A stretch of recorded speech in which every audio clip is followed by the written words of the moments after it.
Ogre Dog, Ogre's Endgame, a humorous portal fantasy, Book 4 of the Me 3 series by Jamie Edmundson. Narrated by Chuck Wagner. The final chapter. Events at Slane Castle didn't get any bigger than this. Thousands convened at the stadium. Tickets exchanged for astronomical prices. Folks from all over the quiet and peaceable realm of Magadoo had come to hear a story.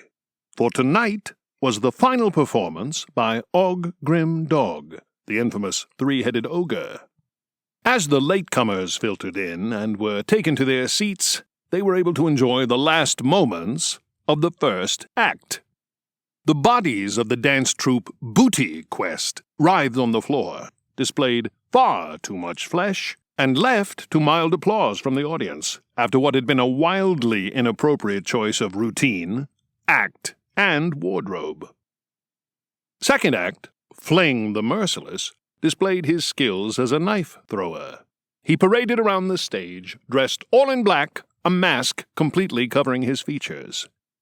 His assistant, too, wore a mask, though it didn't stop her screams from echoing around the stadium as the blades of Fling's knives struck home, mere inches from her body. For his grand finale, Fling's assistant was spun about, upright on a board, arms and legs fastened and spread out in an X shape. As she spun, her mask slipped down, and she cried out, "Help! Help! He captured me! I'm a prisoner! Someone save me! I'm serious, you bastards!" As the blades landed around her legs, torso, arms, and head. The audience warmly applauded and muttered their appreciation of a truly adrenaline-fueled act. Finally, it was time for the main act to take the stage. A desk appeared, its legs first, then its top, as it slowly descended from the fly space above. The audience gasped as it stopped still, suspended in midair before them. Then came a chair, lowered into position before the desk. Finally, a pair of thin legs, attached to a glamorously dressed recorder. Sequins, fur, and feathers all competing for attention in an outfit that made the adjective gaudy feel like an understatement. Sporting a new pair of ridiculously oversized spectacles, he waved to his fans as he was deposited into the chair. The audience went wild as he laid out the accoutrements of his trade onto the desk: his quill, ink, and parchment. The arrival of the ogre was met with almost as much appreciation. 2 legs shuffled onto the stage, while 3 heads scowled up at the recorder, positioned several feet above them. "At last," said the recorder dramatically, "the final chapter of your story." A hush of anticipation descended on the stadium. Just then, Fling the Merciless returned to the stage. It looked like he had got lost, and some in the audience sniggered at his arrival. The truth was, Fling's mask meant that it was difficult to construe what was going on. He wandered slowly towards Ogre Dog. Then he moved in a terrifying burst of speed. The mask was off, revealing gray skin and white hair. 2 curved swords were in his hands, and before the ogre could react, they were pointed at heads 1 and 3. "Simba!" exclaimed the first head. "Ro Kuberni Dihat Simboa!" exclaimed the recorder. The audience at Slane Castle drew in excited breaths. Simba, the dark elf, one of the characters from the ogre's stories, was here, in the flesh. It suddenly made those stories seem so much more real. After all, hadn't they all had the faint suspicion that the tales were fantasies concocted by the lonely landlord of the flayed testicles? Not anymore. It was only after this chain of thought that the audience began to focus on the weapons pointed at the storyteller. This wasn't good. If Ogre Dog was murdered live on stage, they would never get to hear how his story ended. The very same, the Dark Elf confirmed, unnecessarily. I could kill you right now, Ogre, he declared. Maybe I should, but there's something I want more. The three heads raised their eyebrows questioningly, but the drow remained silent. The middle head rolled his eyes. Which is the truth. Finish your damned story, but tell the truth of it this time. And if you so much as veer from the path of honesty to the verge of deception, I will be here to correct you. The third head looked up at the recorder. How did he find us? I'm sure I don't know, said the recorder sharply, though he couldn't completely hide the look of guilt. Well, isn't this a fine situation for you, sitting up in your eyrie where you can't be reached, stated the third head. While a dark elf forces us to omit the fabrications and exaggerations and all that other nonsense you spout. I can assure you I didn't ask him to come here, said the recorder, offended. And sifting the facts from the fabrications is not nonsense. It is simply the responsibility of the professional writer. You didn't ask him to come here, the middlehead retorted, but you revealed our location. The recorder had the good grace not to deny it. And the fabrications and the myth-making are what make stories fun. But since you two are intent on hearing the truth, and nothing but the truth, so be it. Here is the unedited, unadulterated story of how we saved the world. A revelation. In a muddy, rain-soaked field, a three-headed ogre did his best not to slip over and fall on his ass as the surrounding band of Draugr moved in for the kill. Will you help? Grim growled irritably at Og, who had simply given up on fighting the creatures. Don't want to help, said Og, as Grim tried to maneuver Dog into position. With only control over the legs, Grim's role was to help his brothers, who had use of one arm each, get a strike in with their weapons. Dog laid about with his mace, barking with laughter as a Draugr head went sailing into the air and landed somewhere in the grass. Grim was sure he heard the decapitated head groan with displeasure. It was a close-run thing. One bite from a creature, maybe even a scratch, and they would have become undead like them. But Dog gradually splintered Draugr bones and crushed Draugr skulls until they were able to walk away unscathed. Grim walked for some time, forcing his exhausted body to put some distance between themselves and the gory mess they left behind. They had to find a safe place to make camp. The Draugr had an uncanny knack for locating living flesh. Ogrimdog had learned, to their cost, not to be caught out at night. A fisherman's hut offered them some refuge. They had time enough to barricade the door and build an indoor fire before the sun fully left the sky. Unfortunately, the hut had been cleaned out, and there was nothing for them to eat. Knowing it wasn't a good idea on an empty stomach, Grim couldn't stop himself from berating his brother. You could have cost us everything back there, he told Og, as his brother warmed his hand by the fire. I'm bored of fighting, and I'm sick of traipsing around by ourselves. What's the point? It hadn't been easy since they had left Darkspike Dungeon. There they had buried Asata, their last friend. They had traveled south, the direction Sandon had always wanted to go. But when they had arrived at the coast, they hit a snag. There were no boats left, anywhere, not in the big harbors or the tiniest fishing villages. When the Draugr had come, the people of the sea had evidently left. Any vessels they had left behind must have been found by those humans fleeing south in the days and weeks after the apocalypse. Ogrimdog was the last person in all of Galazoo to scour the south coast for a means of escape, and it was really no surprise that there wasn't any. With little in the way of options, they had begun to trudge eastwards. None of them had been prepared to mention it, but they were now approaching the swamp. They had ended up there once before when they were out of options. Grim really didn't want to end up there again, but as each day passed, that sinking feeling was getting ever more powerful.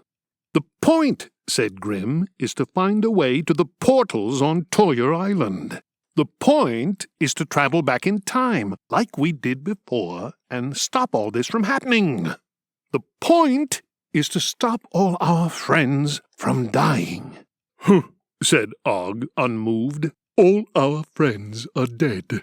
Everything we meet is dead. All I ever think about these days is death. Maybe it's time to just give in to it. If you can't beat 'em, join 'em." "Oh, so what?" Dog demanded angrily. "So, we've had some setbacks. You're just going to give up on life? It's pathetic." "Setbacks?" demanded Og. "Setbacks? We're in a bloody apocalypse. All civilization is gone. Our friends are dead from Draugr or goblins or Draugr trolls. There is a succubus and an incubus loose in the realm, and we're bumbling our way back into the swamp. Well, I'm sorry if I think that's rather more than a few setbacks." "We are not going back to the swamp," Grim insisted. "Don't even mention it." "What was so wrong with the swamp?" asked Dog. "I distinctly remember eating a very tasty donkey in the swamp." "Oh, I'm sick of it," said Og. "Sick of being attached to people who just want to brain undead monsters and sit in a big pile of mud for the rest of their days. Why was I born into this? If I wasn't stuck to you two, I would have left a long time ago and never looked back." "It's all coming out now, isn't it?" said Dog. "Takes a few setbacks to find out what people really think of you." "They are not setbacks," Og shouted. "A setback is something you recover from." "It's all too easy for everyone else," said Grim, "to leave people behind. They just walk away with their own pair of legs, their own arms and head. We've never been able to do that. We're stuck with each other, forever. But that's our strength. We've been forced to work as a team, and we'll get through this just like we've got through everything else, because we're not doing this for ourselves or for each other. We're doing it for everyone else, for the scattered and the lost. We're the only ones left, so we have to see it through." Dog slapped his hand on his thigh. "Good speech, Grim. Brought a tear to the eye, that did." "I have to admit," said Og grudgingly, "it was one of your better ones." But stirring words never filled empty stomachs. As Ogrim Dog continued to trudge their way eastwards, the more peril they found themselves in. They didn't have a Rhea Sunshine who could find them food in the wilderness. They didn't have friends who could look out for danger, gather firewood, fight off Draugr while they were busy emptying their bowels behind a tree. The longer it went on, the hungrier, more exhausted, and more irritable they became. The longer it went on, the more likely a single stupid mistake would cost them everything. "We'll just cut through the swamp," Grim said, as they approached the murky water. Tall reeds emerged from the depths, giving the impression that it was safe to walk through.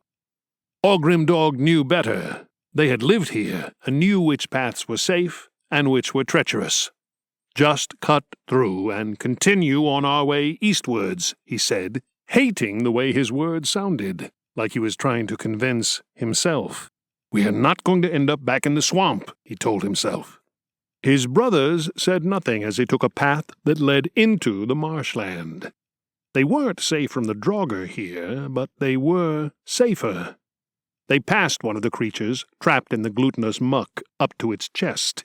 It made a futile attempt to move towards them, then moaned mournfully, stuck tight, forever famished, forever alive. "We are definitely not going to end up back in the swamp." They made their camp on a small piece of raised land, only accessible by one path, which was where they made their small fire. Og and Dog managed to catch a few eels. their sinewy flesh tasting succulent to the famished ogre. It was in the moonlight, in that sliver of time that exists between wake and sleep, that Lord Viana came to them. His noble, feline visage gazed down at them, while his frog-like body hopped about. His horde of winged hyenas had come too, whooping and giggling as they flew around the swamp. "Mighty Viana," Dog intoned, as Grim got to one knee. "You honor us with your visitation." "Yeah, mate. Well, I thought it was time to check in with you." "Thought?" muttered Og. "Thought," Grim hissed, not wanting to offend their favorite deity. "You have come at a time when we most needed your guidance, Lord," he said. "We have lost our way somewhat, and are struggling with what to do." "Exactly. But don't worry about it. I got a revelation and everything, so it's really no biggie. Now," he said, stroking his whiskers with a webbed hand, "I forgot what it was." The hyenas appeared to cackle at their master as they frolicked about, chasing one another from sky to land and back again. "That noise is going to attract more than a few Draugr," said Dog under his breath. "Will you shut the frig up?" Lord Viana shouted angrily at his horde, who chortled and convulsed in midair at the outburst. "God's truth. I regret the day I chose hyenas as my spirit familiars. Genuinely. No joke. Thought it would be a good crack, you know, but after a millennia, the novelty's well and truly worn off. Know what I mean?" "I can imagine," Grim offered. "Now then, let me get my shit together. Right.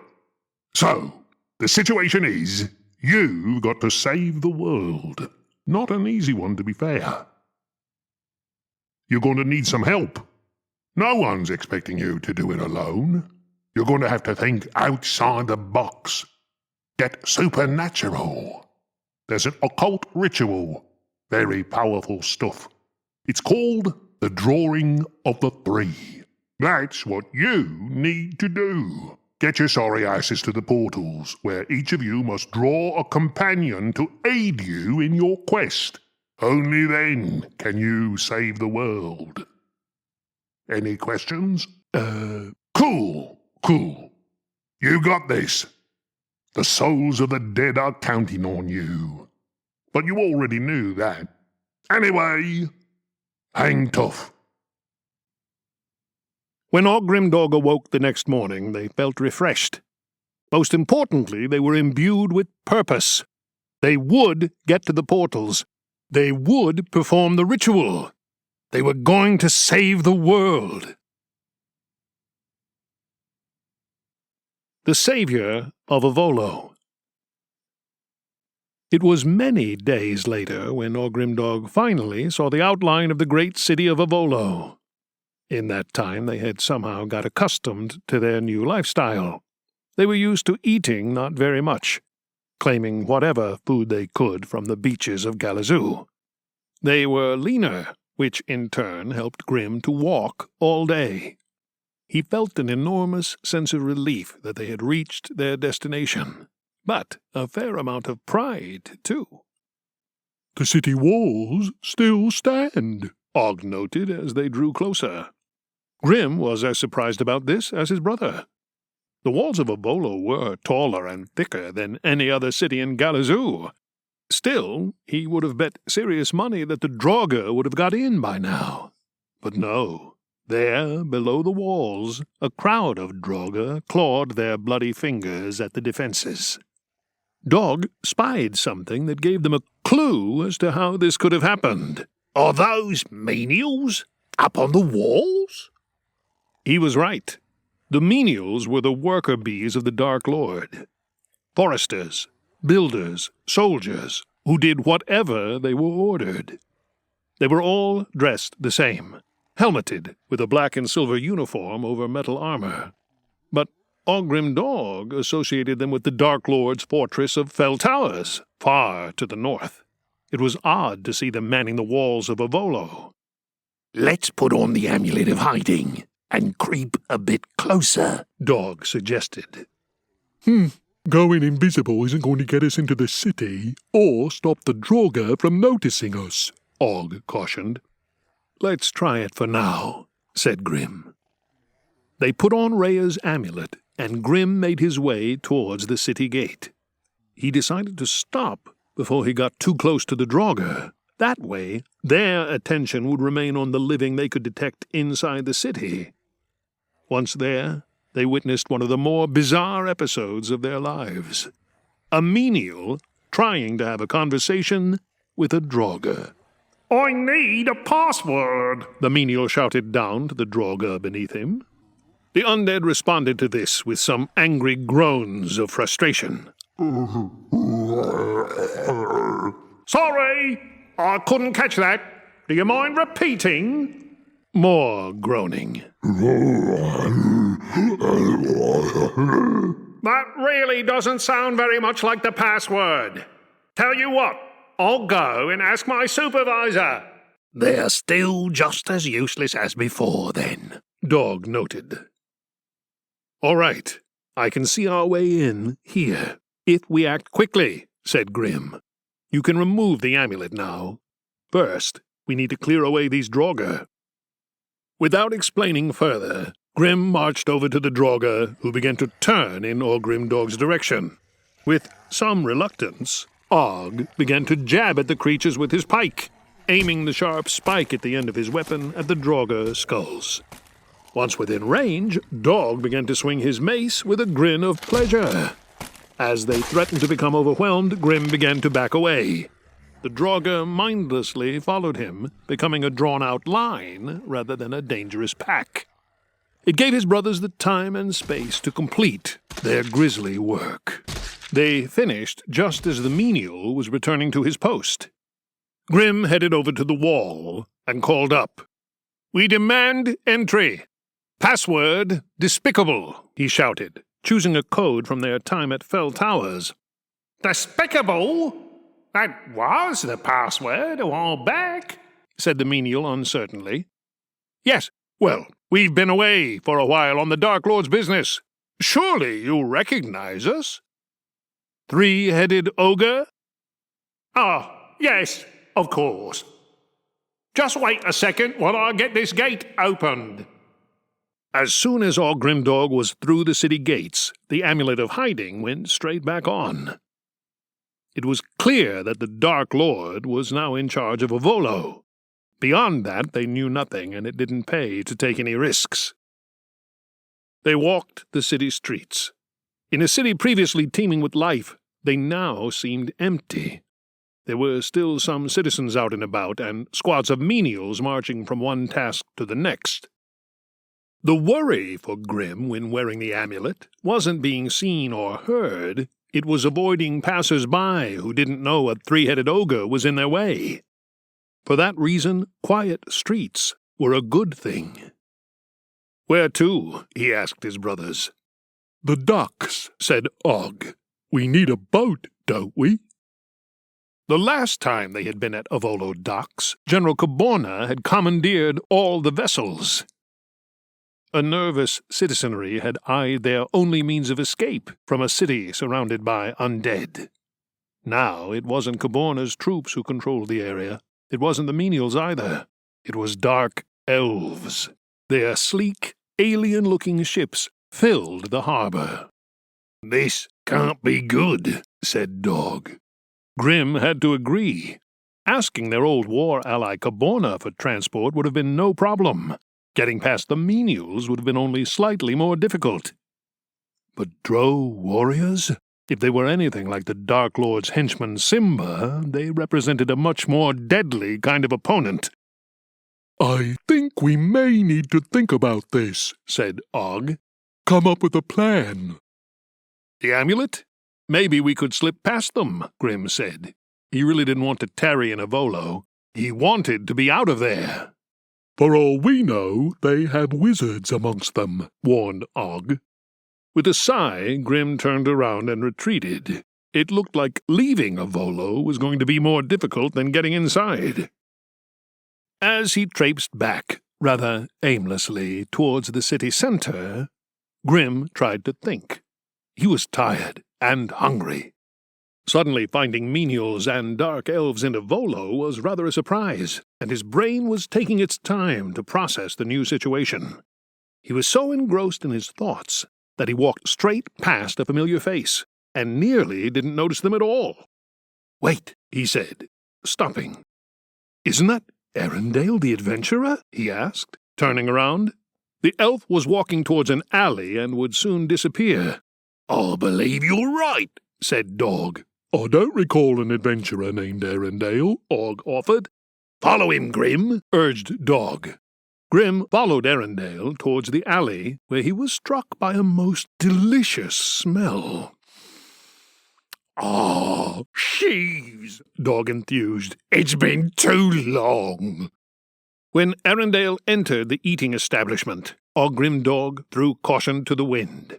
They followed him inside, removing the amulet of hiding as they crossed the threshold. Their stomachs grumbled and their mouths slavered as the full aroma of spiced meat hit their nostrils. They had to use all the self-control they could muster not to stride to the counter and demand to be fed. Instead, Grim followed Arendelle to an out-of-the-way table, where the adventurer had taken a seat opposite a grizzled-looking sea dog. "Room for one more?" Grim asked. "Oh, Grim Dog," Arendelle gasped. "What are you doing here?" "What's the meaning of this?" demanded Sea Dog, thick eyebrows bunching together. "We agreed to meet one-on-one." "Don't worry," Dog reassured him. "We weren't invited. But before we discuss whatever it is we're here to discuss, I must order food. Otherwise, I'm liable to do someone an injury." Once Dog had ordered, the explanations could begin. It turned out that Arendelle was here to negotiate his extrication from the occupied city of Avolo. The sea dog, named Pike, was one of the few willing to risk bringing his vessel close enough to the city. "I thought this might be the best place to avoid the Dark Lord's spies," said Arendelle, "right under their noses." Og nodded appreciatively. Sheaves was owned by Lilith and Samael. "We're in," he said. Captain Pike looked at him suspiciously. "You can afford my fees?" Of course. You know General Caborna? Aye. He's the one that led us out of Avolo to our new base on the Pirate Isles, the location of which is a secret, by the way. "Caborna is a very close friend of ours," said Dog. "He will reward you with whatever you wish." The captain's response to this was drowned out by the arrival of the food, which took 2 waiters to deliver, filling every inch of the table. Og and Dog both grabbed a chili burger, shoving them into their mouths and moaning with pleasure. Grim swallowed down his drool, waiting for his turn. "What has befallen Avolo?" he asked Arendelle. It made more sense for the elf to do the talking for a while. "Caborna got out those he considered important enough," Arendelle replied. "Those of us who remained had resigned ourselves to the undead breaking into the city. But then the Dark Lord's forces arrived, menials from the north, and the drow of Cleat-Norikilituan from the sea. The dark elf Ro-Caberni de Ratsimboa rules the city with an iron grip now." "Simba is here?" Dog spluttered, spraying chunks of meat across the table. The words seemed to interrupt his gorging, and he put a burger to Grim's mouth, who greedily devoured it. "He's taken Caborna's residence, but you'll be hard-pressed to find allies to challenge him in Avolo. He's regarded as the savior of the city. It's not safe for my kind here. That's why I'm leaving as soon as possible. Talking of my kind, you arrived here alone? Where is Rhea Sunshine? Last time I spoke with her, she was heading for Merkazer." "That's some story," said Dog, "but brace yourself, for it's one of pain and grief." Dog told Arendelle about the events of Merkazer, Babylon, Dark Spike, and Strong Club. Of necromancy, Draugr, goblins, and orcs. Og and Grim chipped in between mouthfuls of fries. The elf shed a tear for his lost colleagues, and gave his solemn thanks when he was told of the revenge Ogrim Dog had meted out. So, you see, Dog concluded, we need to get ourselves to the island of Toya. It is of the utmost urgency. Will you take us? He asked Pike. The captain had the face of a man who had thought he had seen it all, only to find out how wrong he was. I'll find a space for ye. The story you tell is one that could do with a happy ending of some sort. Grim's choice. Grimdog and Arendelle slipped out of the city and followed the Sea Dog's instructions about how to find his vessel. Where the Ouster, wide and sluggish, met the ocean, there was a small island. Concealed by birch trees, they found his ship ready and waiting. Not wishing to wait for a drow patrol to find them, they left Avolo behind, setting a course for the largest of the pirate isles, Vizsla.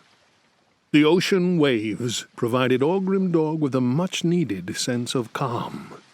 The permanent sense of danger that the Draugr had created in Galazoo had shredded their nerves. There had hardly been a day or night that they had truly felt safe, but the undead couldn't follow them across the sea.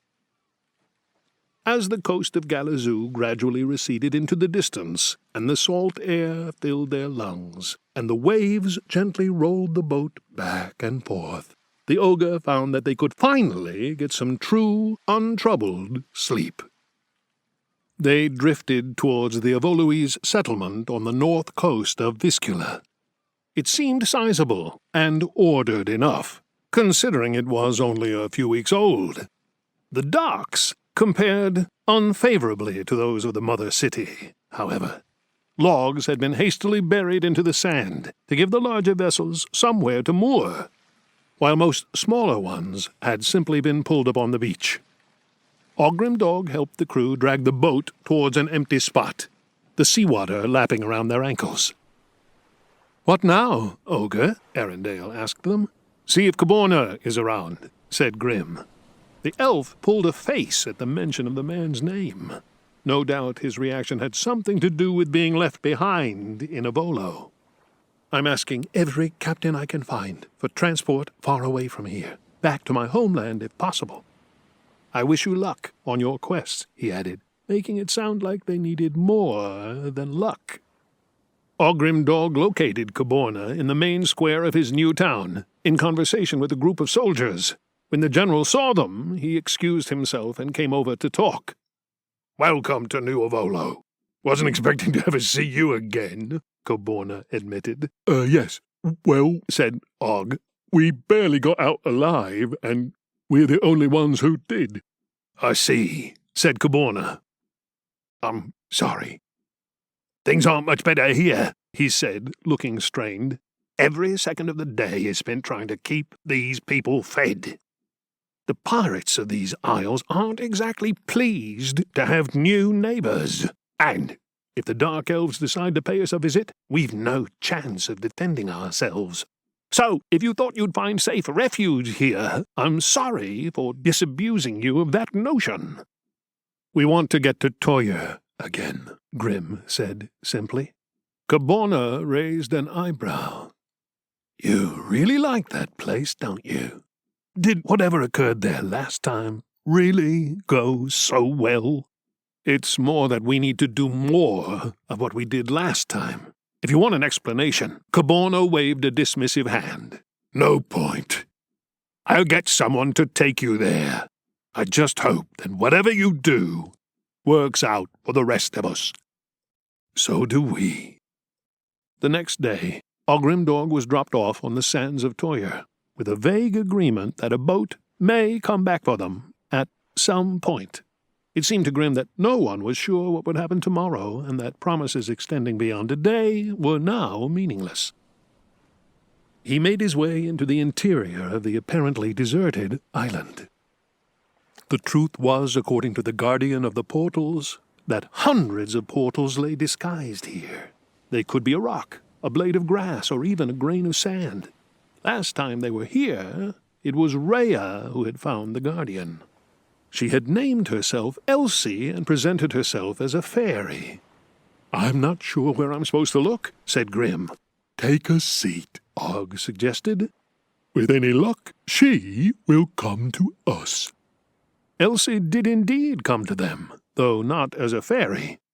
The guardian appeared in the guise of Relanda the Enchantress, twirling the blue-orbed staff that Sandon had given her in exchange for the use of her portal.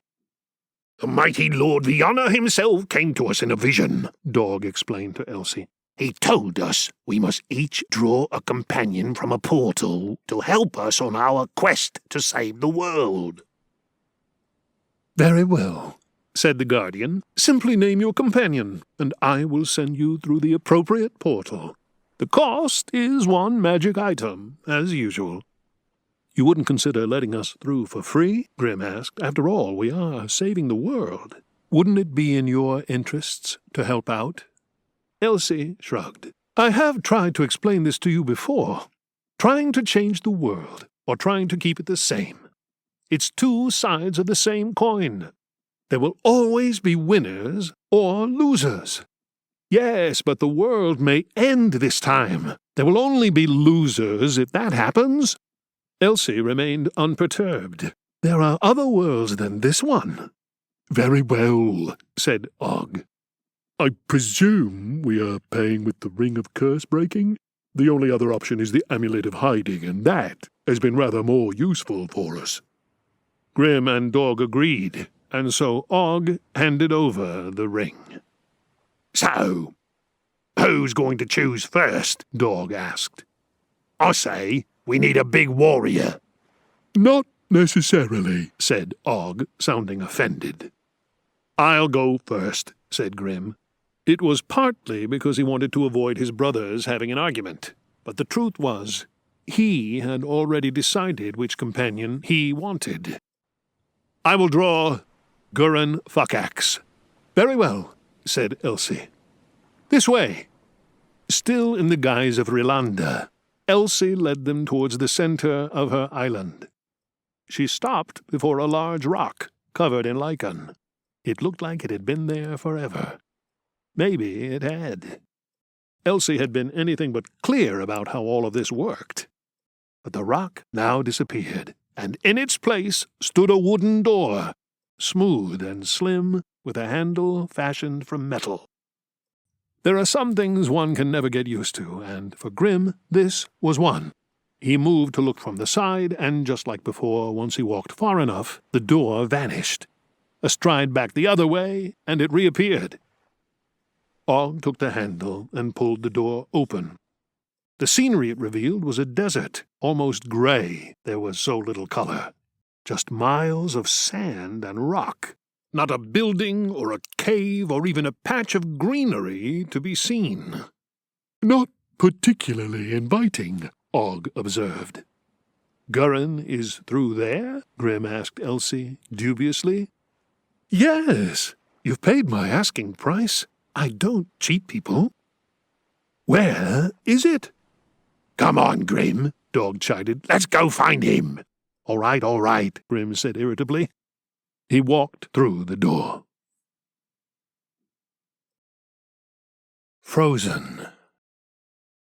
The heavy door lifted, allowing the desert light to chase away the gloom inside the sandstone palace. It revealed a wide corridor, leading down to the main chamber. A figure appeared in silhouette at the entrance. It was large, and it had 3 heads. The ogre strode into the palace. 2 guards intercepted him. Femurs, green-skinned monsters in size somewhere between an orc and a troll, with a club-like end to their long and powerful tails. They wore armor and held brutal-looking halberds. "I must speak with Zero," said Ogrim Dog. The Femur turned to look towards the main chamber, from where the sound of voices in conversation drifted. It suggested that the crime lord was holding court to a large gathering. They shook their heads, making grunting noises that were the closest thing females ever got to speech. The ogre puffed out his chest. One hand went to the mace at his belt. "You will take me to 0 now!" The females looked at one another for a moment, then began to lead the ogre towards the chamber. "You serve your master well." The stink of unwashed bodies was the first thing to hit the ogre as they entered the chamber. It needs to be a pretty big stink for an ogre to notice. Stood about the chamber in groups, leaning against pillars, seated at tables, or just lying on the flagstone floor, was the largest collection of criminals you would never want to meet. 0 didn't discriminate. As well as humans and females, there were gnolls, kobolds, skaven, orcs, troglodytes, drow, and more. Some of them races that Ogrim Dog didn't recognize. It seemed like they all slept and ate in the one room. Grim wasn't sure where they made their toilet, but he had his suspicions. Circulating the room were dwarves, shackled in irons, carrying trays of food. Grim nodded at one of them on the way to the dais. Hurin nodded back. It gave Grim a little boost of confidence that they were in the right place. If Hurin and the others were here, there was a chance they would find Gurin, too. As he approached the dais, Grim got his first look at the Oni Overlord. 0 was larger than any ogre Grim had seen. Red skin competed with 2 horns protruding from his head to draw the most attention. At first, it looked like he slept on his throne, long canines spilling from an open mouth, but on closer inspection, Grim could see one eye slightly open, surveying the scene before him. A second dwarf sat in chains at the foot of the throne, an iron collar about its neck. For some reason, Grim didn't want to know it had been dressed in rather skimpy-looking slave gear. "That's Corinne," said Og. "I didn't realize she was a female dwarf." "Maybe it's the beard," said Dog. "I'll admit it confused me, too." "I'm not female. I'm male," Curran hissed at them. "Then why?" began Og, before he thought better of it. "Never mind." The conversation in the chamber began to die down, until it stopped completely when the 2 female guards presented Ogrim Dog. Lazily, 0 flicked open one eye, then the other. "An ogre of 3 heads," he observed. "How does that work, then? Are you 1 person or 3? 3 people," said Og, "joined together." 0 pursed his lips, thinking about it. "Very well. You've come here. Why?" "You will bring Gurin Fuckaxe and the dwarves to me." 0 laughed, and on cue, the chamber laughed with him. "That's a new one. You've come here for dwarves? Dwarves are easy to find. We want these particular ones," said Dog. "Ah, I see. A personal attachment of some sort. But, you see, I am attached to these particular dwarves now.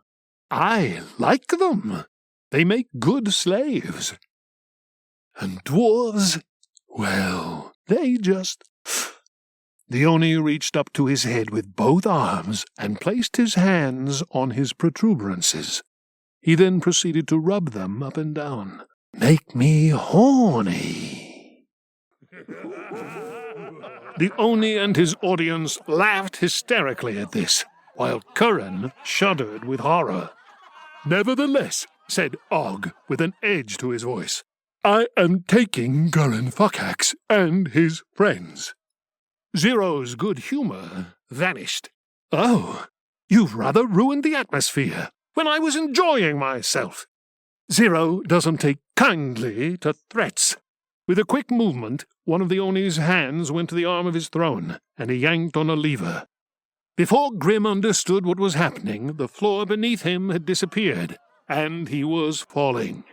The two Femia had lost their footing too. One of them just managed to save himself, but the second came tumbling down with the Ogre, and they both landed in the pit underneath Zero's chamber. Laughter echoed from above as a sea of faces peered over the edge of the drop.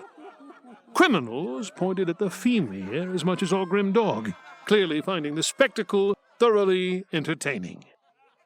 Og and Dog helped Grim get to his feet. The light from above helped them to take in their new location. It was a large, subterranean cavern. Deep shadows surrounded them. The Femia, who had been unlucky enough to join them, scrabbled at the walls in a hopeless attempt to climb out. The sound echoed around them, telling Grim that they were in a much larger space than he could see. Then, a second noise came, or, to Grim's ears, a series of noises. There was what sounded like the creak of leather, but also the sound of metal scraping against rock. Then, the bubbling sound a cookpot makes when it's heated up. The laughter above faded away to silent awe. The Femia redoubled its escape efforts, emitting a little squeal of fear. This doesn't sound good, Dog noted. A monstrous form broke through the darkness. Its tongue came first, flicking back and forth as it tasted the air in the room. Black nostrils in a thick snout came next, then black eyes in a ridged face. The outlines of its body began to catch the light. Scales of white, silver, and gray.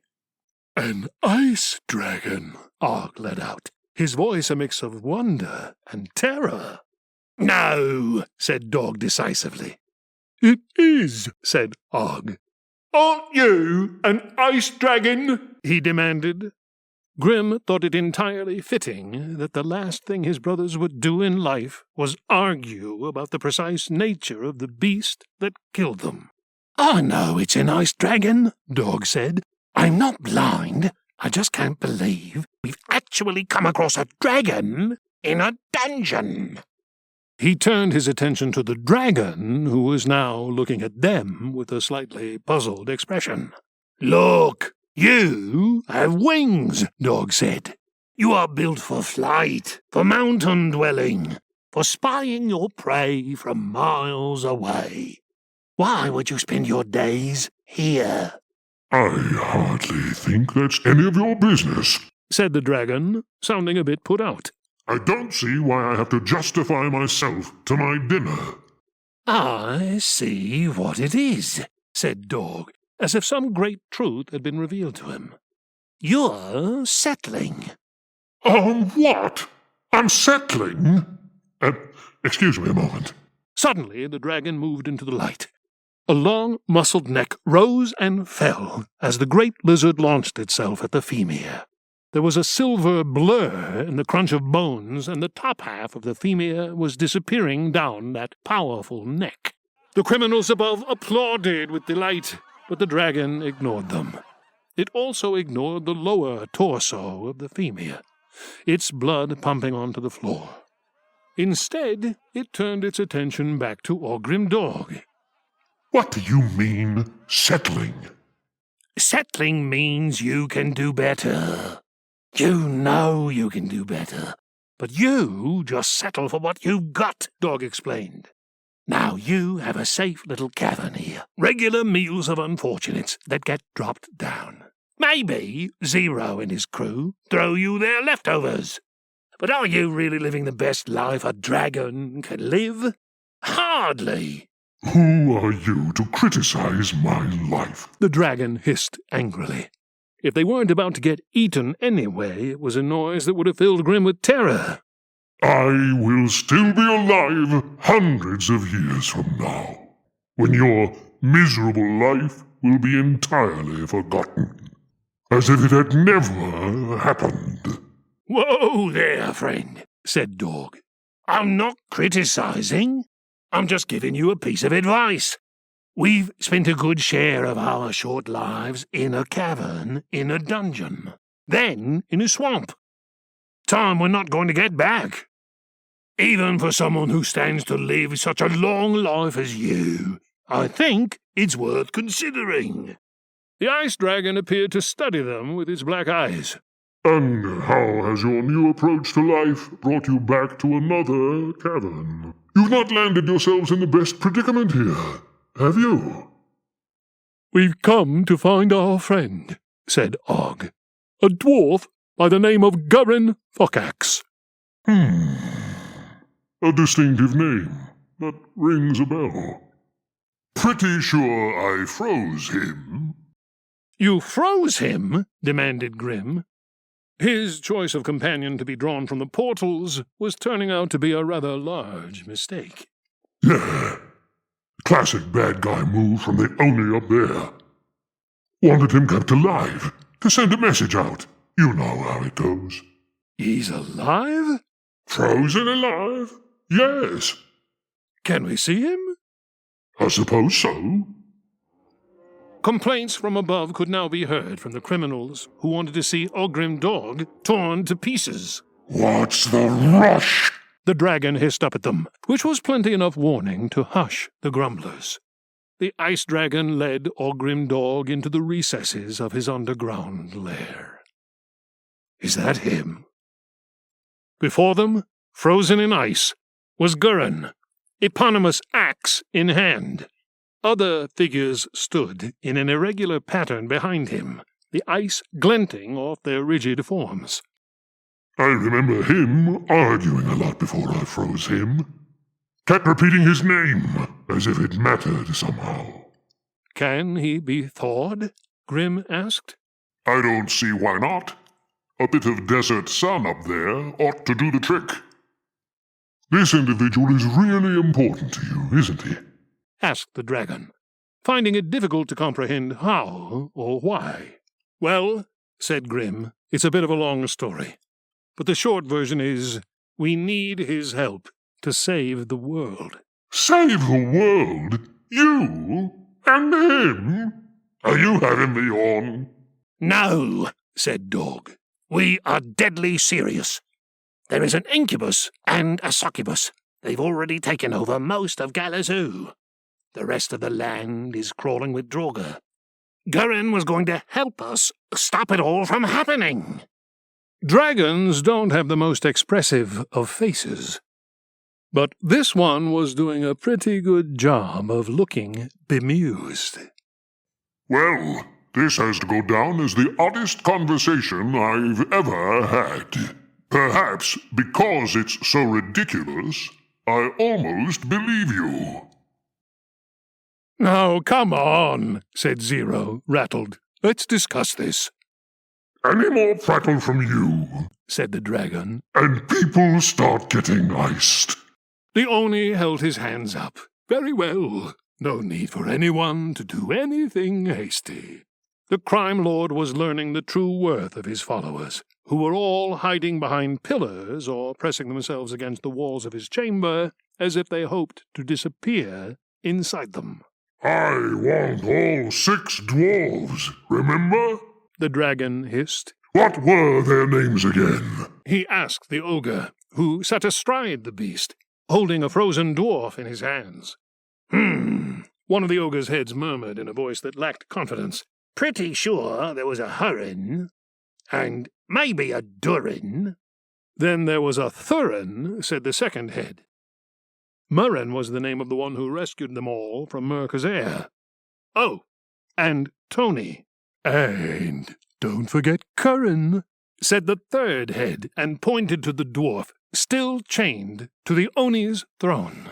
Oh, no, said Zero, anguished. Not Curran. He stroked the top of Curran's head, who shuddered at his touch. Especially Curran, said the ogre's second head vehemently. The dragon gave a hiss that ended in a crackle as the water droplets in the air around his mouth turned to ice. All right, said Zero nervously. "You win." The Oni unchained Curran, who joined the other dwarves in running over to the dragon and clambering up onto the beast, holding on to the hard scales that protruded from his body. Thank you. The dragon said to Zero, I shall leave you in peace, since we had a mutual arrangement. But it's over now. I am moving on to bigger and better things. With that, the dragon marched towards the open door of Zero's palace and out into the desert. It sucked in a breath. Ah, the giant lizard said with contentment. Fresh air.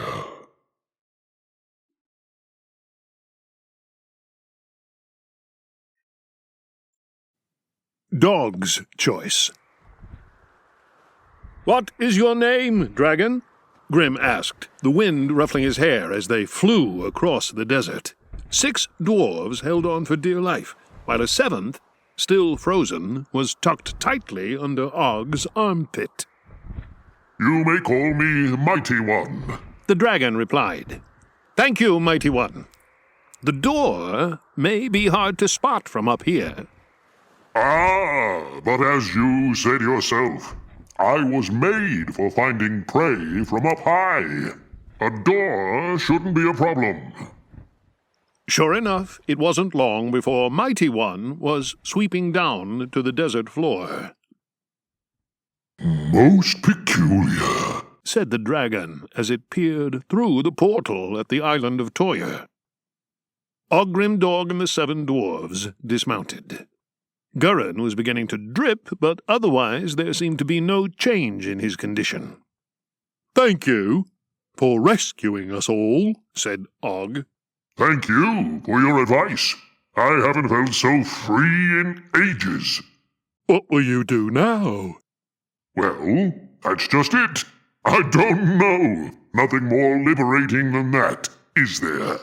With that, Mighty One pounded along the sand of the desert, extended his leathery wings, and launched himself back into the sky. They watched him go for a while before turning to the door. "We have to walk through that?" Durin asked dubiously. "We dwarves have a suspicion of magic." "Well, I'm going," Curran said flatly. "The sooner I leave this place behind, the better." He stomped off towards the door, prompting his friends to follow behind. "How did you end up in Zero's palace?" Grim asked, thinking that a bit of conversation might take their minds off traveling through a portal. "Gurin rescued us from the traveling circus," Thurin explained. "It was horrible," said Tony. "They made us do slapstick comedy." "Horrible?" Curran demanded. "It was heaven compared to Zero's palace." "All we had to do there was serve drinks," Tony retorted. "That's all you had to do," said Curran with a shudder. "Anyway," Grim encouraged. "Unfortunately," Thurin continued, "the circus, like many things in this part of the world, was owned by Zero. He didn't take kindly to Gurin abducting his property, and when his bounty hunters caught us and took us to his palace, Gurin wasn't exactly apologetic. Hence the Oni had him frozen. You know the rest." Almost without realizing they had done it, the dwarves found they had walked through the portal and were standing in the middle of Toyr Island. They looked around suspiciously, trying to find something to complain about. "Oh, look!" said Hurin. "It's Sandon the wizard." Grim did a double-take as he saw Sandon walking towards them. He was alive! "It's not Sandon," said Og. "Unfortunately, he died. This is Elsie, the guardian of the portals." "Humph! Looks a lot like Sandon," Hurin muttered. "Elsie," Grim complained, feeling suddenly deflated and foolish. "Must you appear as a dead friend of ours?" "You gave me the ring of curse-breaking," said Elsie lightly, "owned by Sandon. I like to take the form of the item's owner." "Well, it's disconcerting. Upsetting, even." Elsie made Sandon shrug with disinterest. "You wish to draw your second companion?" Yes, said Og. Dwarves, he began, we must travel through a second portal to locate someone else. We'll explain everything when we get back. Can you look after Gurin for us until we return? Of course, said Durin. That's the least we can do. Og gently laid the stiff form of Gurin Fuckaxe onto the ground. Now then, whose turn is it this time? I rather think it should be me, said Dog, after Grim made such a poor choice. Not only a tiny dwarf, but a frozen one at that. The dwarves bristled at this insult. How truly stupid you are, Og declared, equally outraged. Size is not the measure of a companion's worth. I sometimes think you have learned nothing from our adventures. Dog sighed. Oh, I know all that. I just think we need someone large and powerful on our side. Take that dragon, for example. You can't argue that it wasn't useful to befriend Mighty One, can you? Og muttered incoherently, by which everyone assumed he couldn't.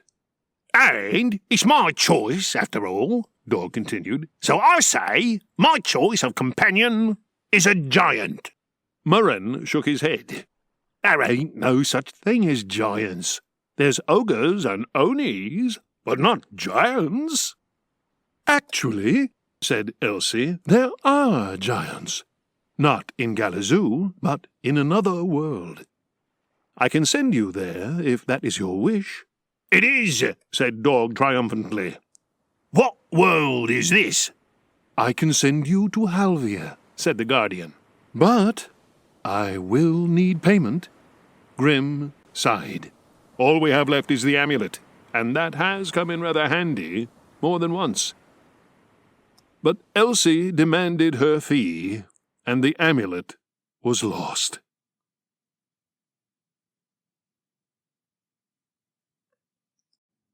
Halvia. Whereas the previous door had taken them to a desert, this one led Ogrimdog into a temperate land. They stood in a wilderness of hills and valleys, crowded with tall trees.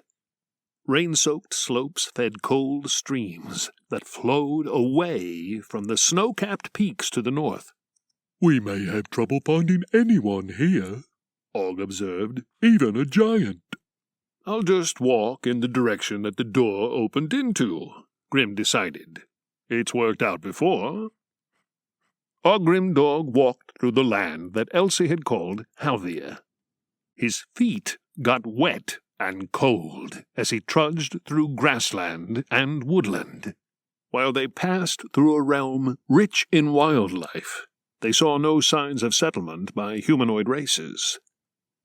The days were long in this world, but even so the sun was beginning to leave the sky, and they still had nothing to go on. Then Dog began to sniff. Smoke, he said, then pointed. That way. Dog's nose led them to what looked like a military camp. A hastily raised defense of wooden stakes surrounded a hillock. As he approached, Grim could see the smoke rising into the sky from inside the camp. Soldiers manned the wooden walls at regular intervals. They looked human. "What's the plan?" he asked, not sure about getting any closer. We know nothing about who they are or why they're here, said Dog. I think we just need to risk it. They might know something about giants. To Grim's mind, that could be a potentially disastrous move. But this was Dog's choice of companion. Neither of his brothers had complained about the dangers they'd faced when rescuing Gurin from Zero's palace. He decided to respect Dog's decisions on this drawing. As the three-headed ogre emerged into the cleared area around the camp, the guards began shouting out warnings. And they were really giving it some. Ogrimdog were used to being feared and hated and to having a rather large commotion occur wherever they went. It had happened all their lives and was something they'd got used to. But this reaction was on some level beyond hysteria. It's like they've never seen an ogre before, said Og. Ah, Grim sighed with understanding. If this world is unique in having giants, what if they don't have ogres? It's possible, I suppose, said Og. Rather a depressing thought. And what if they don't have trolls, or orcs, or goblins either? Then their reaction on seeing a monster would be something like this, Og said.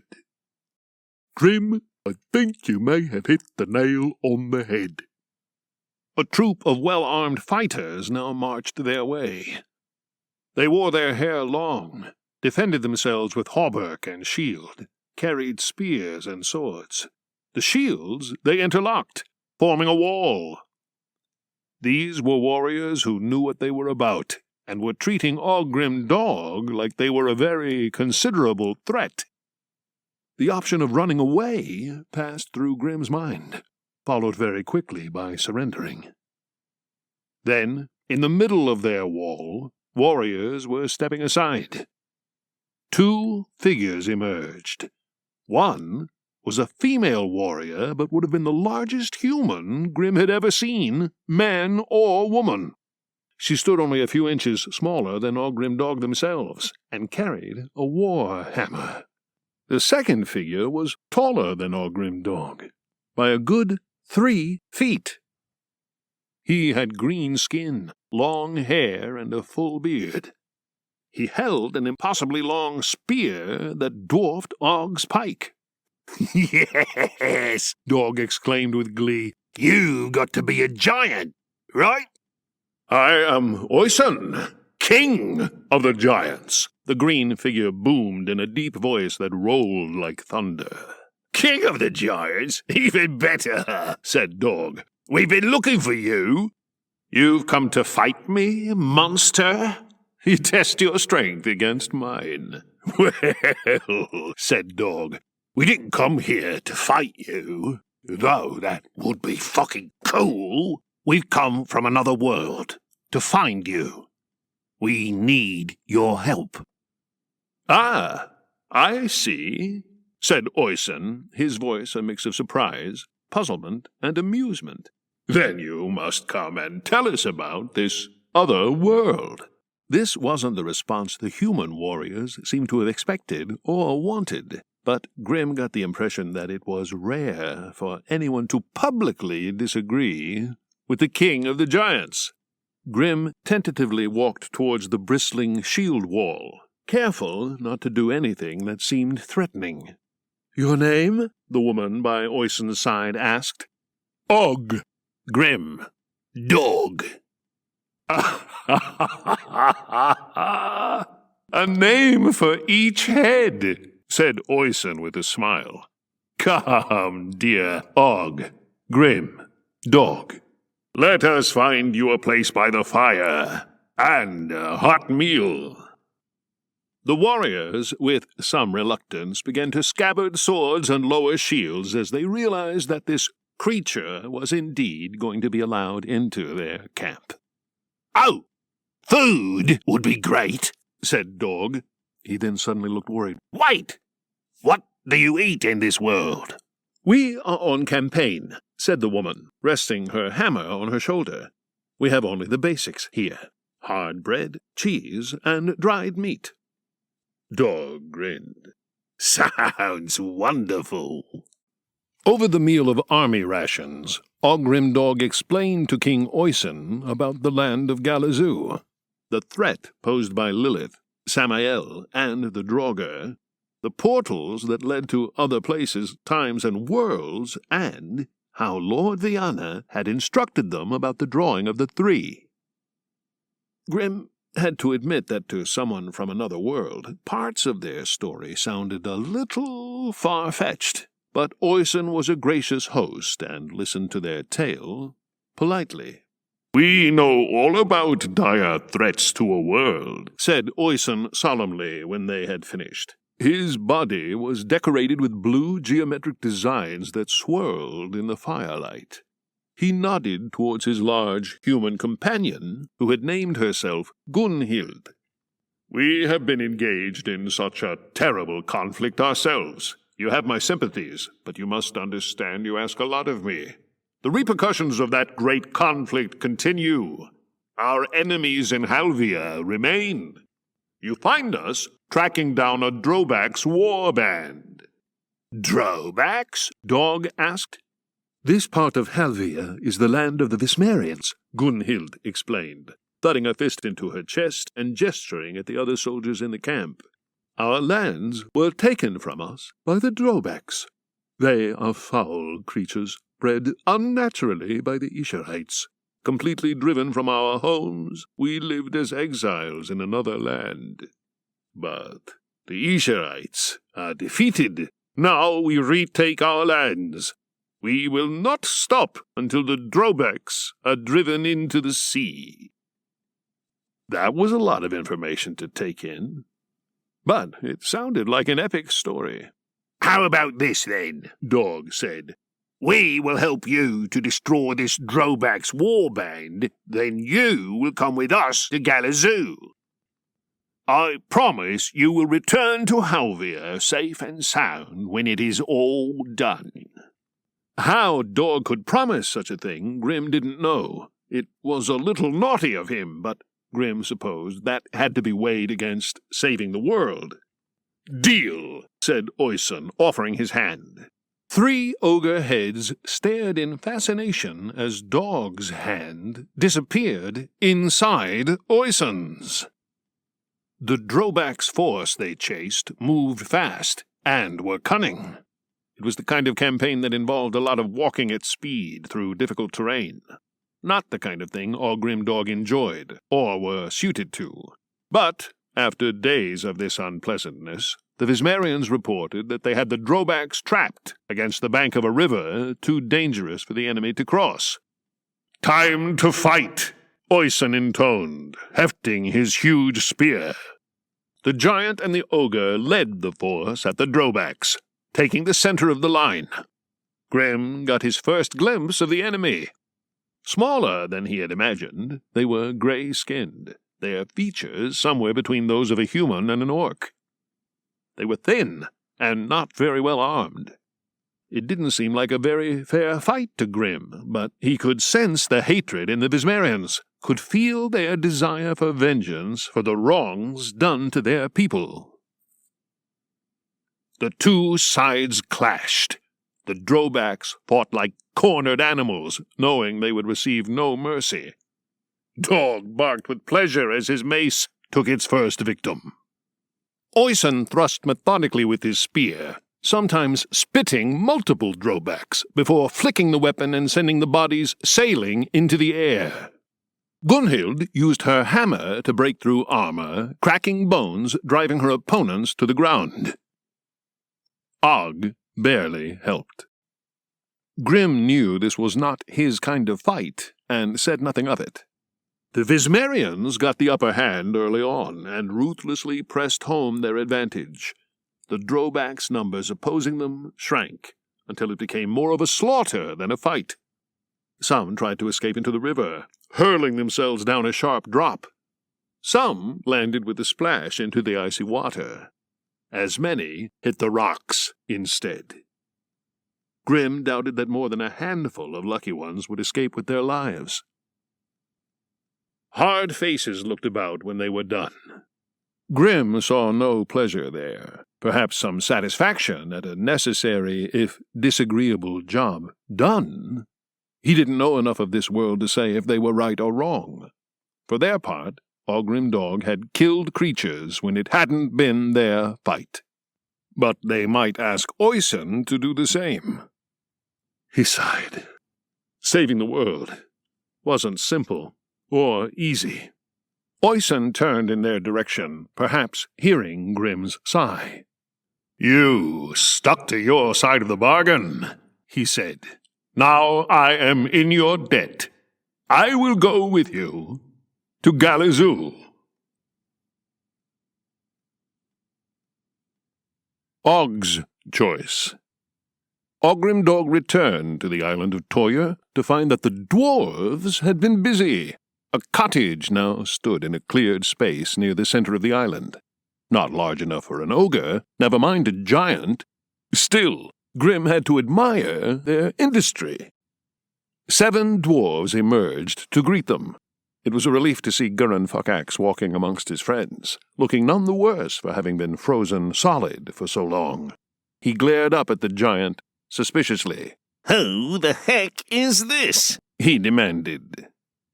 I am Oisin, king of the giants, last of my kind. I have come to Galazoo to aid you in your quest. Humph, responded the dwarf, unimpressed. What's all this nonsense these lot have been spouting about the undead and the Bureau? He demanded of our grim dog. I'm afraid it's true, said Grim. We lost Sandon, Rhea, Asata, everyone. We're trying to undo what's been done. That's why we drew you and Oisin through the portals. Well, shouldn't we have just sailed to Galazoo and started swinging our weapons? Never mind prattling about on an island in the middle of nowhere, talking to giant green men. No, Gurin, said Grim. Lord Viana came to us, told us very clearly about the drawing of the 3. We now have 2 of our companions, with only Og's choice left to collect. Speaking of which, where's Elsie? Gurin let out a very loud and elongated sigh before looking about the area. Elsie sidled over from behind the cottage. She no longer looked like a fairy or a wizard. She looked like Rhea, the elf. Dog growled with animosity. This is really going too far now, Grim admonished her.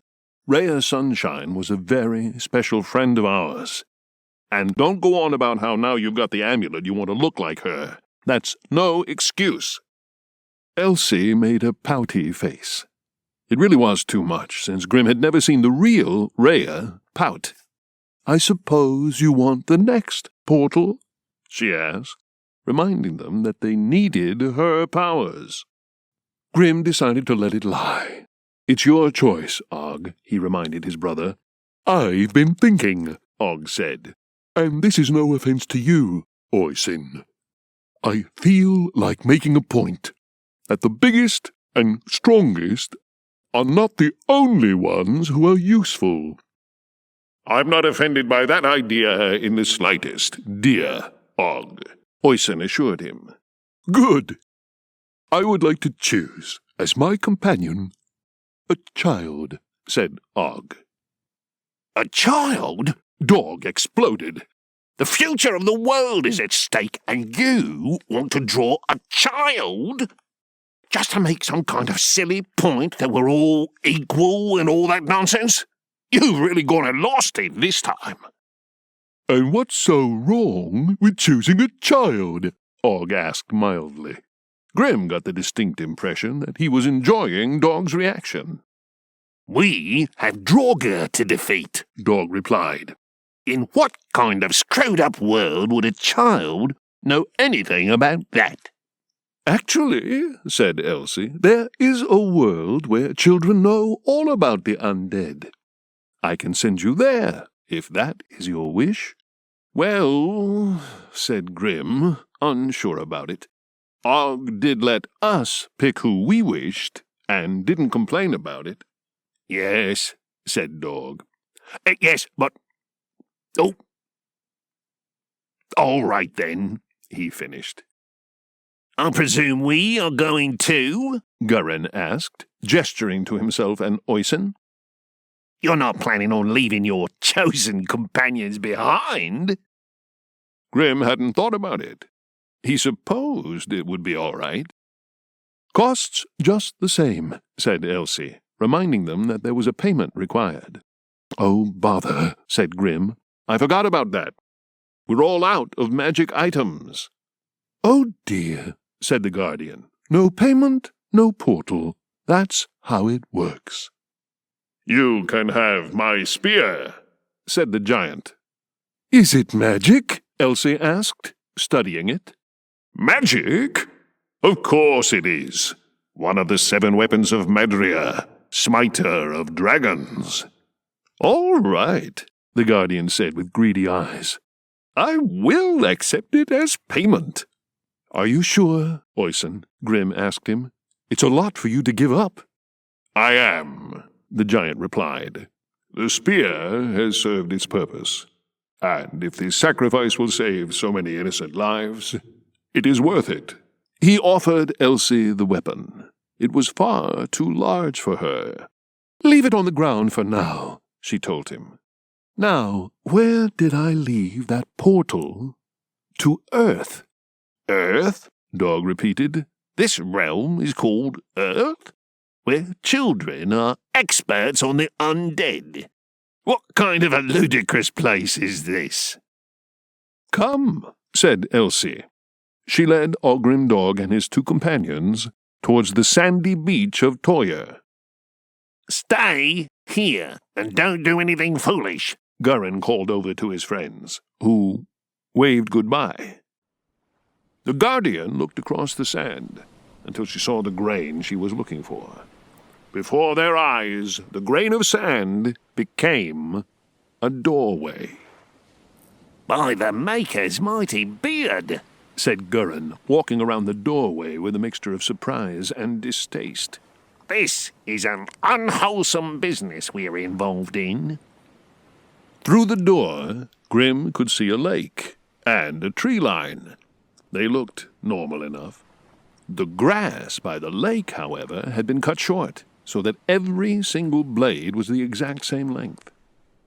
There was something else besides the grass, a sense of this place being very different, even if he couldn't put his finger on why. I'm not sure about this, he admitted. What could go amiss? Oyson asked him. All we needs do is find a child that lives in this place called Earth and take them with us back to Galazoo. I suppose, when you put it like that. Grim agreed. He stepped through the portal. Earth. It seemed that evening was drawing in on Earth, as Ogre Dog, Gurin, and Oyson walked towards the shore of the lake. The air was still hot and humid, however, with a clear sky. The lake was almost entirely surrounded by trees. A palace, said Oyson, pointing to the opposite side of the lake. A beautifully built complex with peaked roofing and glass windows gleamed invitingly in the sunlight. I'd wager the local lord lives there. Let's not waste time, then, Gurin grumbled, leading them around the edge of the lake towards the building.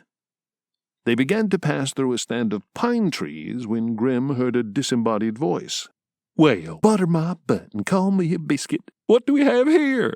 Grim looked about for the source of the voice, but the giant had already discovered it. Hello, little lady, he said, speaking into a tree. Sitting on a branch, Grim now saw the human child. Still half hidden in the foliage, he could identify a pair of legs swinging free below the branch and a shock of blonde hair. Hello, y'all, said the girl, apparently unperturbed by what she saw. What y'all doing in Sonoy? Sonoy? Dog asked, confused. I thought we were in Earth. You ain't from round here, are you, sweetheart? No, we come here from Galazoo, looking for a child. You'll do fine. Dog, Grim reprimanded. You can't just say it like that. You'll scare her. She won't want to go off with a bunch of strangers. You got that right, said the girl. What are you doing halfway up this tree? Oyson asked her. It's a good lookout place. True, agreed the giant. Is Sonoy the name of this territory? You're in the city of Sonoy in Georgia, sir. The girl observed the blank faces in front of her. In the United States of America? The faces didn't change. Oh, boy, you really don't have a clue, do you? You were thinking of just coming to this world you know nothing about and taking a child away with you? What were you thinking? Look, what's your name? Said Gurin. Maddie. Look, Maddie, we have our reasons. Good ones. All our friends are dead. We have Draugr crawling across our lands, and an incubus and succubus at large to boot. Og here," he gestured with his thumb, "decided in his wisdom to draw a child from Earth to help us. A child who is an expert on the undead. So, let's cut to the chase. Either you're the companion we're looking for, or we go find some other child of Sonoy, or Georgia, or America, or wherever the heck this is." "Well, why didn't you say so? I'm the expert you're looking for. But you've got a funny way of going about things. Very poor manners. I don't even know your names." "You are correct, Maddie. Please forgive us. I am Oisin, king of the giants." Grim Dog, the three-headed ogre.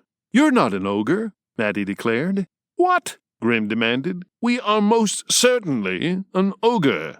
"You are not, but I'm not going to waste time arguing with you." "What about you?" the girl called down to Gurin. "I can tell that you're a dwarf." "My name is Gurin." "That's it? Gurin? No titles or anything?" Gurin looked a little shamefaced. "Just Gurin." "You do so have a title," Dog reminded Gurin, to the dwarf's displeasure. "You know, the axe thing. It's a good one." "What about your axe?" Maddie asked. "Nothing, that's what," Gurin insisted, glaring at Dog. "Just call me Gurin, if you please." "All right," Maddie acceded. "Oisin, when are you going to get me down from this tree?" A little confused, Oisin offered the girl his cupped hands. She climbed into them, and he carefully lowered her to the ground. "Now, what is it you need from me?" "I'm not sure exactly," said Og. Grim wondered whether his brother was starting to realize that he hadn't fully thought this through. "Firstly, we need your help with everything you know about Draugr." "You've come to the right place for that," she told him. "Good. Then, second, it's whether you're willing to come with us to Galazoo and help to defeat our enemies." "I'm not so sure about that," Maddie said. "My mom and daddy say not to go with strangers. Look, I'm due home for my supper. Y'all need to hide out around here. Tomorrow's the weekend, so I can stop by and teach you about the Walking Dead." "Fair enough," said Og. "Is there a good place for us to hide?" "Might your lord offer us hospitality in his palace?" Oisin asked, gesturing at the building that lay across the lake. "That ain't no palace, stupid. That's a library." Maddie shook her head at their blank looks. "With books? For reading? That's one of the ways I've gotten to be an expert on the undead." "See that stone lodge down the dip?" she said, pointing down a slope that led away from the lake. "No one stays there overnight. That's maybe the best place to stay for now. But you've got to keep yourselves hidden from everyone else in Sonoy. These folks will pitch a fit if they see you walking about." "Why would they pitch a fit?" Dog demanded, even though Grim suspected his brother had no idea what it meant. He certainly didn't. "Because we don't have green giants and three-headed monsters and dwarves with axes in Sonoy. We don't have them anywhere on Earth, save in books and movies." "Movies?" Maddie gave a rather theatrical sigh. "I'll explain everything in the morning. I have to go now." With that, the human child left, following a path that led in the direction of the building she had identified as a library. It seemed highly unlikely that such a building was given over to books, but Grim decided to give Maddie the benefit of the doubt. Earth was another world, and everything about it so far seemed very different to Galazoo. "What say we settle down in this stone lodge, as Maddie suggested?" said Oisin. With nothing else to do, Grimdog and Gurin did as the giant suggested.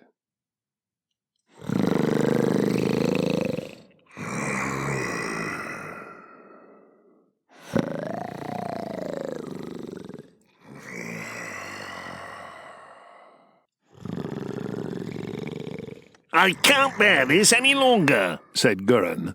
Grim had to agree. Oisin's snoring reverberated around the lodge, making it impossible to sleep. It showed no sign of stopping. and the longer it went on, the more irritable the ogre was becoming. Let's get out of here, the dwarf suggested. Take a look around Sonoy. Ogrim Dog needed no convincing. They were soon walking through the stand of trees where they had met Maddie, along a path that led to the library. Distant stars glinted in the sky, and there was a pleasant warmth to the night, despite the late hour. There were no signs of life around the library, suggesting that it was indeed a building full of books. Past it, they came to a large, well-built road. In one direction lay empty countryside. In the other, they could see large townhouses. "We must be on the edge of the city," Og said. "Shall we explore it a little?" Ogrim Dog and Gurin were not prepared for what they found in Sonoy.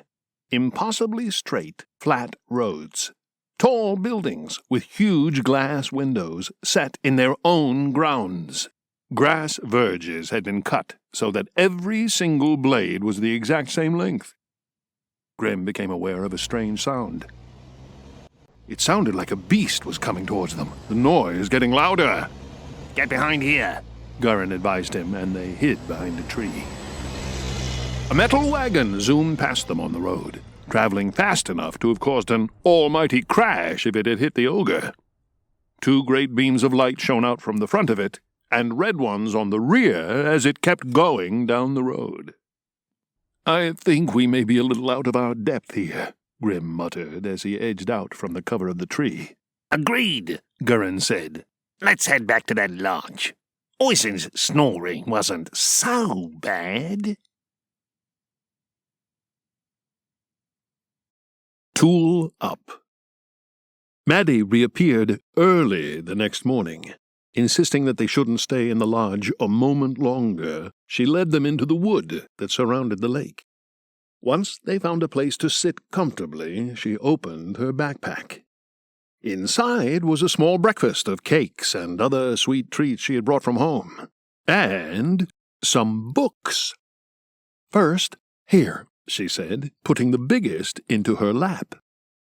She flipped through the pages. When Ogrim Dog leaned over to see, they saw that the book was filled with pictures and descriptions of monsters.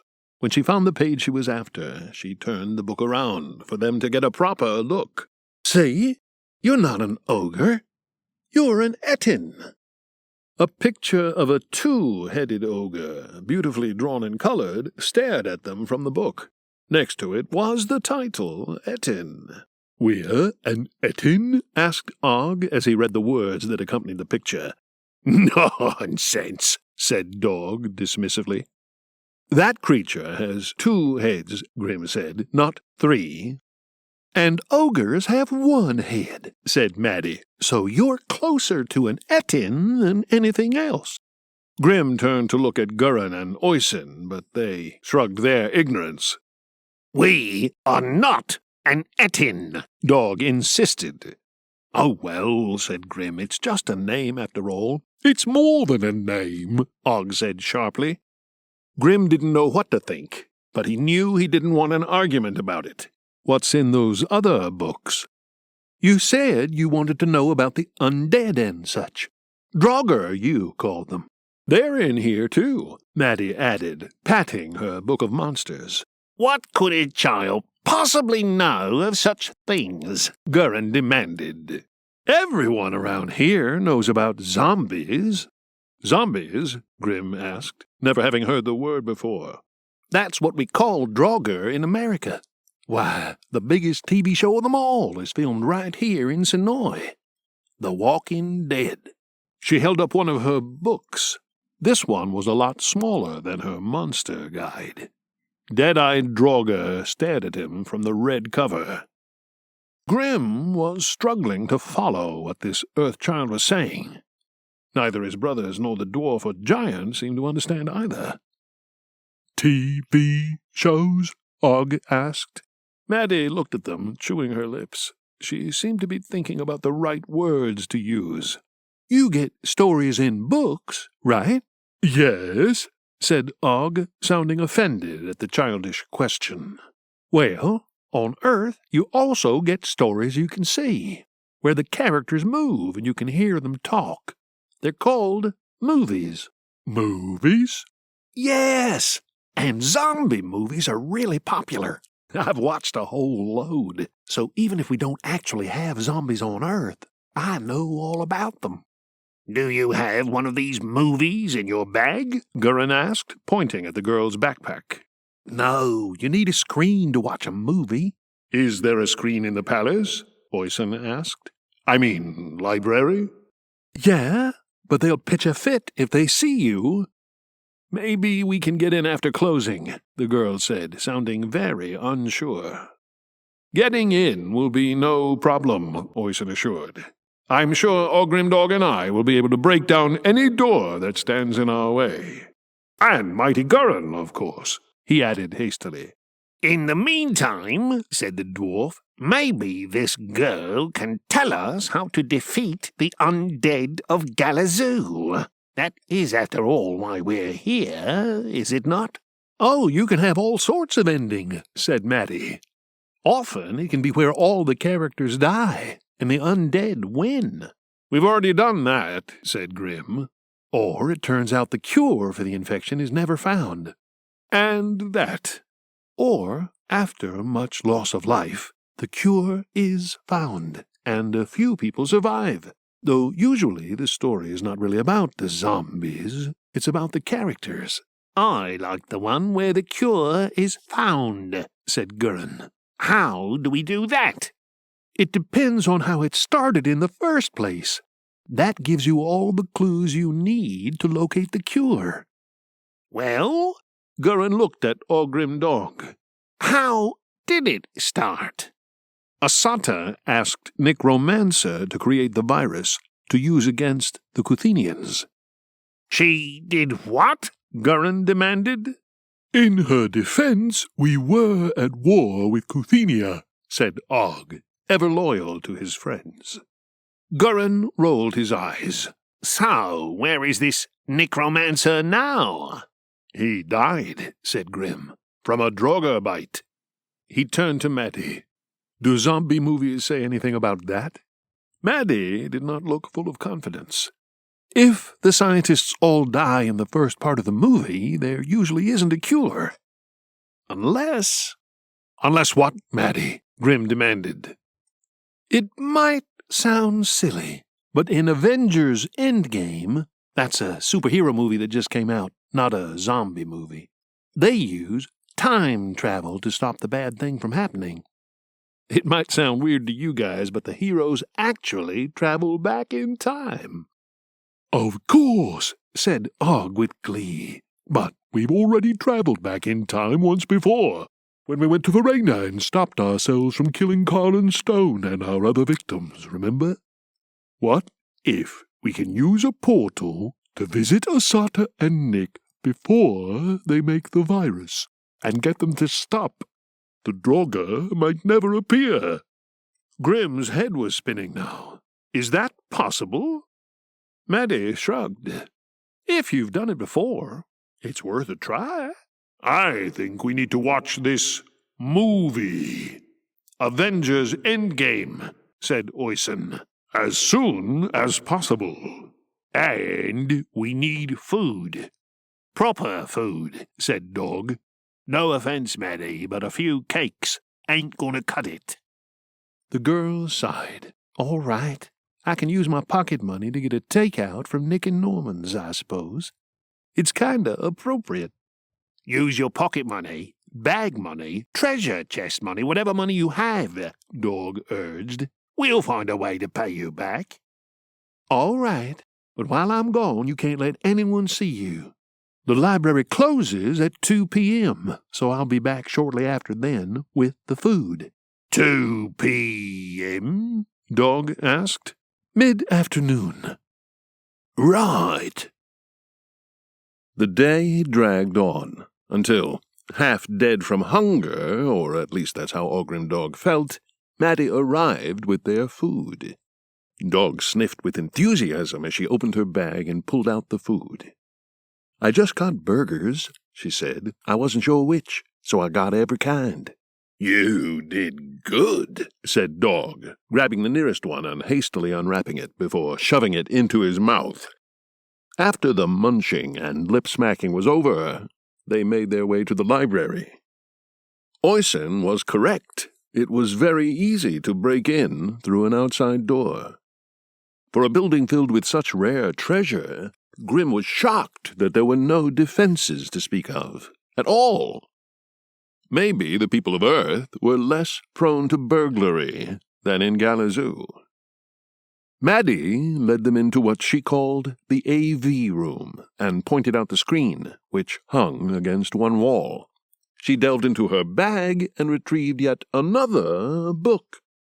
"Just got this a few weeks ago," she said with a grin of pleasure.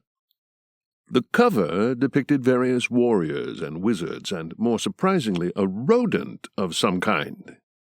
With an odd cracking sound, she opened the book. Inside it were not pages, but a silver disc. Maddie took the disc and fed it into a machine that sat under the screen. Magic? Oysen asked her. The girl shrugged. "I suppose so." Grim couldn't have told you how long they had sat watching the movie, entranced by it. It could have been days, but a glance outside suggested it had been half the afternoon. Maddie had used a type of wand called a remote to pause the movie at various points to explain necessary things. She taught them about end credits, green screens, actors, directors, and stuntmen, CGI, montages. Our grim dog hung on her every word, intoxicated by this strange new world she described so casually. Even so, they were full of questions and discussion points at the end. Maddie wanted to know if they agreed with her that Black Widow was the best character. Grim could see her point, but preferred Iron Man. Og chose the Black Panther, while Dog and Oysen both agreed on the Hulk. Gurin refused to pick anyone, instead preferring to grumble about plot holes. Even if the movie hadn't dealt with the issue of the undead per se, it filled Grim with new belief and purpose in their mission. "Are we done now?" Dog asked. "Ready to go back through the portal?" "What do you think, Maddie?" Og asked the girl. "You've already helped us so much, but is there anything else you think we might need?" She looked them over. "You seem ready, but there is one thing. Your weapons are probably top of the range back where you come from." "Quite so," said Dog, patting his mace. "But we have even better ones here. Ones that are used against zombies." "I thought you said you didn't have the undead," Gurin asked. "just stories about them." "Yeah," said the girl, sounding a bit unsure herself. "We don't have the undead, but we have the weapons to fight them with. It's a bit hard to explain. Anyways, there's a place in town that stocks them if you're interested." "You have a discount dungeon supplies?" asked Dog. Kinda. There's a shop that sells hunting and shooting equipment. I'm not normally one for stealing things, you understand, but y'all might be able to break in at night time if I tell you where it is." "Shooting?" said Gurin. "I don't think any of us are the shooting type."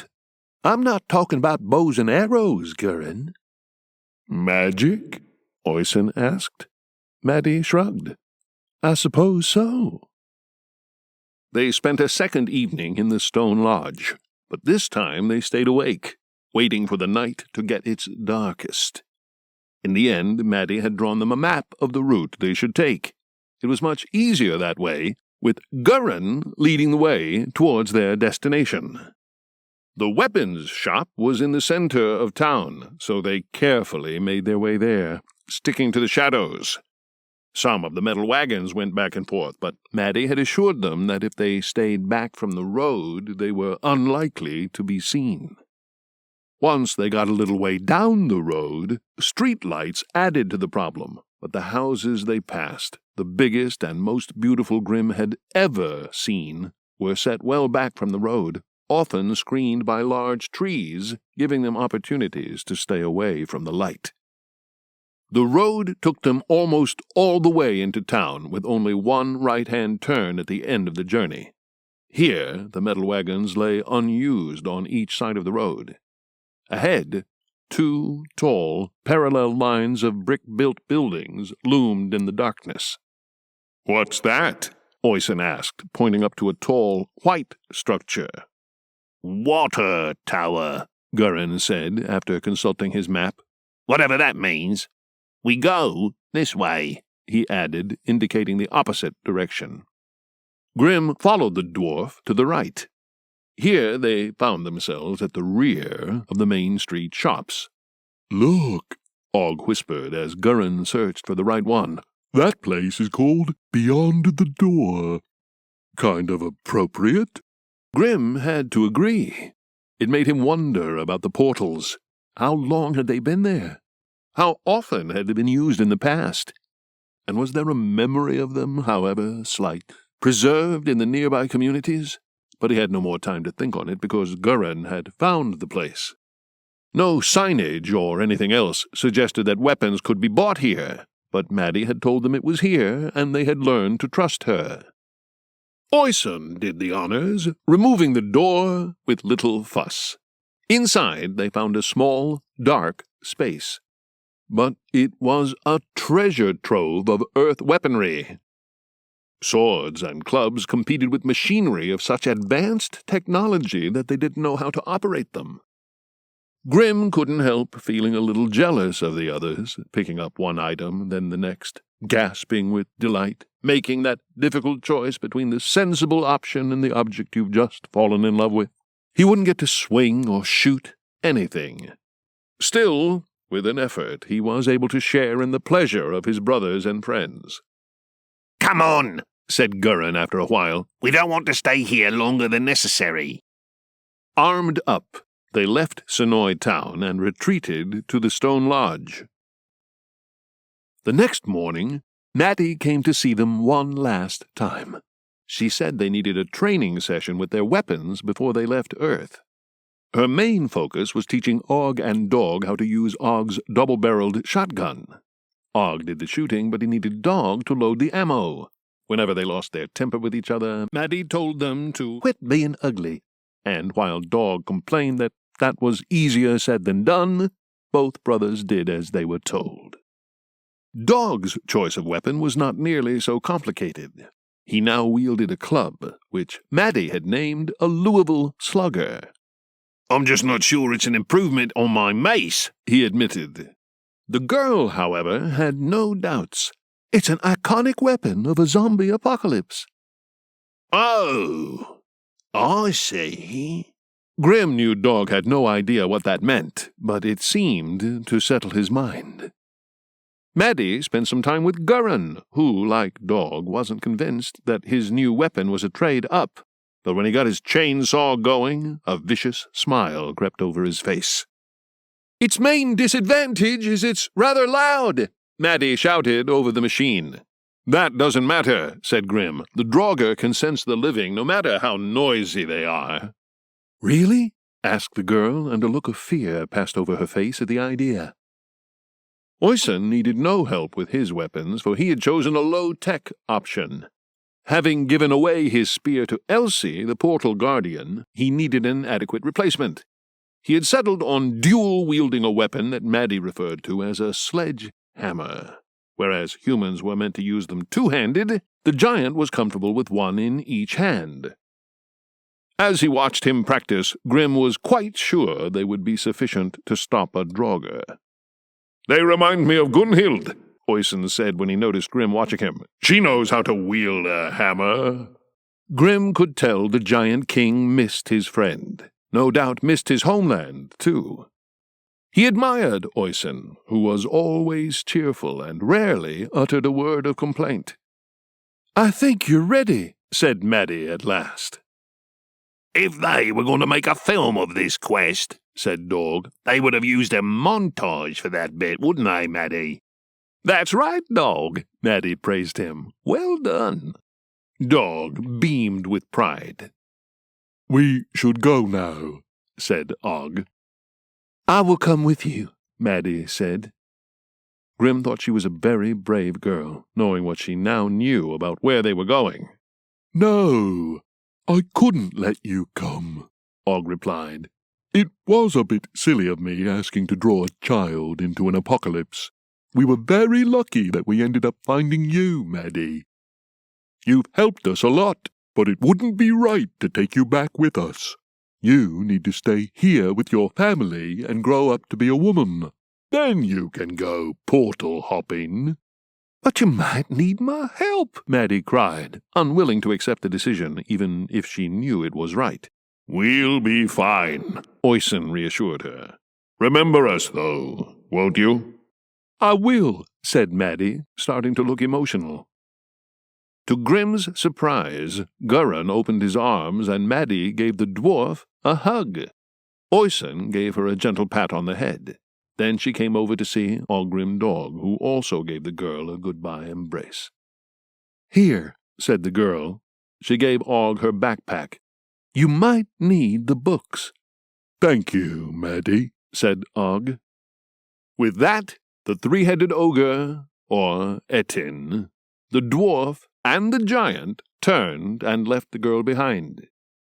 They left Sonoy, Georgia, United States of America, Earth, and returned through the door back to Galazoo.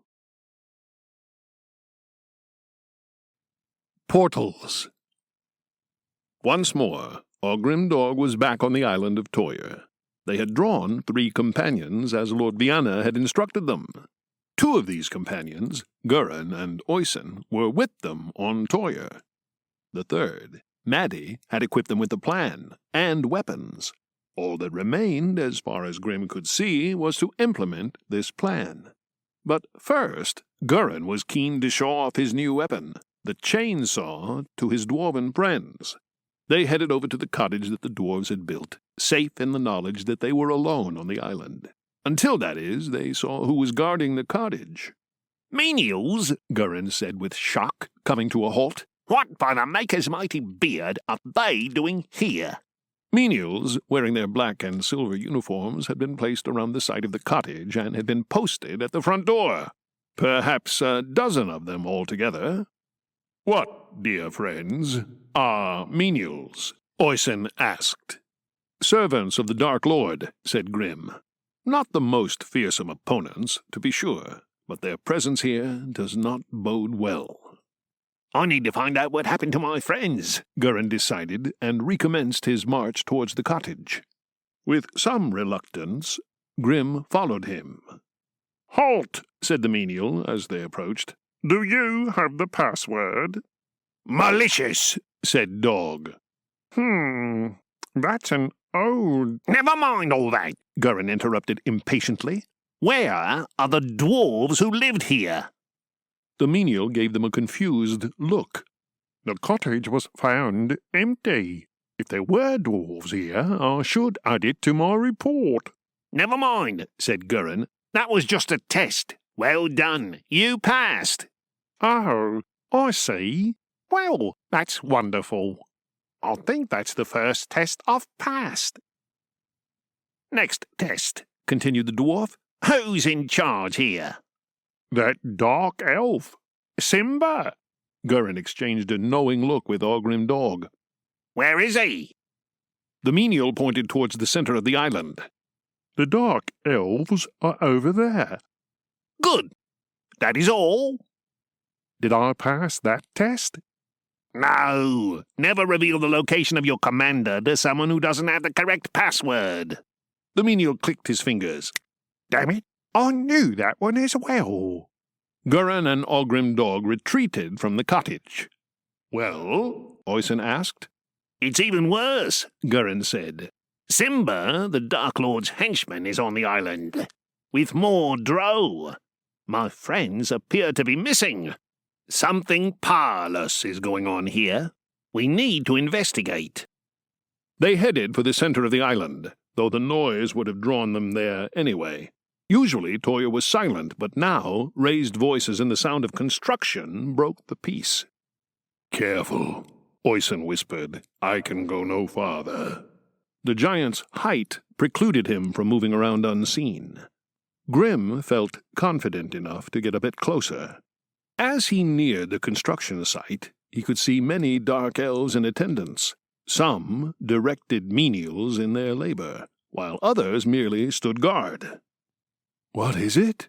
he wondered aloud. The drow appeared to be building one thin wooden wall. No supporting walls, or floor, or roof. Grim struggled to comprehend what the purpose of it might be. "It's a door," said Og. "A portal. A large one." "They're building a portal?" Grim asked. Even though he didn't know what they were building it for, he sensed it meant trouble. "I think I see Simba," said Gurin next to them, "though dark elves all look the same." Grim wondered whether Gurin thought dwarves were any less indistinguishable. It was one of those questions he would probably never ask. They were interrupted by a whistle. Turning behind them, they saw Oyson waving at them to return. They retreated towards the giant. It would have been difficult to get much closer to the enemy without being seen, anyway. "Over there," said the king, pointing into a stand of trees. Peering back at them was another Oyson. "What, in Gehenna?" uttered Dog. "Wait," said Grim. "It'll be Elsie. Oyson gave her his spear, so now she's taken on his form. I really wish she'd stop doing that." They made their way over to the stand of trees. "What's been going on?" Gurin asked the Guardian, the tone of his voice indicating he was in no mood for nonsense. "Dark elves have come to the island for its magic. They're trying to hunt me down, so they can control it themselves." "If you're being hunted, why are you walking around this size of a giant?" Gurin demanded.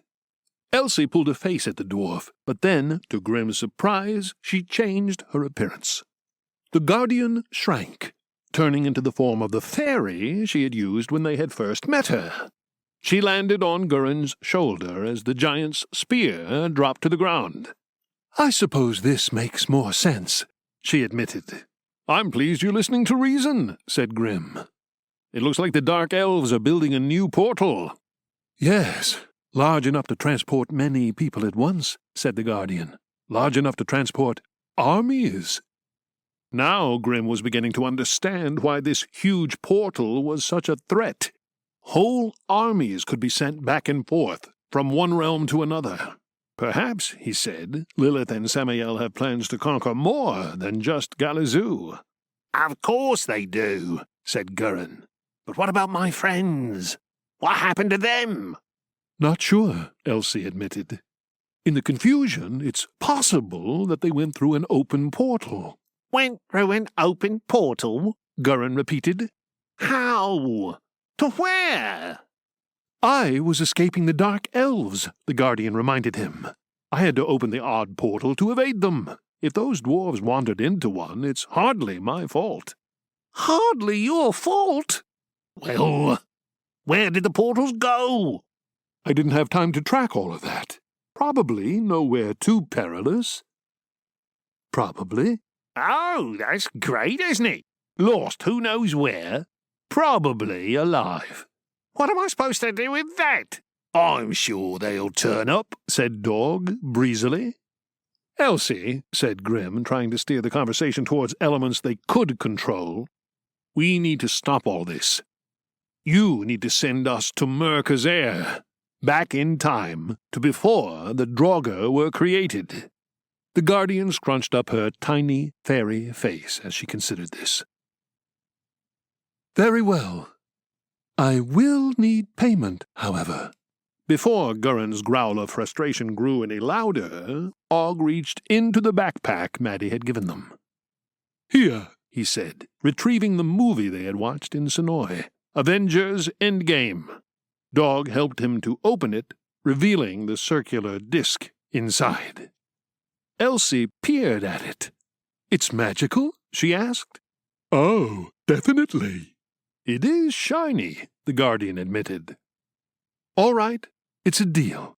"Wait a second," said Oyson, gesturing at his spear. "It's a deal if you throw in my spear." Elsie frowned suspiciously. "You're not going to use it when you're that size, are you?" Grim pleaded. "2 for 1 is not a fair deal," said the Guardian, crossing her arms and pouting. "All right," said Og, scrummaging in the backpack once more. "How about this magic wand?" he said, producing the device that Maddie had used to control the movie on the screen in the Sonoy library. The Guardian beamed with delight.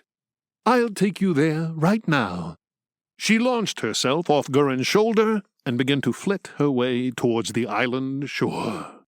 Ogrimdog, Gurin, and Oyson followed on behind. "What is our goal in this place called Merkazair?" Oyson asked. Grim had forgotten that the giant had no real idea where they were going. Merkazair is the home of the Bureau of Dungeoneering. It was there that our friends, Asata and Borta, persuaded Necromancer to create a virus that produced the undead Draugr. We need to go back in time and stop it from happening. "And how do we do that?" Gurin demanded. "From what you told me, they did it because the Kuthenian army was about to descend on Merkazair and destroy everything and everyone they held precious. What makes you think they'll change their minds just because we show up?" Grim had to admit it was a good question. "Let's think about this," said Og. "We had just left with Sandon and Rhea for our meeting with the Oracle. It's going to look a bit odd if we return to the town without them."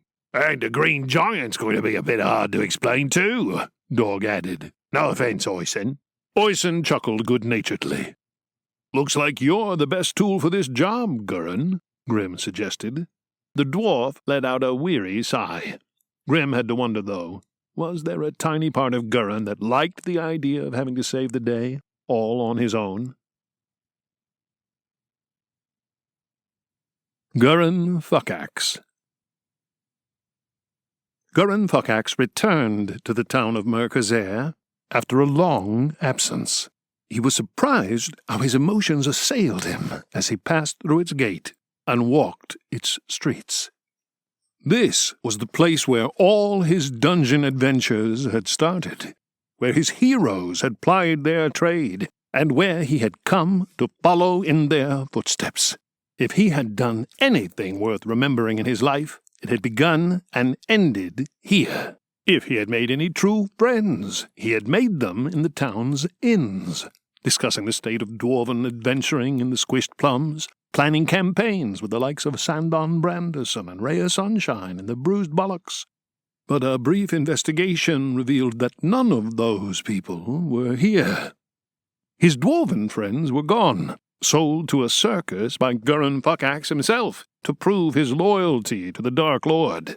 Not his finest hour, he had to admit. His dungeoneering friends, Hasseltorf, Sandon, Rhea, Asata, even that daft oaf Ogrimdog, were also away, fighting in war as part of the League of the Free Cities against the Kuthenian Empire. It had never really occurred to him before how much he had missed. While he was freeing his dwarven friends from the circus, only to get them all captured again by the Oni Zero, the other members of the Bureau had been in a war together. Perhaps the most traumatic experience of their lives, and he hadn't been there for them. Instead, he'd been making up for a disaster of his own making.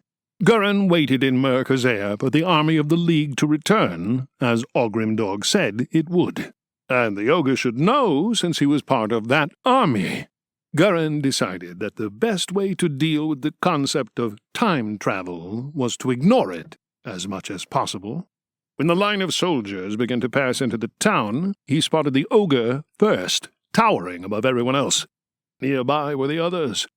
They looked different for their experiences. Faces more drawn, maybe more lines than they used to have, but it was the eyes that told the story the most. Eyes that had seen things they wished they hadn't and couldn't forget. That was the moment when the guilt truly hit home. Perhaps it was this guilt that led him to avoid an immediate reunion with his old friends. Instead, he found himself a seat in the shadows of the bruised bullocks and listened in to their conversation. It was Sandon who did most of the talking at first, explaining why he felt they should head north. But Asata wasn't having it. All the things we need to get done, and you want to go on an adventure into Verena? That's unfair, said Sandon mildly. A visit to the Oracle may be the only way we learn how to defeat Lilith and Samael. That makes it the most important thing we can do right now. Then go, said the barbarian. Get your palms red. Find out what she sees in her crystal ball. Meanwhile, some of us still have an empire to defeat. There was little to say after that. Not long afterwards, Sandon was taking the elf and the ogre out of Merkazir, leaving behind the barbarian and the princess. Feeling bitter and abandoned, this was when Asata and Borta had made their fateful decision. This was the moment when Gurin had to intervene. "Gurin!" Borta cried out when she saw him loitering outside the bruised bullocks. "You're back!" The Kuthenian princess grabbed him in an awkward embrace. Physical affection wasn't his kind of thing, but he wasn't about to complain to this girl. Borta had forgiven him for his part in abducting her from her home and taking her to the Dark Lord. Objecting to a hug would have felt petty. "Come inside," she said, grabbing his arm. "Asata will be waiting." He followed the princess to an out-of-the-way table. The barbarian rose to her feet and put her hands to her hips. "Well, I'll be damned to Gehenna. Didn't expect to see you again so soon." Asata held out an arm, and Gurin took it in the warrior's grip. "You freed your friends?" "Aye." "Where are they?" "They made it clear they weren't coming back with me. I rescued them. I owed them that. I didn't go looking for forgiveness, and I didn't get it," Gurin said, using his grumpy tone to mask the truth, as he so often did. They all took a seat. "You need to hear what's gone on while you've been away," said Asata. Asata and Borta told Gurin of the war in the east, how they had freed the slaves of Kuthenia wherever they went, how they had united Kuthenian and barbarian alike under the idea of a fair society ruled by Empress Borta, how close they had come to making it a reality. But every victory won only saw another Kuthenian army replace the last. And then they told how their allies betrayed their dream, retreating to their individual cities, cravenly waiting for their turn to submit and be punished by the enemy. How even Sandon had given up on the war, turning his mind instead to prophecies and other flights of fancy. "The worst of it," said Borta, "is having to face the people who still believe in us, who gave up everything and followed us here, knowing what awaits us and being powerless to stop it." "But we have an idea," Asata said, her eyes searching Gurin's with a desperation he had never seen there before. "A plan to stop the Kuthenians and save our people. A virus brewed by Necromancer, powerful enough to stop their armies in their tracks. Will you help us?" What else could he say? "All right, Asata." Their clandestine trip into Kuthenia was getting results. "How do we get it in them?" Gurin asked. They had captured 3 Kuthenian soldiers, tying them up with rope. "They need to drink it," said Nick. Gurin sighed. That was going to be awkward and messy. He got a finger in each nostril of the first soldier, pulled up, then jammed his leather-gloved hand in his mouth. Once he had the jaw prized open, Asata attacked with the first vial of blue potion. There was much spluttering and spitting, but most of it was sent down his throat in the end. As a precaution, they did the same with the other 2 prisoners. "What now?" asked Borta when they were done. "The transformation is likely to take hours," Nick said, "depending on a variety of factors." "So, we wait?" Asata asked. "Make sure it's worked?" "It either works or it doesn't," said Gurin grumpily. "Hanging around here and getting caught ourselves isn't going to help any." "It will work," said the Undertaker confidently, though a nervous glance towards Gurin somewhat undermined that. "We need to leave now." With obvious reluctance, Asata agreed. They mounted their horses, intent on making a speedy exit back to Mercazair. Asata and Borta rode ahead. Gurin could see that already they had a more contented air about them. Even if their plan didn't work, they had tried to protect their people. He could understand that. Gurin turned to Necromancer. You better not have played me and put something nasty in those vials. Nick looked offended.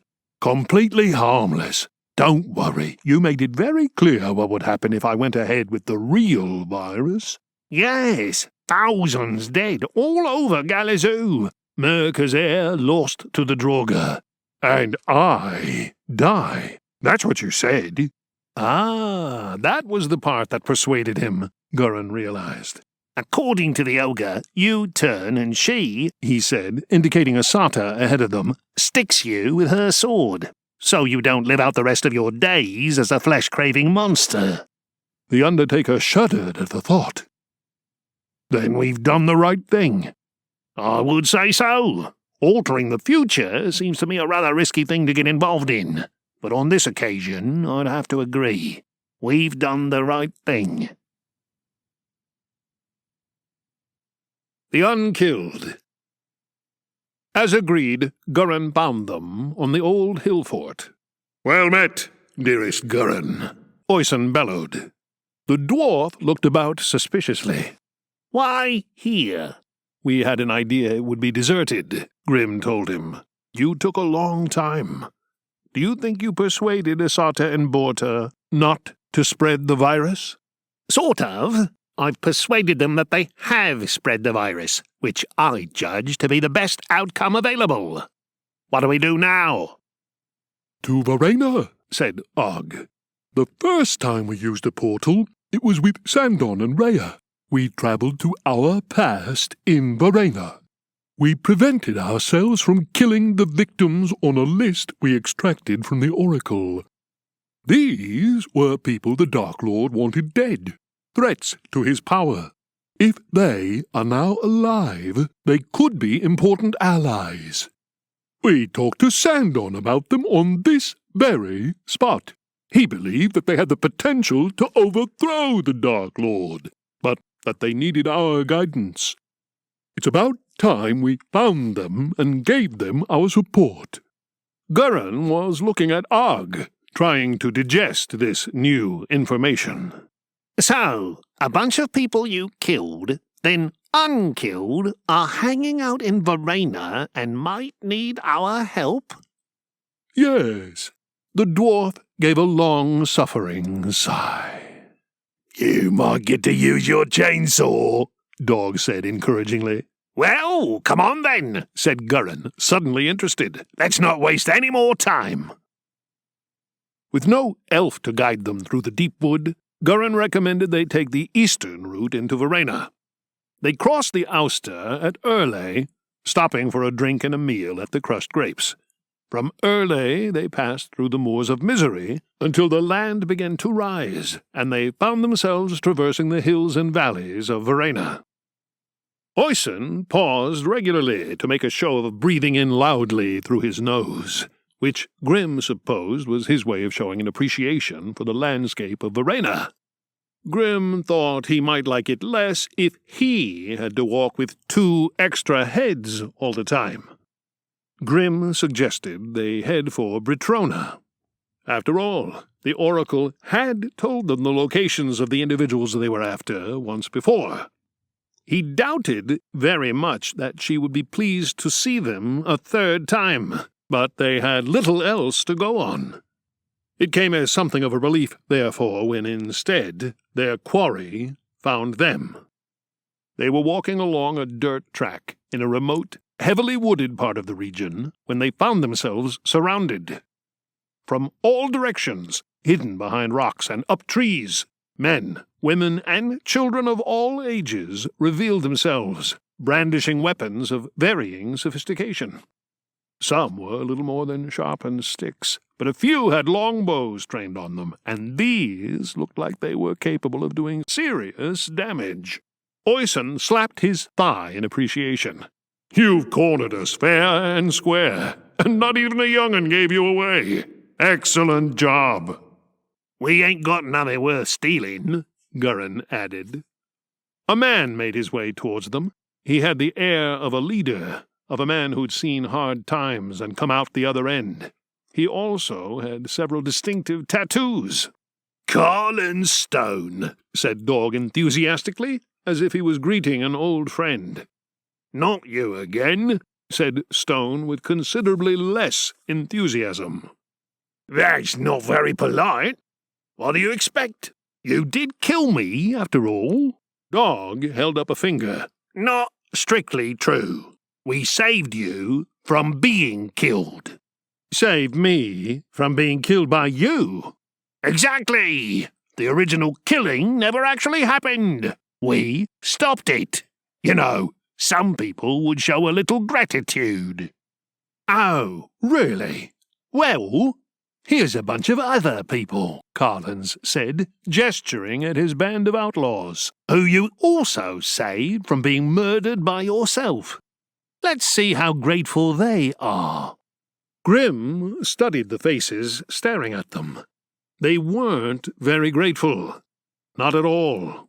Well, look, he said, we apologize for any hard feelings. We've come here with our allies to make it up to you. Anything you need, we're here, ready to put ourselves in the greatest danger. He looked around at Stone's war band. What are you up to at the moment? Pushing east, catching any menial or henchman of the Dark Lord as we go. Carlins gave them a long look, then seemed to make a decision. The Dark Lord has gone south into Kuthenia with an army. Her forces in Verena are reduced. We are driving the last of them out. Well, hurrah, said Oysen. Let us help you with this noble endeavour. He patted at the sledgehammers tucked into his belt, making more than one pair of eyes bulge at the prospect of seeing them used in anger. Why not more? Og asked. Why not press home this advantage and head all the way to Fell Towers? Stone shared doubtful looks with his crew. Fell Towers? We'll never get in. It's enormous, impregnable. You might be surprised, Og said. I think we can get you in. Stone studied the three faces of Ogre Dog for signs that this statement was a ruse, or a boast, or a joke. Eventually, he nodded. Very well. This could be our best chance to deliver a decisive blow to the Dark Lord. He drew his sword, raising it into the air. To Fell Towers! Fell Towers! Cried the men, women, and children who followed him. I wonder if sheaves is still open, said Dog. They marched east, about 40 persons in all. It was hardly an army. They had precariously little in the way of supplies, making them vulnerable to hunger and disease if they failed to grab a quick victory. Nonetheless, Grim thought it possible they could take Fell Towers. He didn't consider the menials much of a threat, however many had been left behind. Perhaps it would depend on who else they might find at the Dark Lord's stronghold. They made a rough camp as the daylight began to fade. Oysen and Gurin were invited to sit at the fires of two of the families in Stone's company. Grim soon heard them regaling their hosts with stories of their past deeds, in incomparably loud voices. Ogre Dog took a seat next to Carlins, and they shared what little rations they had.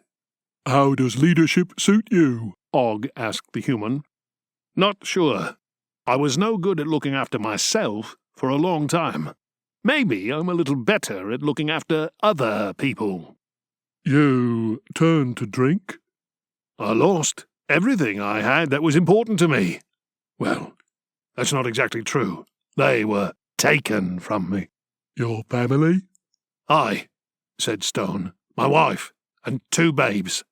I'm sorry, said Og. The Dark Lord. Why would he target them? It wasn't the old Dark Lord that did it. It was the new one. Lilith. She is far more dangerous than he was. Yes, said Grim. We learned as much. Still, to kill a woman and her children, that's a dark piece of work, even for Lilith. Well, "There's more to it," Carlins began, but looking up he saw they were alone no longer. Towering above him was Oysen, his adopted family in tow.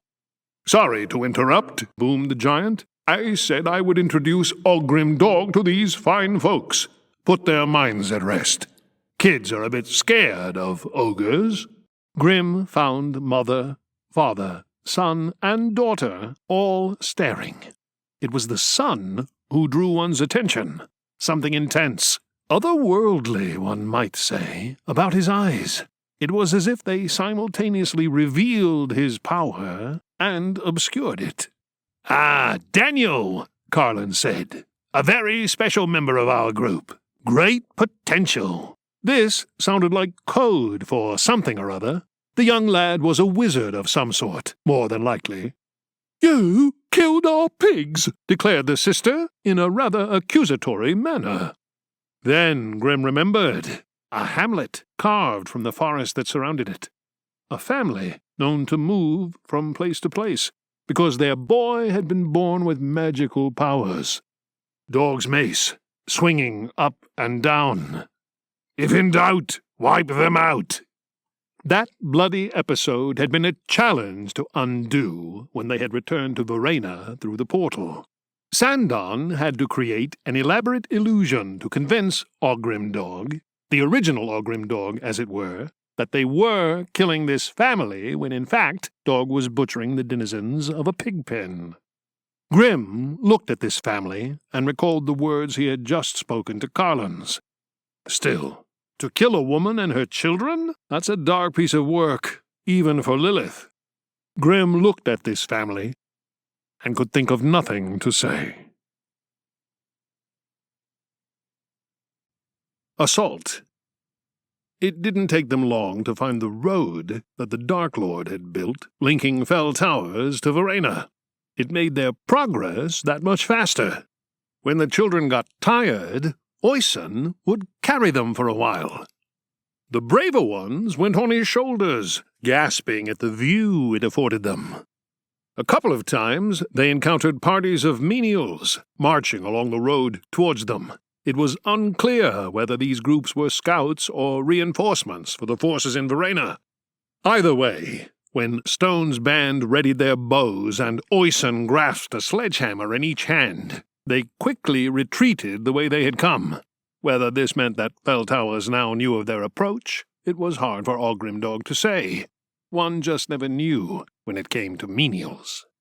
By the end of the day, they had entered the Badlands of northern Galizoo. In the distance, amongst the swirling mist that came in off the sea, they could just make out the thin, finger-like towers of the Dark Lord's stronghold. Any rations they had left were given to the children. Still, knowing that they camped within sight of Fell Towers provided a different kind of sustenance. The idea that they might achieve something grand and historic tomorrow was on everyone's lips.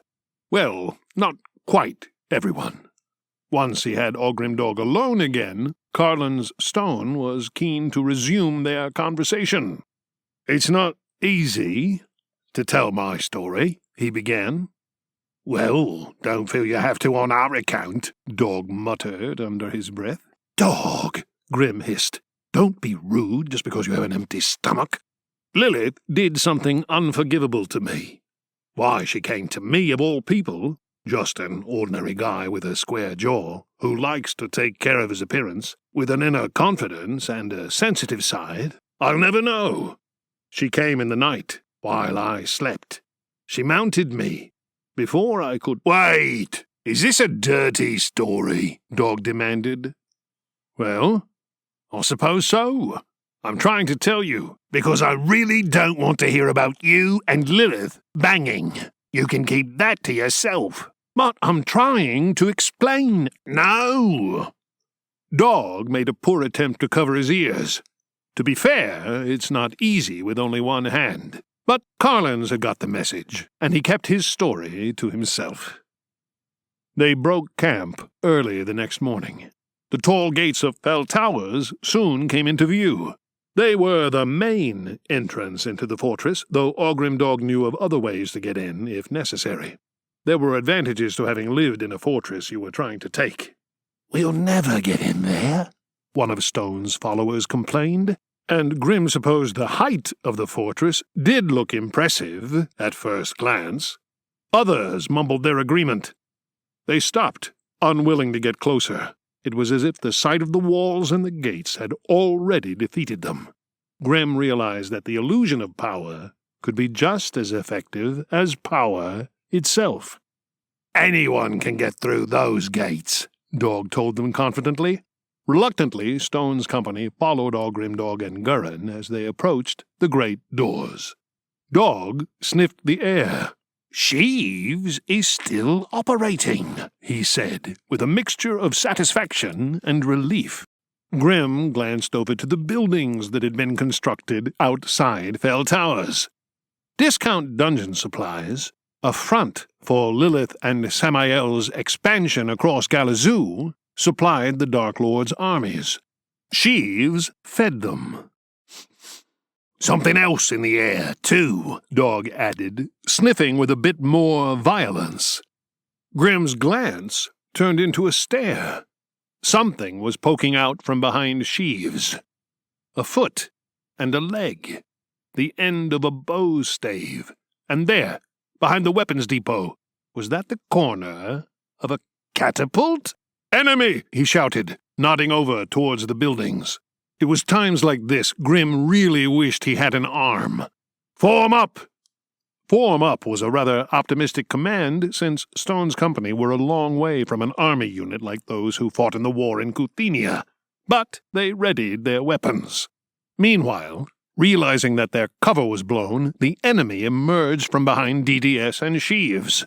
Menial archers began to put arrows to strings, while the catapult was wheeled out, a team of menials ready to load it with rocks.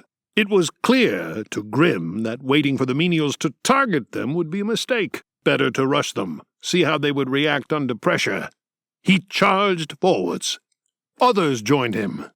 Gurin, Carlins, and some of his warriors. Oysen put in a burst of speed that must have caught everyone by surprise. Running ahead, his arm reached back and his spear was launched at the catapult. It struck home with a force that ruptured wood, sending splinters flying. Grim would be surprised if the catapult was capable of launching anything now. The menials responded with a volley of arrows. Many aimed at the giant, but their aim was atrocious. Grim didn't see a single one hit its target. Og reached his arm out, and with a roar, the first barrel of his gun fired, the shot leaving with remorseless speed and hitting a menial with such force that it sent him to the ground. With as much ruthlessness as Grim had ever seen from him, Og fired the second barrel straight afterwards. Another menial hit the ground. No doubt it was the noise and the novelty as much as the results, but the weapon broke the morale of virtually every menial who witnessed it. They turned and ran, and when they did, the rest soon followed. Before they knew it, the battle was over. They had the victory, and Grim could see the confidence of Stone's fighters swell as belief suddenly filled them. "To the gates!" Gurin shouted, and with a cheer they followed. "Let me get this one," he demanded as Ogrimdog loomed next to him. "I haven't had a chance yet." "Can I help?" a voice called down from the battlements. He sounded friendly enough, as if he hadn't just witnessed their defeat of his comrades. "Pernicious!" Gurin cried. That is actually the password," the menial admitted, who now sounded confused about what he should do. Gurin let out a cry of success. "Well, open the damn gates then," the dwarf shouted. One of the gates began to swing open. Before the menial had a chance to change his mind, Gurin led their small force into the courtyard of Fell Towers. Ignoring the routes up to the battlements, Gurin led them to the squat keep. 4 menial guards strode forwards, intent on barring their way.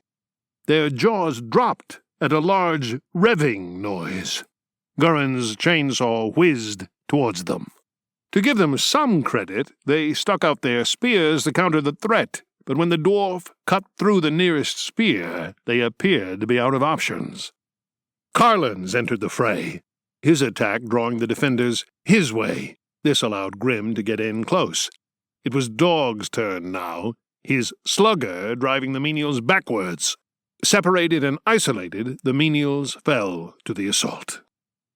Just in time, Oyson ran ahead, catching the keep's portcullis as it began to lower in place. "Not sure how long I can hold this for, friends," he shouted. Stone's fighters poured into the keep, searching for the mechanism room that controlled the portcullis. Grim moved into position next to the giant, and Og and Dog lent their strength to his work. Grim was glad to see that Gurin stayed with them, since this position left them rather vulnerable to a counterattack. In the end, though, the portcullis was raised back up, and the remainder of their force entered the keep unchallenged. It appeared that the resistance of Fell Towers, such as there had been, was over. What menials they found inside the keep looked at them, bewildered, bereft of any clue about how to respond. The absence of their master, the Dark Lord, seemed to have left them completely helpless. As soon as a cluster of them formed, Stone's archers would fire a volley, and they would retreat out of sight. "Don't it make you proud?" said Dog, with heavy sarcasm, referring to the time they had trained the menials at Fell Towers. "How do we go about finding who's in charge here?" "The throne room?" Og suggested. "Worth a try," Grim agreed. Stone ordered his troops to defend their position in the hallway while he joined Ogrim Dog, Gurin, and Oyson. They passed the trap door that led to the basement, where Ogrim Dog used to have a room. For all the terrible things they had done here that would live with them forever, Grim couldn't help a feeling of nostalgia for their quiet little room in the basement. "Open the doors!" Oyson bellowed at the menials who guarded the throne room. It was enough to break what little morale they had left. As they swung open the doors, Ogrim Dog and his friends marched inside. Seated on the Dark Lord's throne was the familiar, baby-faced figure of Brother Cain. If not exactly cowering before them, there was certainly a defeated expression on his face. "You got through fast," he said, as they strolled towards him. "The ambush I prepared?" he asked forlornly. "We spotted them," said Grim. "Then smashed them up," said Dog gleefully. Cain nodded, unsurprised. They haven't been the same since the old Dark Lord died. They remained loyal to Mother, you understand, loyalty being one of their defining features. But the old Dark Lord loved them, in his way, had a true affection for them at least, was concerned for their welfare. Mother was only ever concerned about what they could do for her. It wasn't the same. "She left you to run things here?" Gurin asked his old adventuring companion. "Yes, she's taken the more soldierly minions south to help the Empire against the League." Grim's head span a little, confused. Wait, what was happening at this time, in the old timeline? "Old timeline?" Cain repeated. Everyone ignored the cleric. "At about this time, we'd already used the portal to Unkilled Carlins," Og said, nodding at the soldier. "We'd set off from Avolo to Mercazair, probably reached the farm. But now, of course, there are no Draugr to get in our way." Grim tried to get his head around it. He really tried. Somewhere out there was the real Ogrim Dog who belonged in this timeline. He was with Sandon and Rhea, and they were heading for Mercazair. Sandon wouldn't get bitten at the farm. They would reach Mercazair and find it safe. No escape to Babylon. No showdown with Gary the Goblin. No Draugr at all. "Wait a minute," he said. "If there are no undead, what's to stop Samael's Kuthenians from invading the cities of the League? Instead of Mercazair destroyed by the Draugr, it's destroyed by the Empire." Said Gurin. "You've a point. We need to push south now, open up a new front, give them something else to think about. What say you, Carlins? Would you and your band be willing to continue our adventures?" "Carlins? Have you been listening to a damn word, man?" It was only now that Grim noticed that Carlin's stone had gone white as a sheet. He was staring at Brother Kane, probably had been for some time. "Can I help you?" Kane said tentatively. Your mother is Lilith, the succubus? Stone asked the cleric. "Yes," Brother Kane admitted, eyeing Stone's sword nervously. "I have something to tell you. Your mother came to me one night while I slept in bed next to my wife. She mounted me." "Oh, by Lord Vienna, not this again!" exclaimed Dog. Stone gave Dog a look cold enough that even Dog piped down. "This is important. That night changed my life. My wife saw the climax of it with her own eyes. She left me, took my children with her." "Wait," said Dog. "I thought your wife and children were dead." "No," said Stone. "My family died that day, broken in two, but they live on. My life lost meaning the day they left me, and I descended into a life of bitterness, fueled by drink. For Lilith mocked my wife and I with one final piece of vindictiveness. She had taken my seed and used it to make a child of our unholy union. I had no wish to hear of this creature, did my best to get so wasted every night that I forgot about it." "You mean," said Brother Kane, looking more childlike than ever. "Yes, I am your father." "Daddy!" the cleric cried, and he crossed the space between them. Carlin Stone took Kane into an embrace and patted him lightly on the head. "I'm sorry, son. None of this is your fault. But if you'll have me, I'm willing to try to be the parent you've never had." It was an intimate moment, the kind of display you look away from to afford some privacy. But Grim couldn't help noticing that Brother Kane wore the most beatific smile he had ever seen. Ogrimdog's Evil Deed. With Brother Kane turned to their side, thanks in part to his utter defeat and capture, but more because of the revelation that Carlin Stone was his father, order was restored to Fell Towers.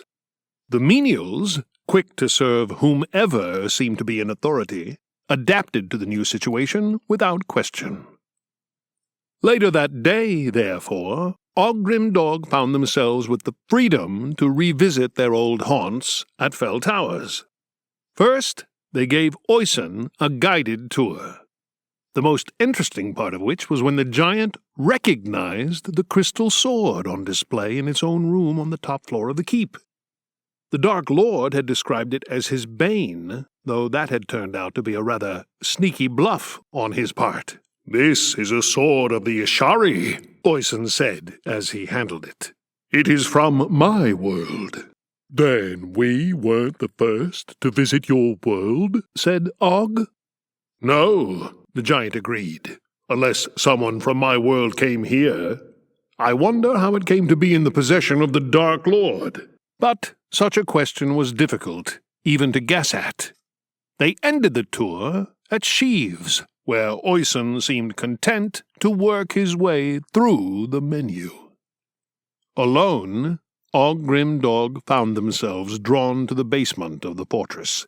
Here they had lived in relative contentment for a while. Company had been limited. Towards the end, Princess Borta had been confined to a cell down here. There had been Evie, the Dark Lord's pet worm. Had there been anyone else? Memories of the past can play tricks on you. Sometimes we remember the past as we wish it had been.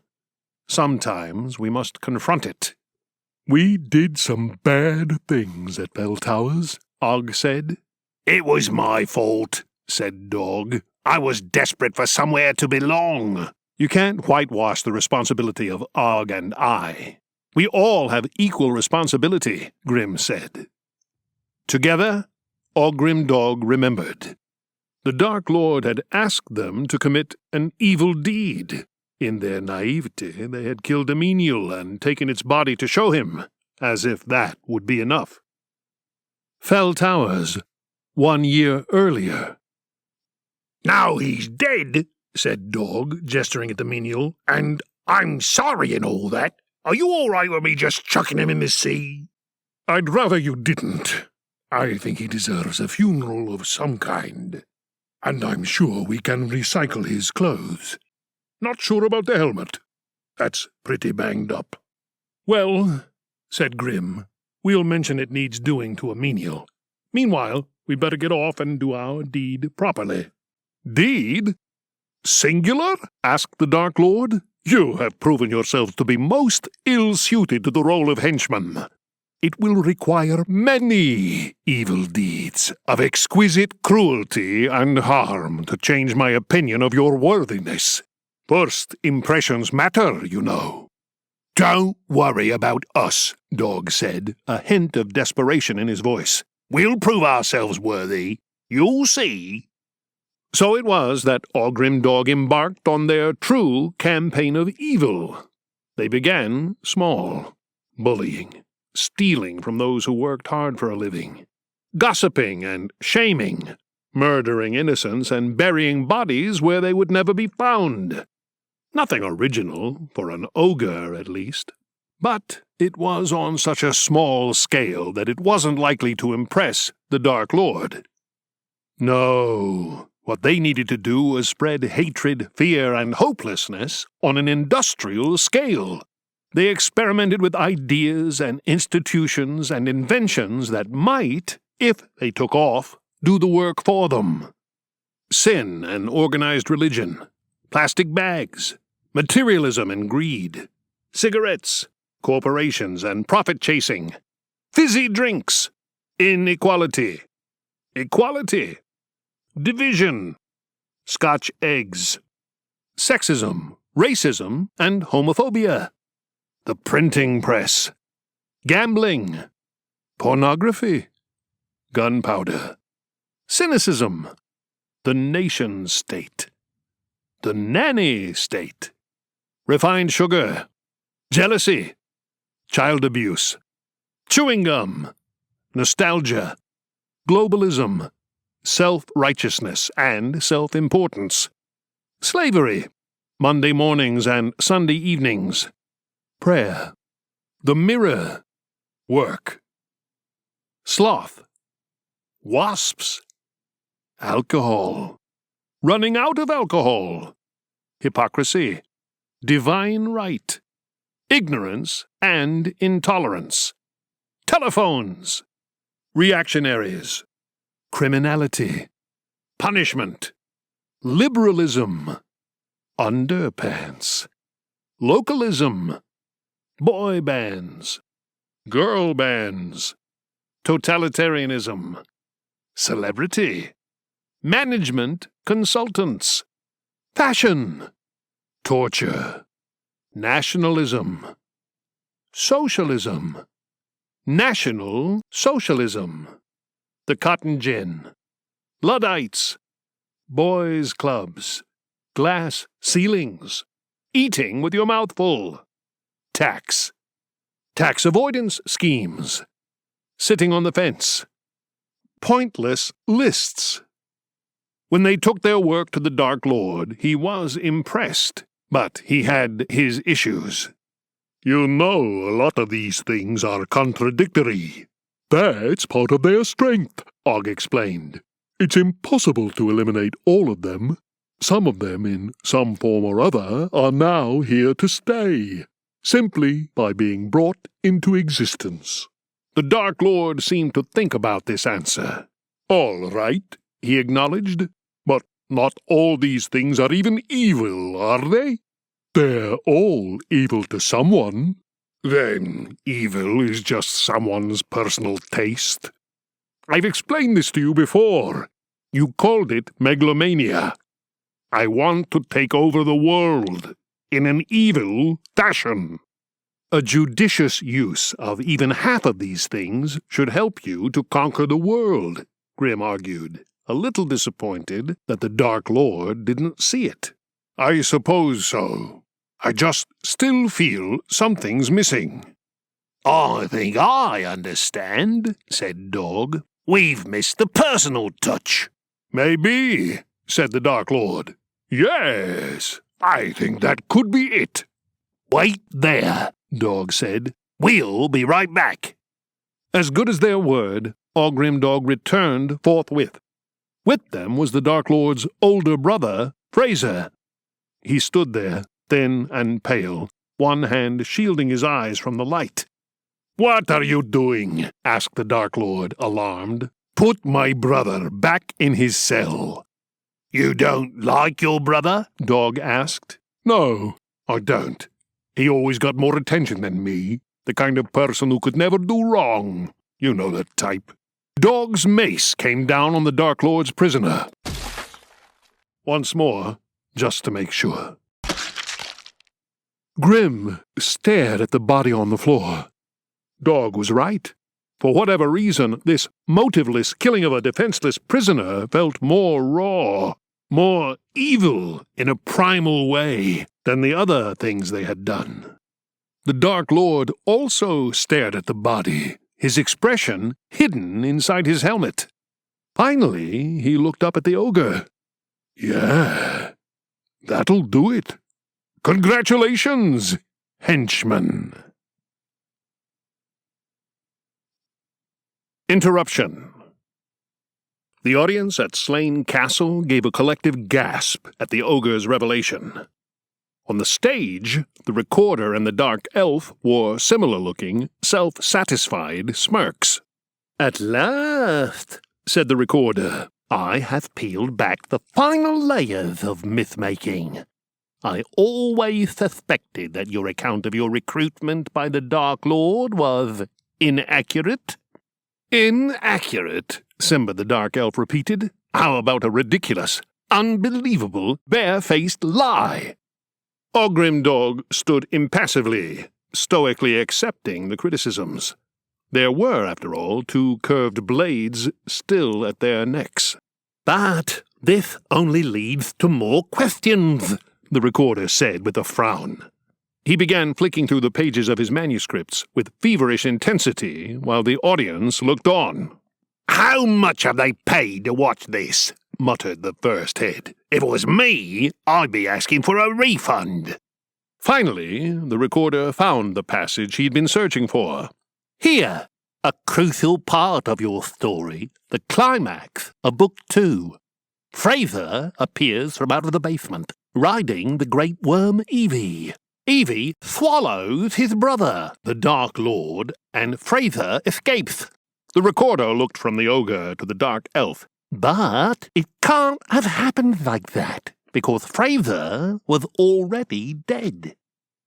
The dark elf raised an eyebrow at the ogre, waiting for a response. "All right," the middle head relented. It happened exactly like that, except it wasn't Fraser riding the worm. It was Sir Gareth, the Unfortunate. "Sir Gareth, the Unfortunate?" the recorder uttered. "Such a character has made no appearance in the story until now." "Nonsense," said the third head. "He appears as part of the group of Bureau adventurers who break into Fell Towers and steal the Dark Lord's bane. He even stabbed the Dark Lord with the crystal blade, a blow that might have killed him had Brother Cain not been around to heal the wound." The recorder glanced at the dark elf, who nodded a confirmation. Frowning, the recorder riffled through more pages. He placed a finger on his black script. "You cracked him across the back of the head with your mace. I assumed such a blow killed him. You never mentioned him again. You never even bothered to name him." "He was knocked unconscious," said the first head. "It was a mighty blow, I admit," he said proudly. "But his helmet protected him. He became a prisoner of the Dark Lord afterwards, locked in the cell that Fraser had occupied. I suppose, in our telling, it was an easy thing to replace him with Fraser. That way we could hide what we had done." "I see. And his nickname? Unfortunate? Surely there is an untold story there." The ogre shrugged. "After his escape, he was never seen again," said the middle head.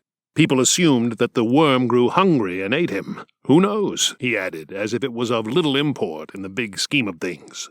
The recorder nodded as he completed the corrections in the margins of his work. That can be tidied up in the second edition, I suppose. He looked at the ogre with a stern expression, somewhat undermined by his oversized glasses. Any other fabrications you'd like to admit to while we're at it? The recorder looked from the ogre to the dark elf, who seemed about to say something. This distraction explained why Simba never saw the portal open a few feet above his head. As the ogre took a delicate step away, figures began to fall from the portal. Before he could react, the dark elf found himself underneath a pile of 6 dwarves. "Ah," said the third head. "We wondered when you were going to show up again." Ogrimdog leant over and roughly picked up the dark elf, who had lost his swords somewhere in the heap. Thumping him back down onto the stage floor, the ogre kept a large hand on the dro's shoulder, ready to wring his neck, if necessary. The dwarves were looking around with confused expressions, surprised to find themselves on a stage in front of a huge audience. "You won't believe where we've been," said Curran, getting to his feet and brushing himself down. "Yeah, well," said the first head, "these people have paid good money to come listen to us, not you. Do us a favor and help us get him down, will you?" he added, gesturing at the recorder. Wait, what? Ogrimdog threw several dwarves up towards the recorder. They climbed up onto his desk and proceeded to cut through the lines that held the furniture in place. Desk and chair, along with recorder, came crashing down to the stage. The recorder was unceremoniously dumped next to the dark elf.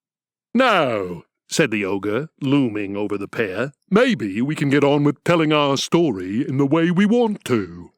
Then everyone can go home."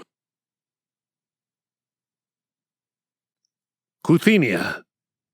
Ogrimdog took the road south from Fell Towers. With them were the companions Grim and Dog had drawn through the portals on Toya, Gurin Fuckaxe and Oisin, king of the giants. Carlin's Stone and his band of outlaws also came with them. Finally, Carlin's son, Brother Cain, led a force of menials. In numbers, they were now enough that someone might, if feeling generous, call them an army. Even if the menials didn't count for much, having Fell Towers on their side had other advantages. They now had wagons full of supplies, weapons, raw materials, tools, and, most importantly, food. After days of walking, they made it out of the badlands of northern Galazoo. At some point, the road they took crossed into Kuthenia, though there was nothing to denote exactly where the border lay. And anyway, the lands of the Dark Lord and the Empire were now fundamentally one and the same, controlled as they were by Lilith and Samael. As they penetrated deeper into enemy territory, they began to pass Kuthenian settlements. There were small homesteads, hamlets, and villages. There were vast plantations owned by the nobility and worked with slave labor. Even though it might have been tempting to target these latter and recruit slaves into their fledgling army, they decided that they were better off making good time. If they were successful, the slaves would be freed later, and without putting their lives at risk. They had tried the alternative strategy when the League had invaded the Empire. Tried and failed. It was inevitable, of course, that once they were seen, the Kuthenian military would kick into action. At first, their progress was tracked by scouts, but when a river blocked their path, no one was surprised to find the bridge defended by a full unit of Kuthenians. "We need to get across that bridge," Brother Cain said simply, "or else it's a detour of a week to 10 days. "We can't afford to waste that time," grumbled Gurin. "Or risk getting followed by these soldiers and getting trapped," added Carlins. "Then it's fighting time," said Dog with a grin. "I think we might be able to get by without a fight," said Brother Cain, causing Dog to frown like a spoiled child. "I'm a known servant of the Dark Lord, after all. An army of menials has already passed this way. Gurin served as a henchman in the past." The only one among us who is suspicious is Ogre Dog, who fought on the side of the League and is rather recognizable. Maybe we could hide in a wagon, Grim suggested. I think it likely that the commanders have already been informed of your presence among us, said Collins.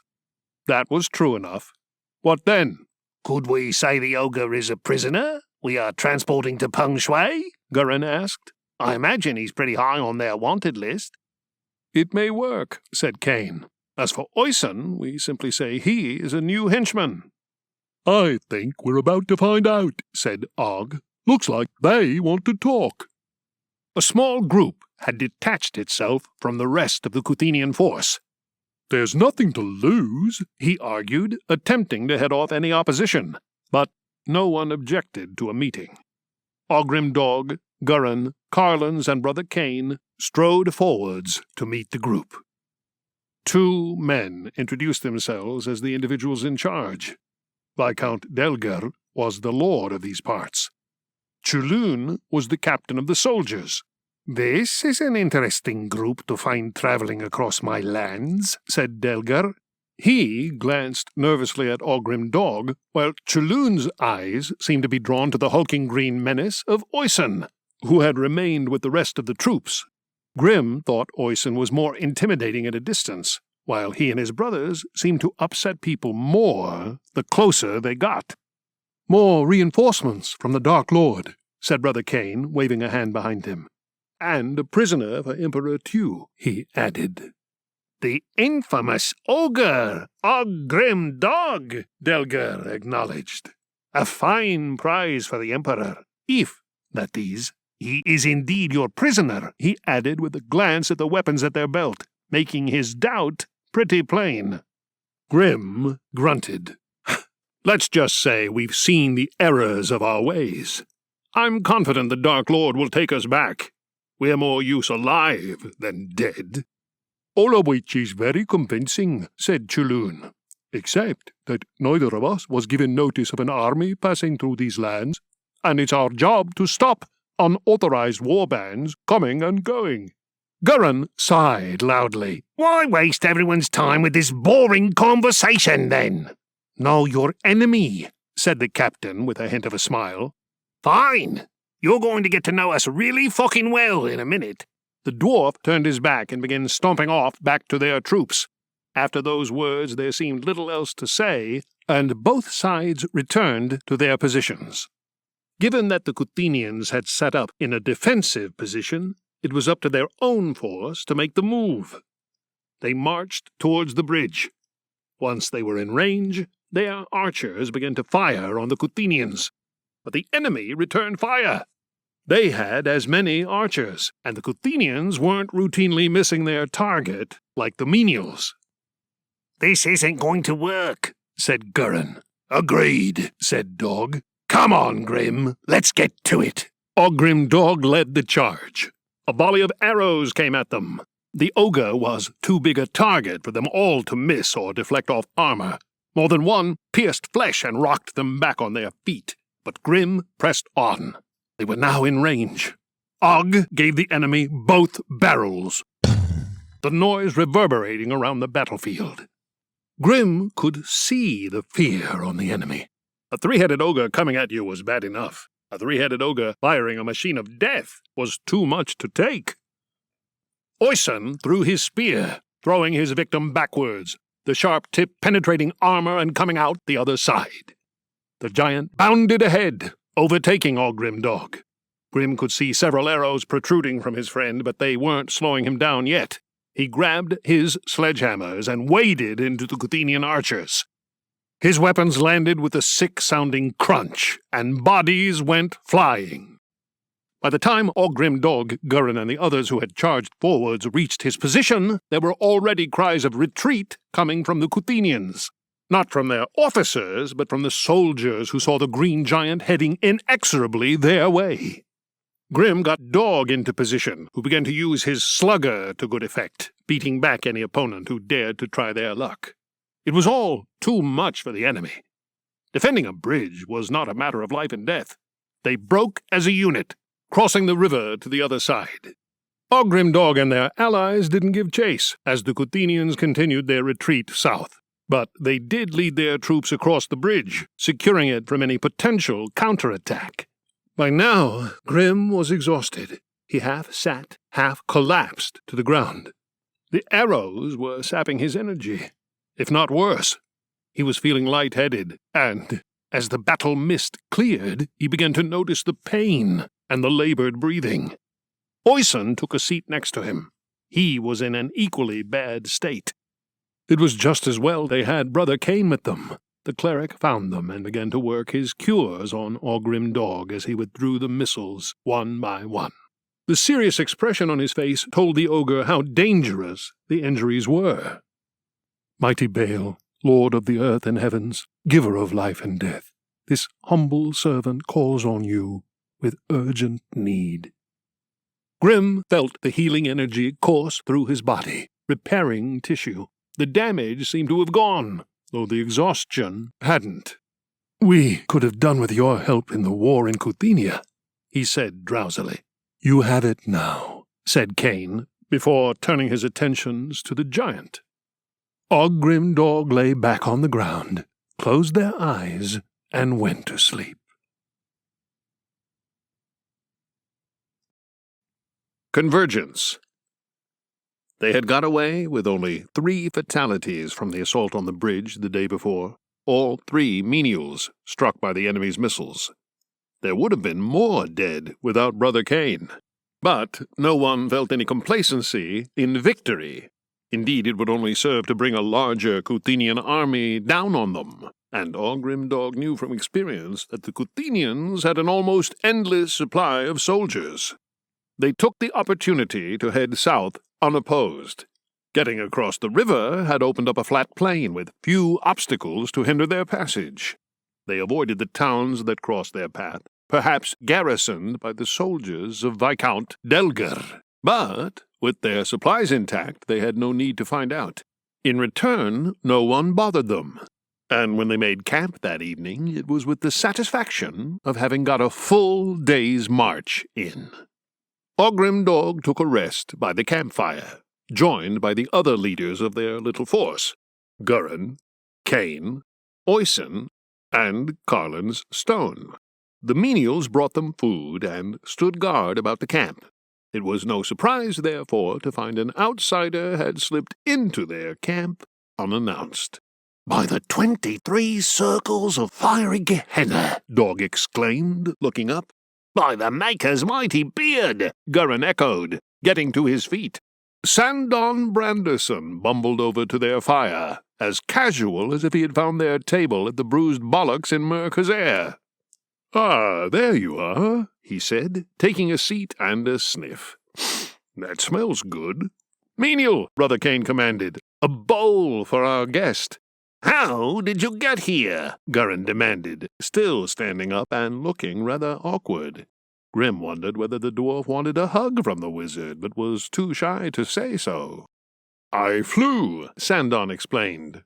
"Ah, most grateful," he said to a menial who handed him a bowl of stew, and began making slurping sounds. "Not bad at all. You've better food than we do." "Are you going to explain yourself?" Gurin demanded angrily, "or do I have to beat it out of you with the butt of my axe?" "Very well," said Sandon, sounding a little hurt. "I've been tracking the movements of the Kuthenian army. Several units have been sent north, in this direction. I couldn't make sense of it." He waved a hand around at their camp. "Now I can. That doesn't mean I understand everything. Is Brother Cain on our side now? And who's this chap?" he said, jutting a stew-covered chin at Oyson. He then glared at the ogre. "Ogrimdog, you could have told us you were leaving. We wasted a whole day looking for you." Grim's head was spinning. "I'm a bit lost with all this again. Last time we saw Sandon, he was dead. We buried him outside Babylon. Now he's wandering about in Kuthenia?" "Dead?" Sandon demanded. "I have most certainly never been dead. And where, by the ancient lords elemental, is Babylon?" Perhaps I had better explain what's happened, said Og. Everyone could probably do with the refresher. Grim found it a little annoying that Og, who had the worst memory of everyone he knew, was somehow on top of the complexities of time travel. Though he had to admit it was just as well that someone was. "You'll recall," Og began, "that we went with Rhea to the Oracle of Britrona, who gave us a prophecy." "Of course," Sandon replied. "A darkness sweeps the land. The dead are restless, hungry. The living are scattered, lost. It is the end times." "Exactly. We then went to the portals on Toya, where we went back in time to Verena. We saved a few lives, including Carlin's here." Sandon nodded. "Pleased to meet you again," he said, offering a hand which Carlin's took. "And this is?" he asked, gesturing at Oysen. "Oysen, King of the Giants," Oysen responded, who also shook Sandon's hand. "And what is he?" Sandon began. "I'll get to that," said Og, beginning to sound a little frustrated. "We then went to Avolo, right?" "Yes. And?" "And that is where our stories diverge," Og interrupted again. "When we went to Avolo, the Oracle's prophecy had come true. The city was surrounded by the undead." Og had Sandon's full attention now. He proceeded to tell him of the horrific events that followed, including Sandon's own death. Then, how they had returned to Toya a second time and visited other worlds. How they had returned to the Galazoo of the past, this Sandon's present, and stopped Asata, Borta, and Necromancer from unleashing their deadly virus. Finally, their journey north, and the fall of Fell Towers. "I see," said Sandon when he was done. "Then you did it. You stopped the deadly prophecy, and saved our lives in the process." "We did," Grim agreed, "but we are far from safe. We are deep in enemy territory and liable to be overwhelmed by the Kuthenians at any moment." "This is true," said the wizard. "But let me tell you what has happened since our stories diverged, as you put it. Rhea, you and I returned to Merkazer without incident. No undead, no farm, no Babylon. As far as I'm aware, Gary the Goblin is still running his postal service. Under the impression that saving the life of Carlin's here and those others you murdered might have changed the course of history in some way, we acted. We persuaded the members of the Bureau and those exiles who lived in Merkazer that the enemy was weakened and that we should act. A busy round of diplomacy followed. For my part, I got General Caborna and the Avoloese back in the war. You returned to Darkspike Dungeon and brought Queen Crim and the Black Orcs into the fold." "We did?" Dog asked. It was an odd feeling to learn about things you had done in another timeline. No wonder Sandon had felt a little funny about hearing of his own death.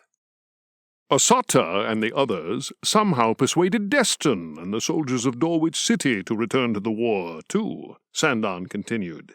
"We marched back into Kuthenia, catching the enemy by surprise, and here we are, camped a mere 10 leagues away from your force. However, there is a problem. A huge army is barring our path into Jesu. While following their movements, I noticed some units had been detached and sent north. It seemed odd. Worrying that it was some strategic ploy, I followed them, and that's how I found you. I presume they've been sent to take you out of the picture, as it were." "How many?" Gurin asked. 2,000. "Too many," was the dwarf's assessment. "What do we do?" "I could lead you back to our force," said Sandon. "Knowing the route they are taking, I am fairly confident we could slip past them." Then we can help you fight the Kuthenians, said Dog, sounding excited. Yes, well, replied Sandon, let's worry about that when we come to it, shall we? When should we go? Gurin asked. Right now would be a good idea. The Scream. The nighttime march started out quite exciting, traveling beneath the stars, talking with friends, but after a while the excitement wore off. They had walked all day, and their bodies needed rest. Not to mention, the fifth time you stub your toes on a rock or put your foot in a puddle of muddy water, the novelty has well and truly worn off. As Sandon walked alongside Ogrim Dog, he told them of an oddity. You marched with us into Kuthenia, he explained, but then yesterday you disappeared. We spent a good few hours looking for you, and here you are, as it were. I can't help but wonder if the two are linked. Perhaps the universe doesn't allow the same person to meet themselves, if you follow my drift. But, with respect, Sandon, said Grim, that doesn't really make sense. We came through the portal days ago, not yesterday. Not to mention, said Og, we have met, after a fashion. The very first time we went through the portal to Verena, we watched our old selves demolish a pigsty, remember? Yes, well, it was just a theory, said Sandon, sounding a little put out that they'd been so quick to disregard it. If it's really nothing to do with your time-traveling, then it remains a mystery. There was little they could do about their missing selves. For now, they just had to keep walking. They reached their destination in the early hours of morning. Guards had been set around what appeared to be a well-organized camp, and it took a while for Sandon to persuade them to let an army of menials inside. By the time they were allowed through, a welcoming party had gathered. Caborna, Queen Crim, and Destin were there. Acquaintances from the Bureau, such as Erindale the Elf. But it was their friends who Ogrim Dog wanted to see, to hug, and talk with. The last time they had seen these people, they were dead, killed by goblins or Draugr trolls or some such. Grim found it hard to shake those images from his mind, but seeing Hasseltoff, Asata, and Borta alive and well helped. But the greatest source of happiness was seeing Rhea Sunshine. Grim staggered over towards her in a daze. Og and Dog caught her in an embrace, and Grim experienced a brief, if stupid, pang of jealousy. "What's Cain doing here?" he heard Asata say suspiciously. "And where did you get to, Gurin?" she demanded, but Grim cared little about those conversations. "It's so good to see you again," he told Rhea, sniffling as he tried to hold back tears. "What's got into you, Ogrim Dog?" asked the elf as she tried to extricate herself from their grip. "You've only been gone a day." "Ah!" came Sandon's voice from behind them. It reminded Grim of the times they had carried the wizard on their back. "We have some explaining to do." In the end, everyone was gathered together, and Og, with a little help from everyone else chipping in, retold their story. Some of it was certainly hard to believe, and Grim noticed one or two incredulous faces. Rhea believed it all, since she had met Elsie and traveled through a portal on Toyer Island. He could understand why some of the others were having a harder time. Asata was staring at Gurin, eyes narrowed. "So you tricked us," she demanded, "made us believe we'd spread the undead virus here, when we hadn't." "Don't blame me," said Gurin, not interested in backing down, "for the fact that I fooled you. Blame yourself." Before Asata could get out a furious retort, Borta intervened. "Well, after hearing Ogrim Dog's account, it was for the best. So, thank you." Undermined, Asata folded her arms and looked away into the distance. "What now, then?" asked Hasseltoff. "There's an army no more than 4 leagues from here, at least twice as big as ours, if not 3 times. What do we do?" "We can't hope to win," said Caborna gravely. "It'll be a massacre, and our people back home will be left defenseless if we die here today. "Oh, no you don't," said Asata, her gaze returning to the conversation, eyes blazing. "We've already run away from this position once before. Not again." The barbarian looked at Sandon. Indeed, everyone looked at Sandon. The wizard took his time to respond. "There are enemy units chasing shadows to the north, while we've just added to our army. Not just in numbers either. Lilith wanted Carlin's Stone and these other individuals from Verena dead. She must have wanted them dead for a reason. They're here now. Maybe that will be enough for us to break through to Peng Shui. I can't be sure, but I think this is the best chance we'll get." Grim looked at the faces of those listening. People nodded in agreement. Even Caborna seemed willing to risk his troops. Asata shot the wizard a look of gratitude. "So, this is it?" said Dog, his voice full of anticipation. "Og, load your gun." They marched out towards the enemy in their divisions. Caborna led one, Destin another.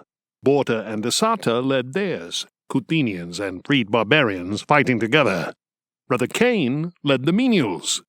Ogrim Dog served with the forces of the Bureau of Dungeoneering, led by Hasseltoff. Carlin's small force had also been integrated into this division, though the halfling left the old soldier in full charge of his band of Varanian outlaws. To the rear of these forces, Queen Krim had her orcs as a reserve force. The enemy came into view before them. Square-shaped divisions of Kuthenian soldiers spread out across a rise, where their generals had taken the high ground.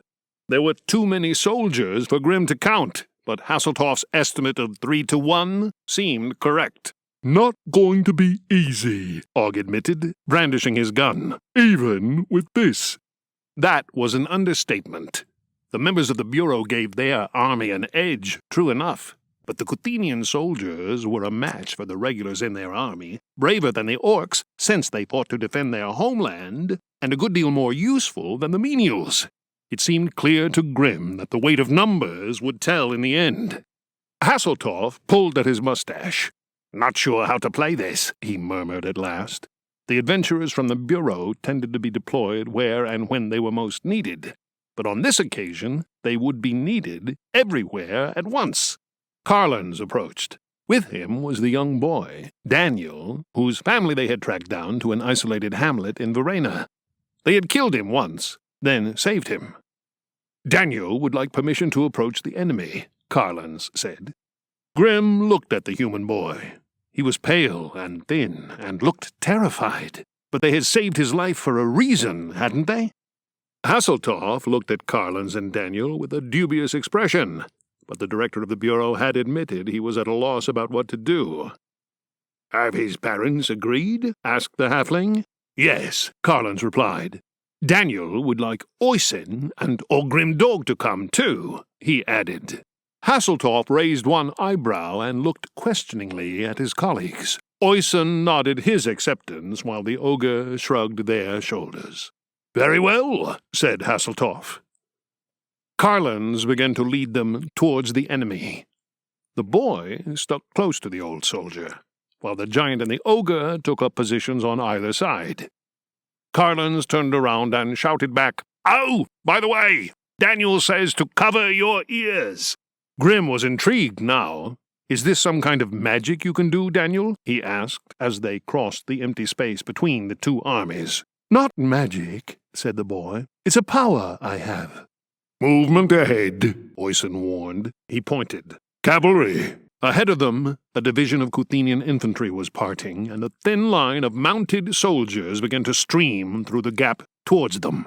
As they gained speed, Grim started to feel a little concerned. The horsemen would reach them in short time, and if Daniel thought a single giant and ogre could protect him, he was very much mistaken. "Here," said the boy quietly. They stopped walking. Daniel looked across the battlefield, as if taking in the sight. Meanwhile, the ground underfoot began to vibrate from the war horses closing in on them. "You can cover your ears now," said the boy. Carlins covered his ears. Oysen covered his ears. "Wait a moment," said Grim, concerned. I can't cover my ears. I can't cover mine either, said Dog. It's not all about you, you know. Well, at least you can cover one of them. Not while holding my slugger, I can't. Daniel opened his mouth and began to scream. It was loud at first, and then kept getting louder until it became a shriek. Soon, Grim could hear nothing else but the boy's scream, and it kept getting louder until it did more than fill Grim's ears. It began to fill his mind so he could think of little else. With effort, however, he could watch the effect it had on the enemy, because although Ogrimdog, Oyson, and Carlins were closer to him, Daniel was somehow directing his scream at his enemies. First, it was the horses who reacted. They turned around and fled from the noise, some of them dumping their riders to the ground. Elsewhere, soldiers dropped weapons and clutched their ears.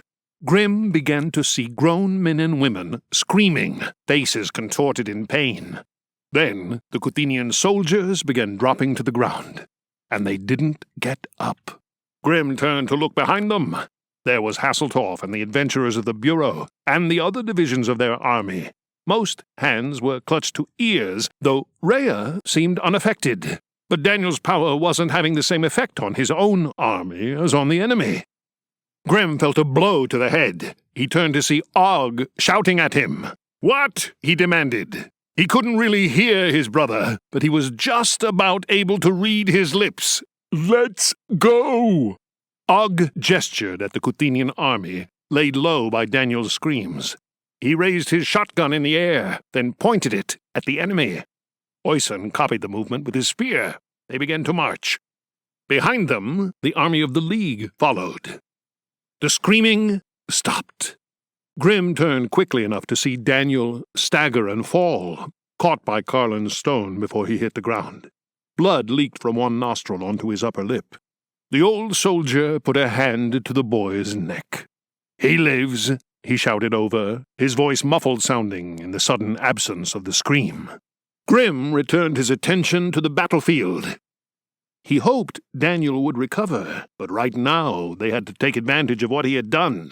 Right now they had a battle to win.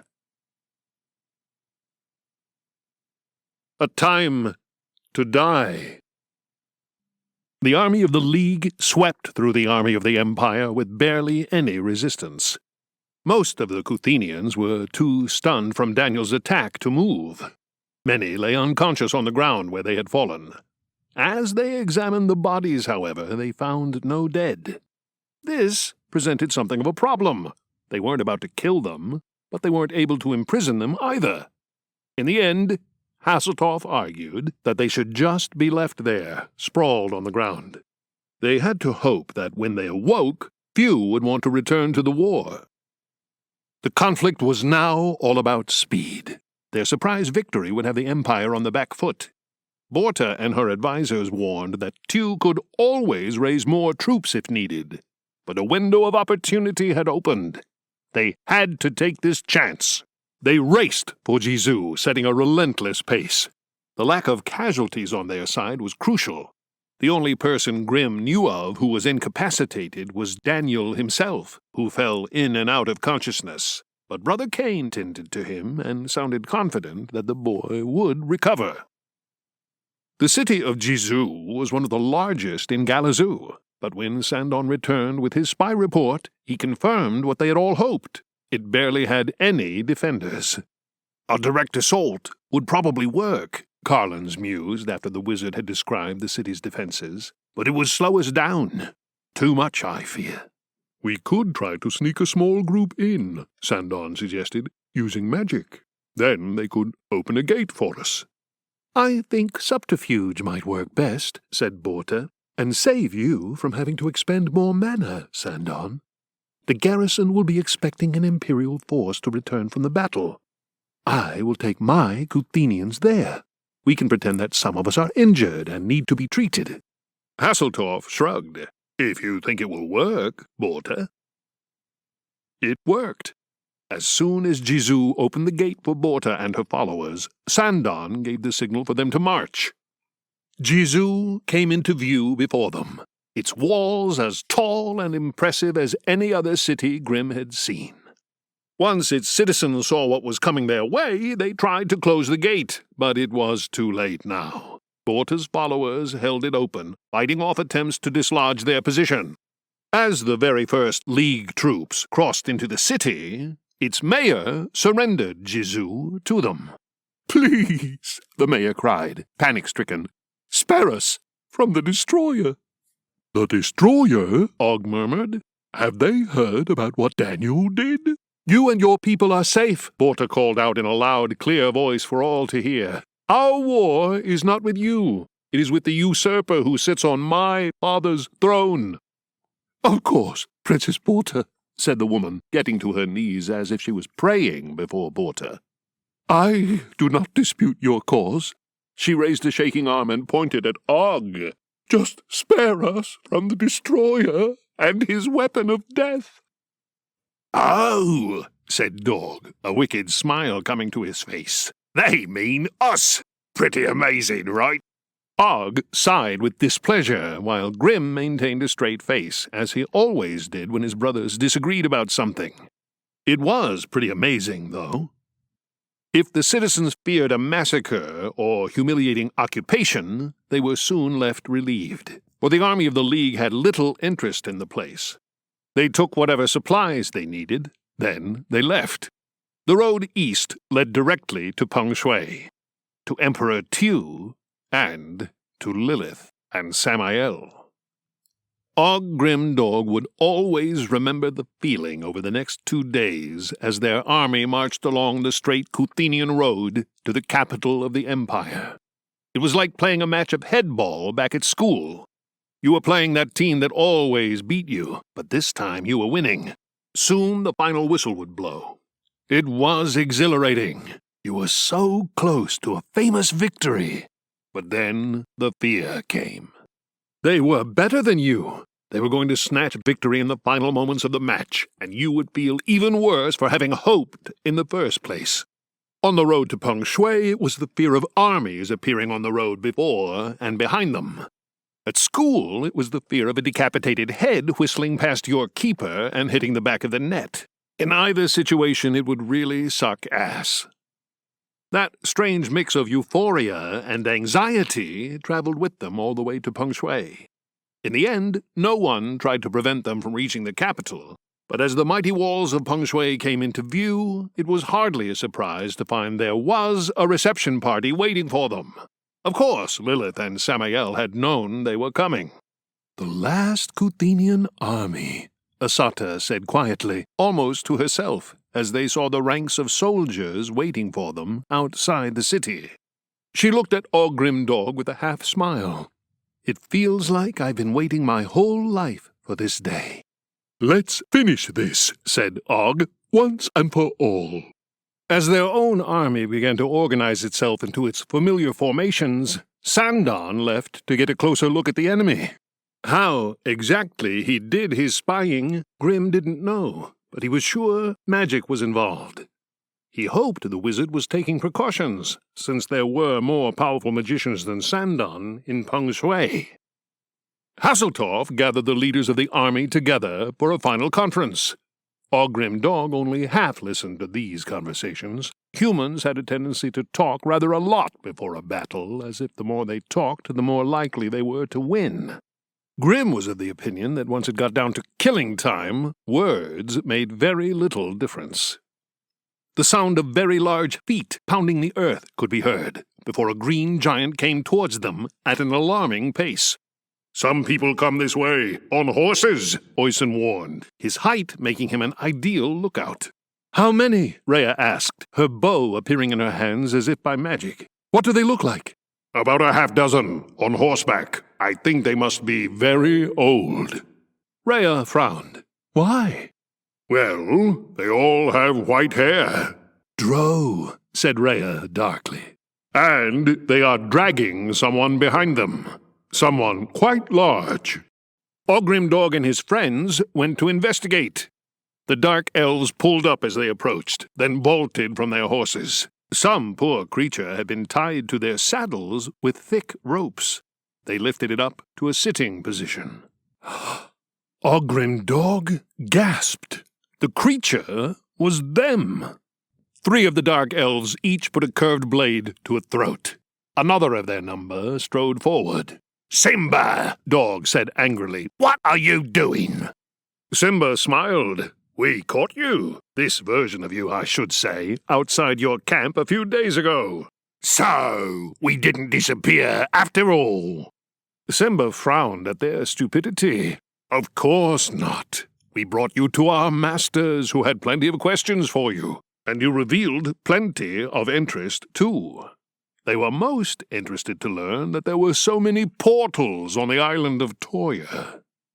Grim looked at the other Ogrim Dog, sitting with dazed expressions on the ground. Purple bruises and red welts covered their faces and body. To be precise, the other Og mumbled with what looked like considerably less teeth than usual. It was Dog who revealed plenty of interest. They put truth serum in the muffins, The other dog wailed. What was I supposed to do? There was nothing you could do, Dog whispered, voice full of empathy. Using portals is a bit of a cheat, don't you think? Simba asked. But not to worry. Now we can play that game too.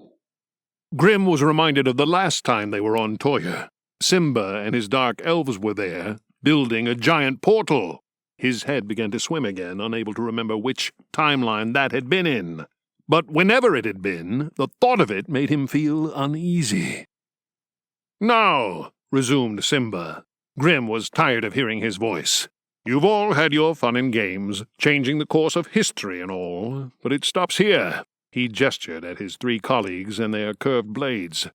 Stand your army down, or Ogrim Dog dies, and if he dies, no one goes back in time to rescue any of you, and you all die. Don't listen to him, said the other Grim. They're scared. They can't stop you. Grim took a step forward. The dark elves drew back their blades, ready to strike. Wait, Grim, said Gurin. what if Simba is right? If you die, no one rescues me from Zero. I don't persuade Necromancer to ditch the virus. The Draugr return to Galazoo. Is it worth the risk? Maybe we should cut our losses. We've crushed their army, saved the West. Isn't that enough? Grim kept his eyes on the other Grim. He honestly didn't know what would happen. Maybe if this Ogrim Dog was killed, they would also die. Maybe the Draugr would come back. He had never really got to grips with the concept of time travel, but he saw something in Grim's eyes. He knew that Grim didn't want him to give up. Not now, not ever. He lurched forwards. Og fired his shotgun, the pellets slamming into the 3 dark elves. Too late, however, as their blades had already sliced through the necks of the other Ogrim Dog. Ogre and Dro all fell to the ground. Simba flung himself to the side, just avoiding Rhea's arrow. 2 spears, Oison's and Borta's, struck down the remaining 2 Dro. Then Simba was moving again, almost too fast for Grim to follow, as he leapt onto the saddle of one of the horses and turned the beast around. Og fired his second barrel. The shot hit the horse, who bucked up. Simba dived to the side, rolled to his feet, and he was away. Rhea gave chase for a short distance, but Simba was faster. Ogrim Dog went to look at themselves, clearing aside the bodies of the dark elves. The other Ogrim Dog was dead, all 3 throats cut, as dark blood pumped into the ground around them. Asata and Gurin approached. "I'm sorry," said the barbarian. "Well," said Og, "I suppose it was our turn to die." Looks like you're not vanishing into thin air or anything, said Gurin after a moment of silence. Looks like it, said Grim. I think Simba was bluffing. That shows they're getting desperate. Maybe, said Og. I hope so, Grim. I don't really want to look at this anymore. They returned to their friends in a somber mood. Before anyone could think of anything to say, there was a flash of light, and Sandon reappeared. Bad news, I'm afraid, said the wizard. Not just Kuthenians, but menials and dark elves in their army. We know that, said Gurin grumpily, gesturing at the dead bodies around them. Oh dear, said Sandon, looking around at the carnage. I'm terribly sorry you got killed, Ogrim Dog. Don't worry about it, said Dog. We had a spare. I suppose so. Oh, I nearly forgot to say. They have a two-headed dragon as well. The final battle. Lilith and Samael had given the order for their army to attack. Grim guessed that Simba had returned to his masters and told them of his failure to turn them away. Whatever the reason, rows of soldiers hastened their way, in clean lines and formations. Well, they're good at marching, Dog observed. Let's see how good they are at killing. Ogrim Dog's attention was diverted towards a shape in the sky that was getting larger. As they watched, the shape resolved itself into a beast with huge wings that beat the air as it came towards them, before it began to glide towards the ground. Twice the size of Mighty One, Og noted. This dragon had the red and black coloring that Grim knew marked it as a fire dragon. It landed with a thud that shook the ground underfoot. Two long muscled necks rose from its torso. Two pairs of eyes, one pair crimson, the other black, studied their latest victims. They looked out at the soldiers of the League, lined up in their formations, before focusing on Ogrim Dog and his friends who stood closest to the beast. An odd collection of individuals, Highness, said the first head with a sibilant voice. Look, vicious, said the other in a voice that sounded like lava breaking through rock. An ogre with 3 heads. How droll. I would wager 3 heads must be even more irritating than 2. Surely you are correct, Highness. It's nice to see they made something of their lives, before we ended them, of course. Begone, devils, Sandon commanded. We are here to rid Galizu of the menace of Samael and Lilith once and for all. Stand with them, and you will perish. Heinous chuckled. Confidently done, human. I'll give you that. But this little insurgency of yours is over now. You appear to have completely lost touch with reality. I gave you fair warning, Sandon declared. The frost magic of the witches of the ice realm of Fjordland should cool your haughtiness. The wizard held out a palm, twisted his wrist, and sent an ice bolt towards the dragon. Vicious raised a clawed hand and flicked lazily at Sandon's bolt. It redirected to the front row of Brother Cain's menials, leaving them encased in a solid block of ice. I can do magic too, human, he said. For eons, my brother and I have sat at the gates between worlds. We guarded them against those who would wish to pass through and, in so doing, bring down chaos upon us all. We have come here to return order to Galizu. Oh, said Sandon. Go, shouted Rhea. What exactly Rhea meant by her command, Grim wasn't sure. Nonetheless, he found his feet moving him towards the two-headed dragon. Others joined him. Oisin, Gurin, Asata, Borta, and Hasseltoff. He looked up to see an arrow skitter off the scales of the dragon and wondered what it would take to wound this creature. Heinus's neck lowered towards them, and a blast of fire erupted from his throat. It was countered by a bolt of ice, hot steam rising where the two forces met. The two heads of the dragon swiveled to look at Sandon, both sharing the same deadly expression. That distraction was enough for Oisin to act. Grim had never seen the giant move with such explosive power. With one hand on the shaft of his great spear, he ran at the dragon and leapt high into the air. The huge steel blade tip was plunged into the neck of Heinus, causing the dragon to let out a horrendous cry of pain as the weapon passed out the other end. Oisin let go of his weapon and dropped to the ground, chased by a blast of fire from the mouth of Vicious. Again Sandon was able to block the fire with his ice spell. Vicious roared in fury as his brother fell beside him. Borta's spear hit the remaining dragon, but bounced off harmlessly.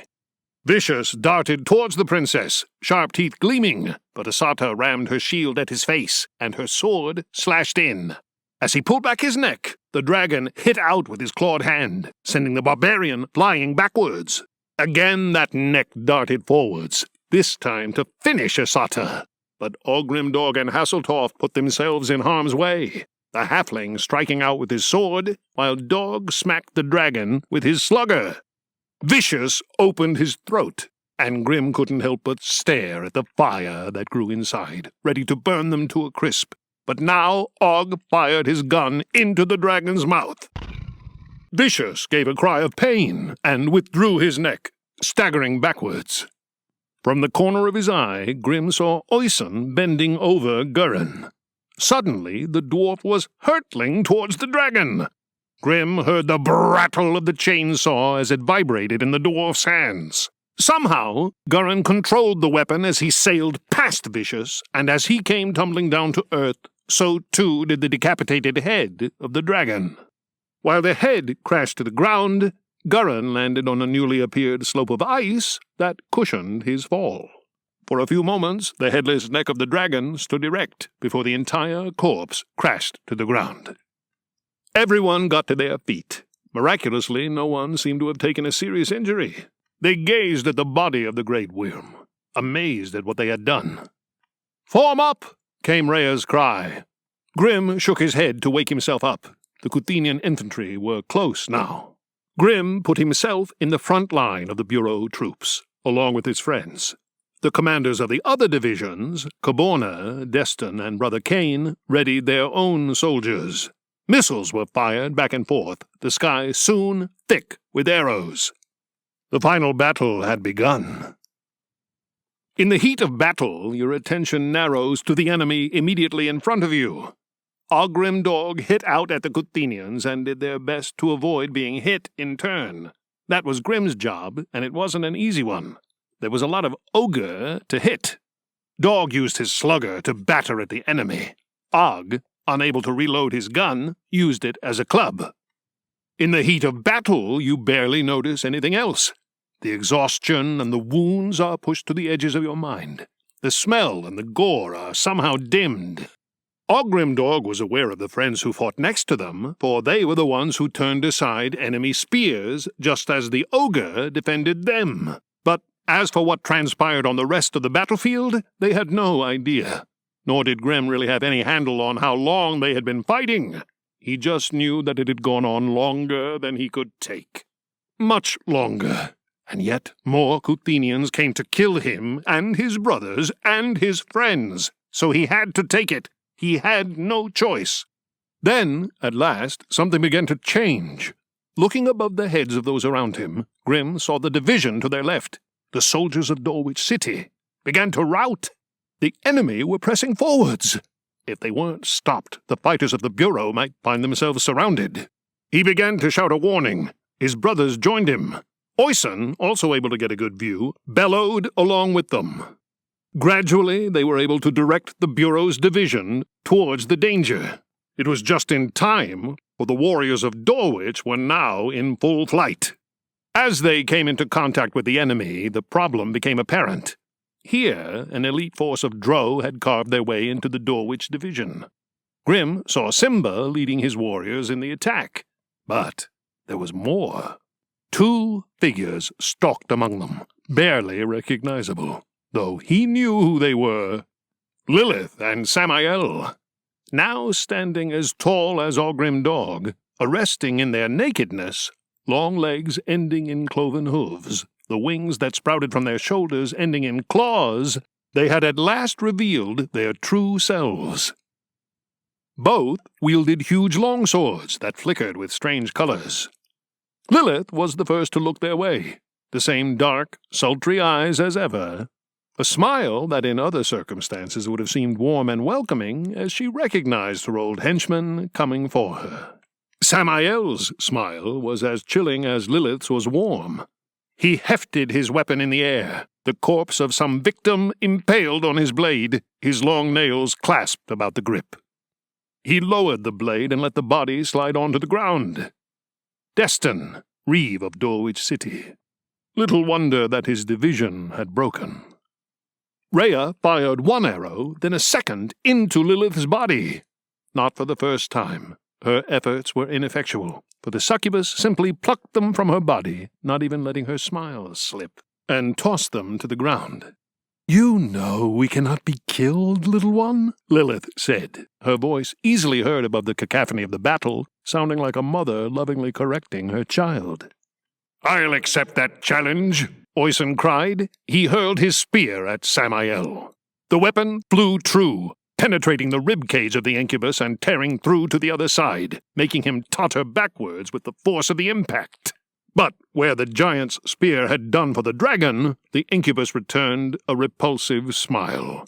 He pulled the great weapon from his body, and Grim watched as Samael's chest was repaired before their eyes until he was fully healed. For some odd reason, that was the moment when Grim finally understood where Brother Cain got his powers from. His mother could heal herself, and the cleric had inherited a mutated version of her power.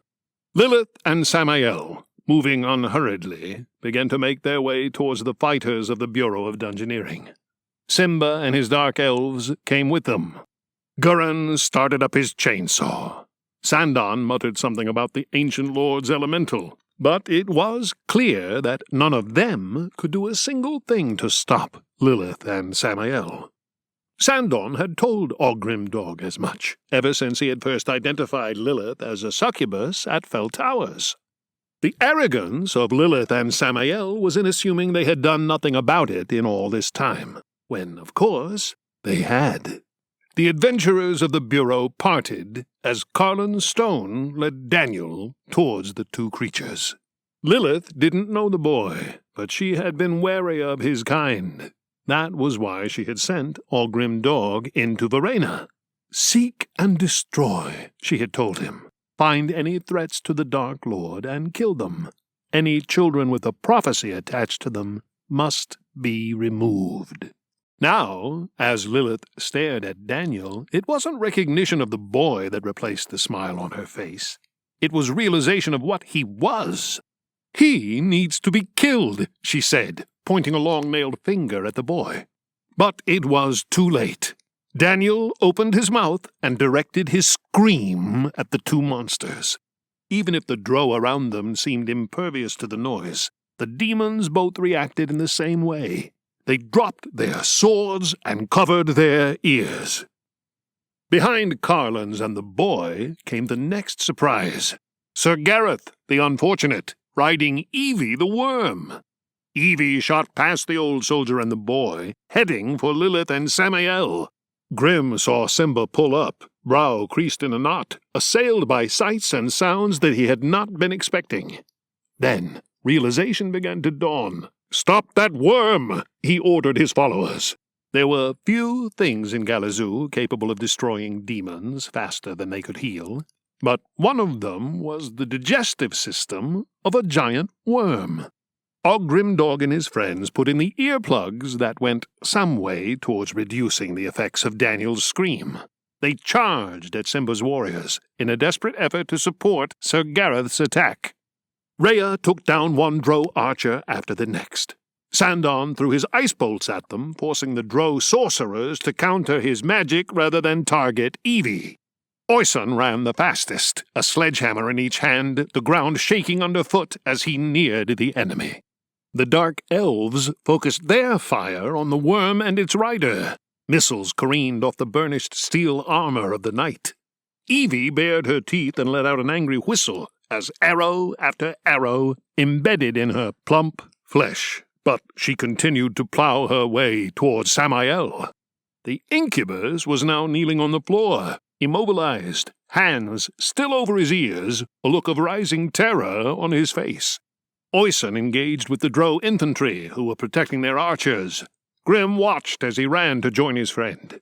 One dark elf warrior after another went flying as the giants' sledgehammers connected with massive force, but the enemy's curved blades flicked in and out, opening up cut after cut on the giant's body. Oisin slowed and began to sway on his feet. A crash sounded to Grim's left. He turned to see Sir Gareth flat on his back, an arrow protruding through the thin slot of his visor. They'd got him. "Cover me!" Asata shouted, already veering towards Evie. The worm had stopped its forward progress and was turning this way and that, confused and scared by its predicament. Everyone reacted instinctively. Hasselhoff and Borta followed Asata, drawing some of the fire. Sandon now cast his magic to defend Asata from the Drow sorcerers. Rhea targeted this same group, revealing themselves as they stretched out their arms and fired their magic bolts. Grim and Gurin Fuckaxe continued to charge at the Dark Elf front line, now only yards away from where Oisin fought. Seeing their approach, the Dark Elves moved in to meet them. They attacked with poise and grace, while Og and Dog struck back with crude strength, and Gurin rammed his chainsaw at them. From the corner of his eye, Grim saw Evie moving again. Asata had made it. Cries of distress carried to them. With a wary glance at one another, Ogrim Dog, Gurin, and their dark elf foes turned to look, just in time to see Evie's great maw coming down on Samael's kneeling form. The incubus disappeared inside the worm. A stunned few moments followed before Grim heard a familiar voice. "Simba! Kill the giant!" he ordered his drow. "No!" said Grim, rushing towards Oisin. There was Simba himself, leading his men into the attack. Dog swung out with his slugger, but Simba ducked underneath the blow. His blade sliced into Dog's wrist, who let out a bellow of pain and dropped his weapon. Then, at the moment they were most vulnerable, Simba withdrew. His followers still threatened them, but Rhea's arrows began to strike.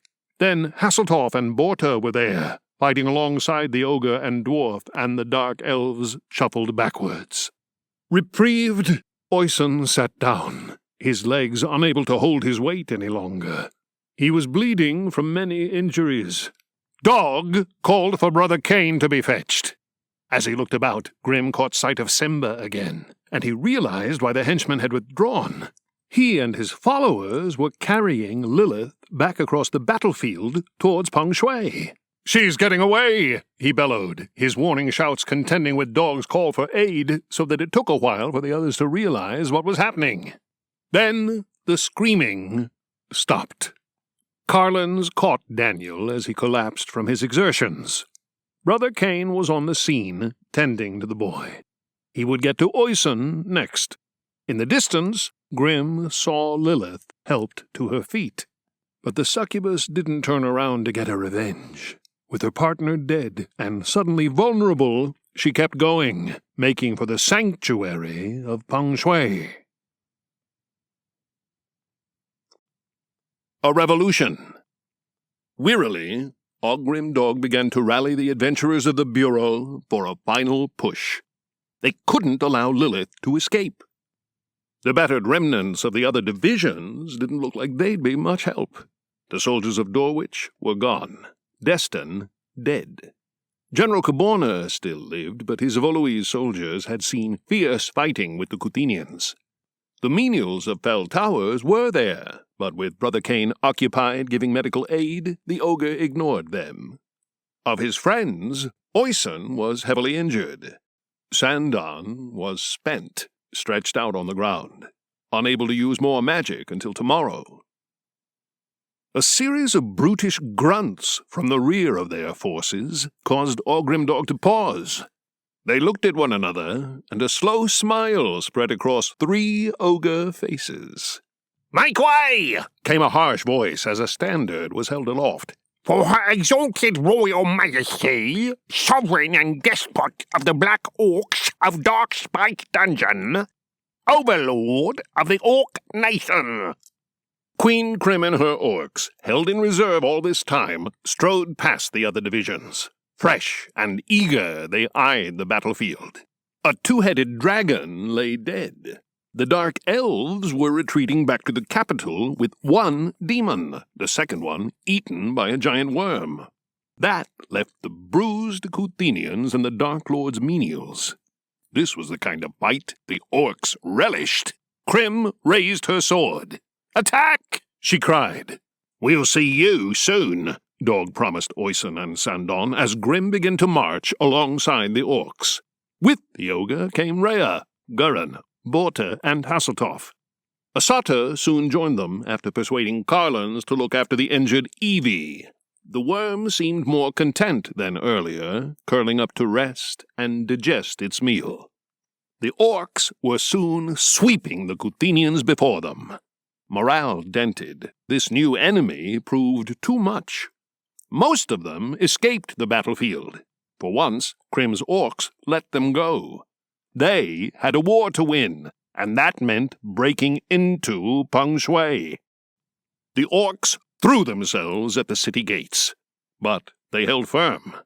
If the Kuthenians outside weren't prepared to die to keep the battlefield, those inside appeared to be thinking quite differently. They were ready to fight to stop a horde of orcs from breaking into their homes. Grim stared at the gates, exhaustion threatening to overcome him. All this way, and now days of siege warfare to come.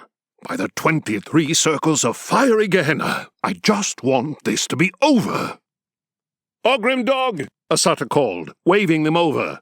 "This way!" The barbarian was leading their small group of friends over to what appeared to be a tunnel entrance. Standing next to it was a diminutive figure Grim recognized.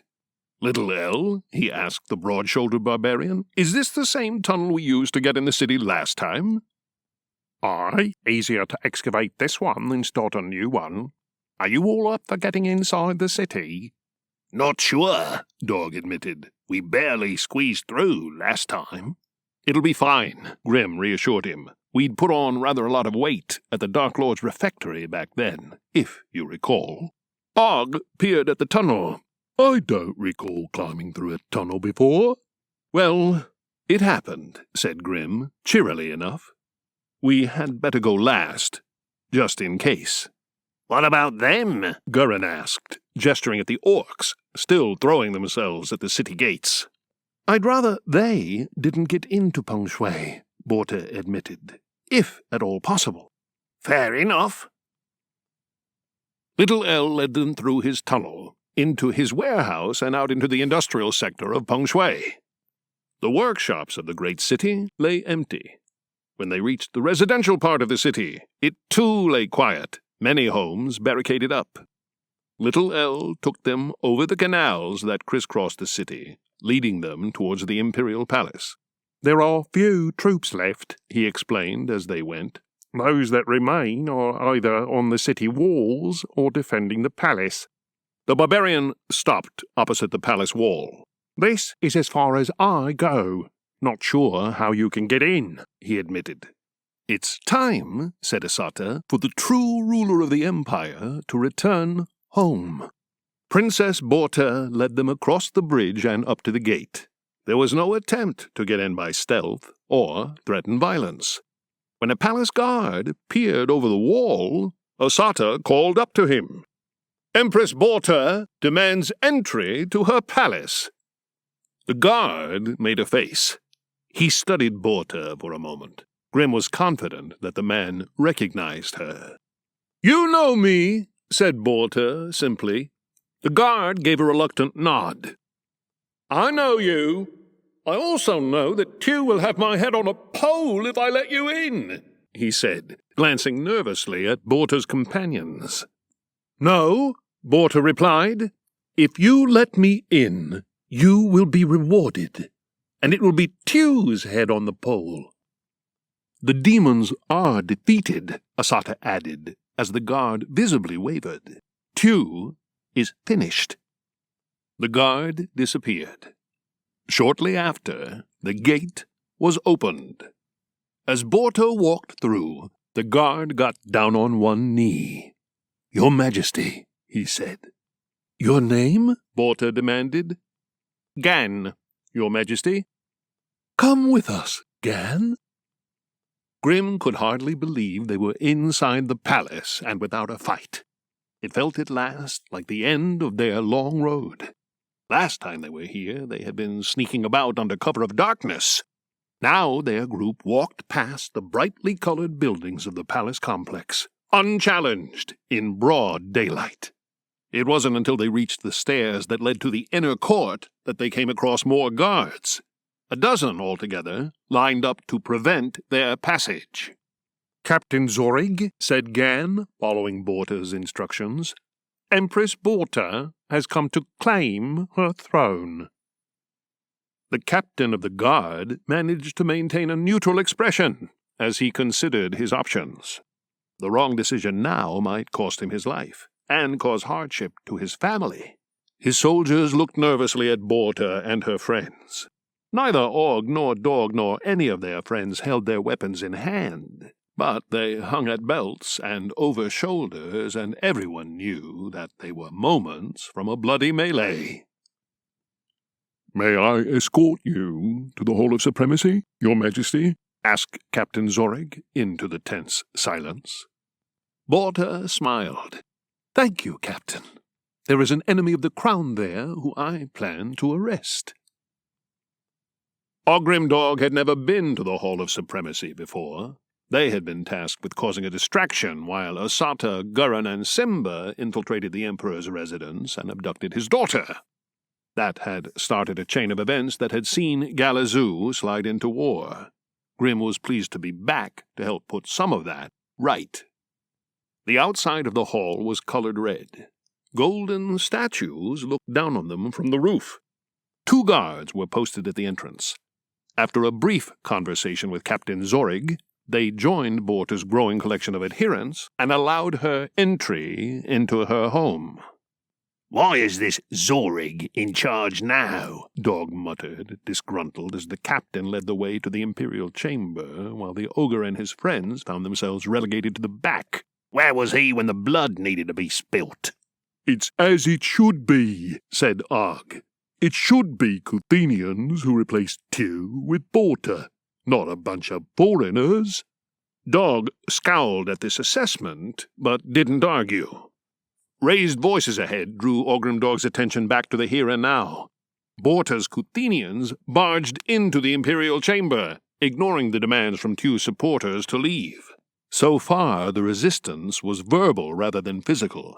While his brothers put their hands to their weapons just in case, Grim followed everyone else into the room.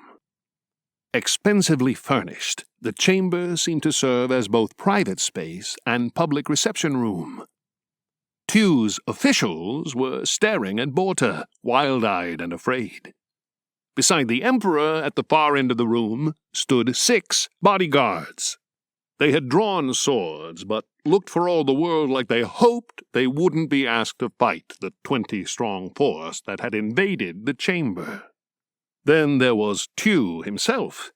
His face was a picture, part resignation that he had already realized this moment would come, part surprised that it had come so soon. Perhaps, Grim mused to himself, dictators are always surprised when they fall from power, whatever the circumstances. "Arrest the usurper," Borta commanded. Grim had always known that Borta had the kind of authority one gets from growing up in a royal household. But since she had arrived at the palace, she had acted like she already was the Empress, and because she was so sure that she was, everyone else had accepted it too. Of course, the fact that she had an army of orcs at the gates of the city probably helped persuade a few minds. Now, faced with the choice of supporting Tew against her in a vain last stand, or accepting a fait accompli, everyone chose the latter.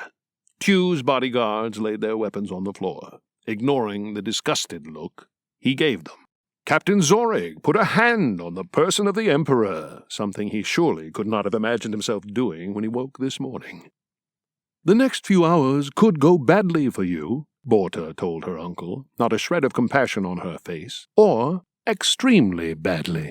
I suggest you tell us, right now, where the Dark Lord is." Avengers. Tew had revealed that Lilith had left Peng Shui in a sleek, horse-pulled carriage driven by Simba. With them, a small group of hand-picked dark elves on horseback. They were heading south to the Kuthenian coast, and it took little guesswork to establish their destination. They were heading for the portals on the island of Toya, where Lilith and Simba planned to do what Ogrimdog had done, change the course of history and find a way to regain control over Galazoo. Grim was surprised to be quite so emotional as he said goodbye to his friends. Borta could not leave her newly won empire so soon.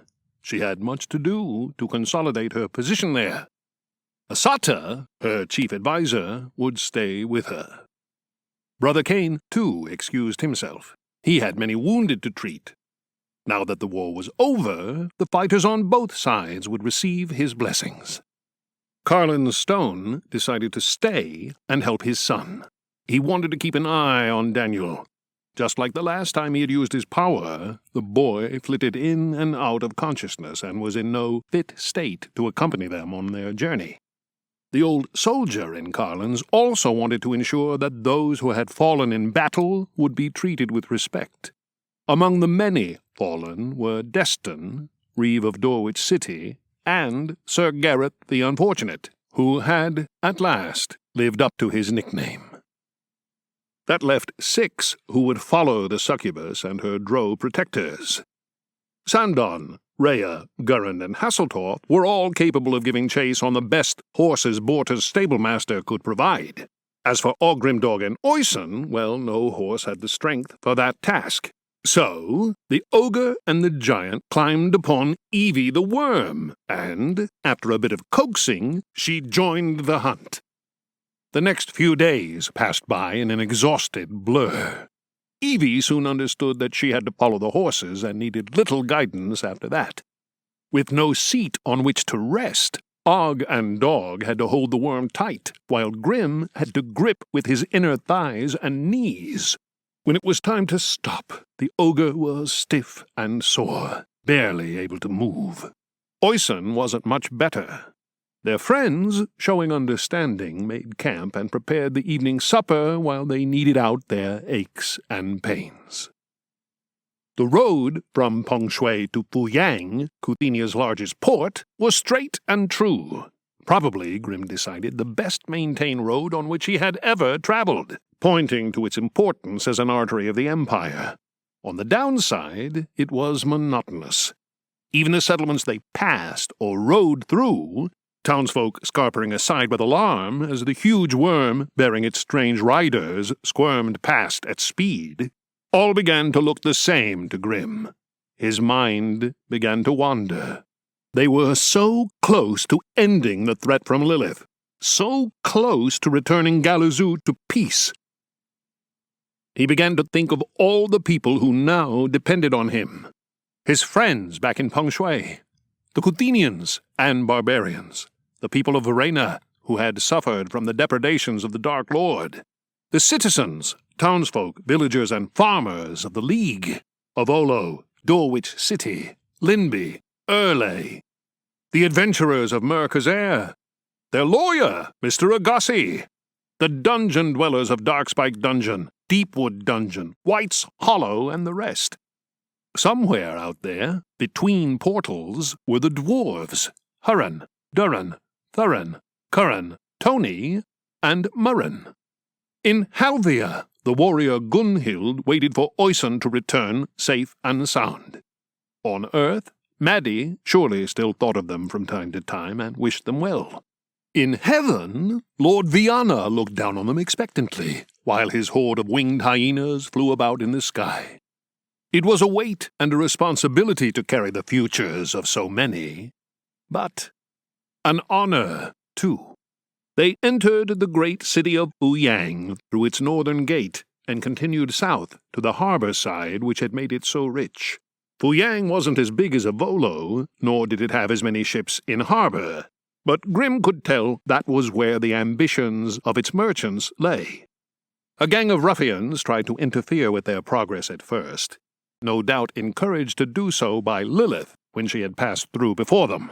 But Sandon told them of the revolution that had occurred in Feng Shui.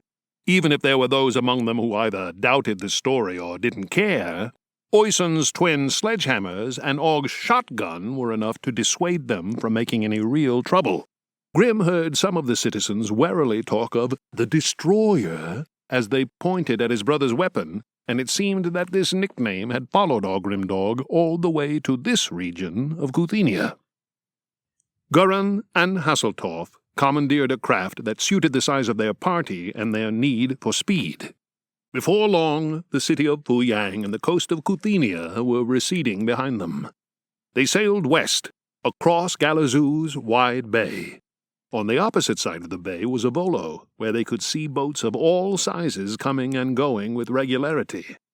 Their Kuthenian captain was reluctant to get too far into Avolo's waters and sail to port, risking proximity to Vizcula, the larger of the pirate isles. On board, Ogrimdog and their friends speculated about the progress of Lilith and Simba. How far ahead were they? Had they gained on them during their chase, or fallen farther behind? They agreed they wouldn't know until they reached the island of Toyr, but the tension and the lack of anything else to do but sleep led them to debate the same questions all over again. At last, they came within sight of wooded Zaricha, and in front of it the flat isle of Toyr. Glad to finally be depositing his strange guests, the Kuthenian captain had his men take them on rowing boats to the shore. Even Evie was transported across, the captain keen to be rid of her most of all. Grim's feet sank into the now familiar sand of the beach on Toyr, while he looked on with uneasiness as the boats returned to their ship. "This way," Gurin told the others. In fact, Hasseltorf was the only one among them who had not been to the island before, but the dwarf acted as if he alone knew where to go. Everyone followed him towards the center of the island. They passed an empty cottage, but otherwise Toyr remained free of buildings. I see a door, said Oisun. That can't be good, Og muttered, as Grim quickened his pace. There, rising from the ground ahead of them, was a huge wooden wall shaped like a door. A giant portal, said Sandon under his breath. That will take me anywhere, said Lilith. The succubus and her drow servants emerged from behind the portal. Lilith had returned to her human disguise, a crimson dress containing her voluptuous form. "Oh, where to first?" she asked rhetorically. "There are a couple of ogres I would very much like to kill to stop them bringing a three-headed monstrosity into the world." "Hey," said Dog, "we've got 3 heads, you know." "Wait, you don't mean our parents, do you?" Of course she does, Og said bitterly. What monsters could I fetch from other worlds to wreak havoc on this one? Or perhaps I could simply reawaken the Draugr and bring the undead back to Galazoo. This portal certainly gives one options, she said, glancing to her left.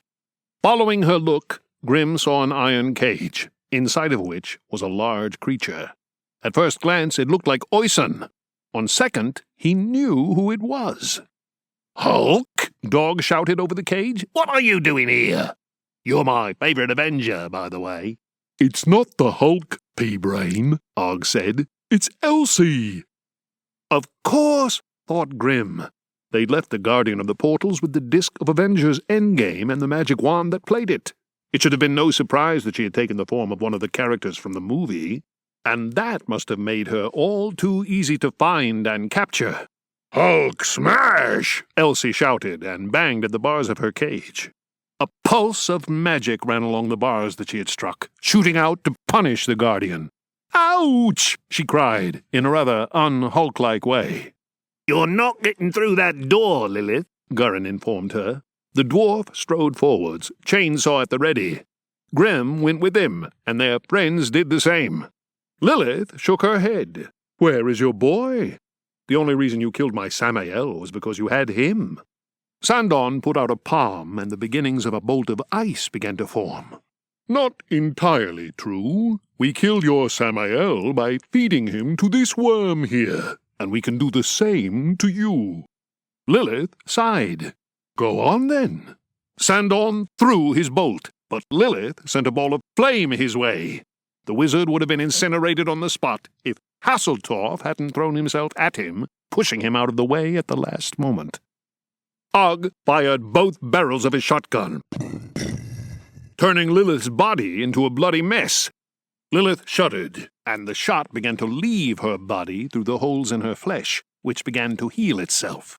She raised a hand and caught the arrow Rhea fired at her. Then the shot, hanging in the air, began to circle around her. She pushed out a hand, and the shot fired, lightning quick at Ogrimdorg and his friends. Grim dived to the ground as the ammunition tore through his body. Looking up, he saw Oyson, Gurin, and Rhea sprawled on the floor, just the same as him. Fortunately, it looked like they had been a touch quicker and were not so badly injured. "Get up!" Grim hissed, pushing his knees into the ground.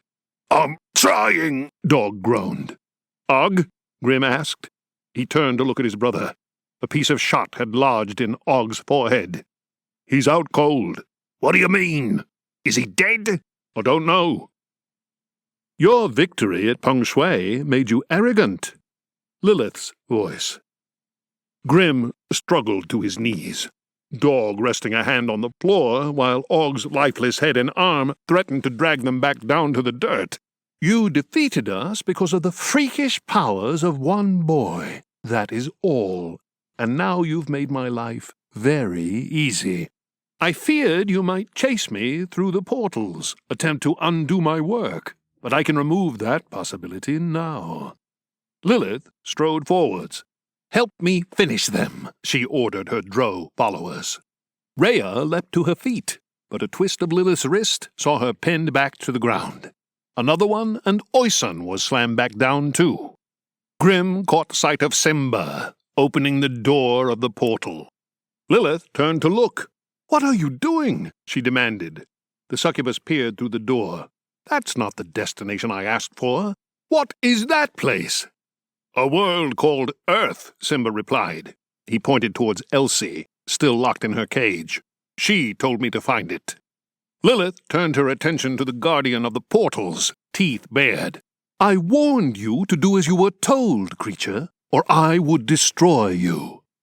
I see through on my threats." The Hulk's top lip curled in anger. Suddenly, he disappeared. In his place was a fairy, who flitted through the bars of the cage. "No payment, no portal. That's how it works." Lilith propelled a fiery missile towards the fairy, who flitted out of the way. Then the guardian changed once more, growing in size. But this time she was outside her cage. "I know who that is," Dog cried, his voice full of excitement despite their predicament. "It's Thanos!" Lilith fired another bolt. It crashed into Thanos, who staggered backwards. Steam rose from his chest, but a smile crept over his face. "You should have gone for the head." Elsie raised her hand, bringing her thumb and middle finger together. She clicked.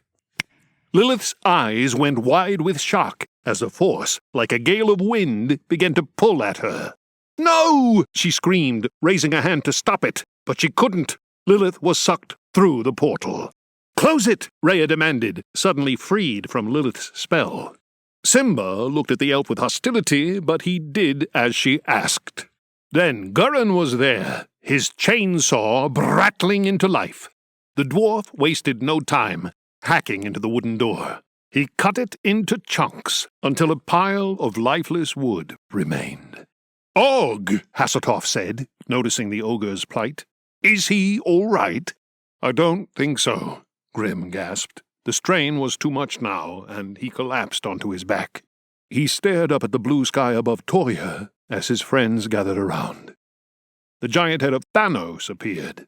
"You sent Lilith to Earth?" Grim demanded of Elsie, concerned for Maddie and the people of that world. "Yeah? Why? She can't do any harm there, can she?" Endgame. It took a couple of days for Og to recover from his head injury. By then, the ogre was walking about, and Og was almost back to his old self. Simba and his drow brethren had immediately left for Cliat Denori Kilettuan. Before he left, Grim had asked him why he had betrayed his master in the end. The Dark Elf had said something rather odd. "I was the Dark Lord's henchman for years, but never their friend." Grim couldn't decide whether Simba had learned something profound or simply had a nervous breakdown. Either way, he was grateful. Oisin, as ever a gentleman of a giant, had waited until he was sure his friend was well before leaving for Dalria. There was sadness in the farewells, for it was very likely they would never see the king of the giants, last of his kind, again. But that was tempered by Oisin's evident happiness at returning home to his Gunhild. Then it was time to return to Mer-Khazer. Grim was a little surprised that Elsie didn't request payment for any of these transfers. Perhaps she had learned that not taking sides in a war between good and evil can have its consequences. Back in the offices of the Bureau, Hasselhoff, Rhea, and Sandon were soon busy sending out messages to their allies across Galazoo. Gary the Goblin promised that Goblin Post would deliver. Ogrimdog resisted the temptation to strangle him. After all, the Goblin had no idea that in some other timeline he had killed their friends. Instead, they spent some much-needed rest time with Gurin at the Bruised Bollocks, and ate out at Sheaves. The dwarf explained that he wouldn't be drinking at the Squished Plums until his friends returned from wherever or whenever they had gone. Grim tried to assure him that they were bound to turn up eventually.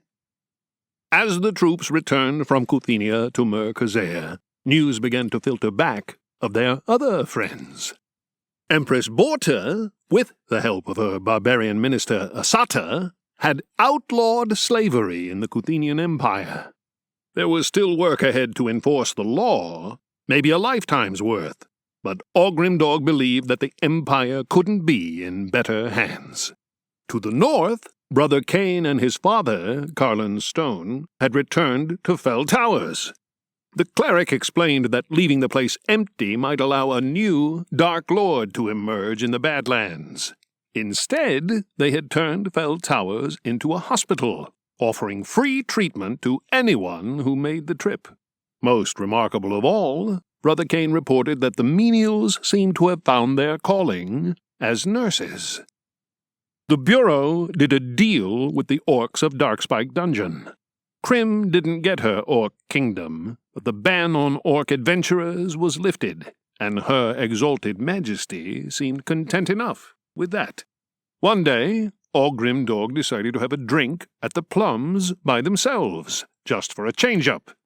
That was when Og dropped his bombshell. "There's something I need to say. You probably haven't noticed, but my memory ain't so good these days."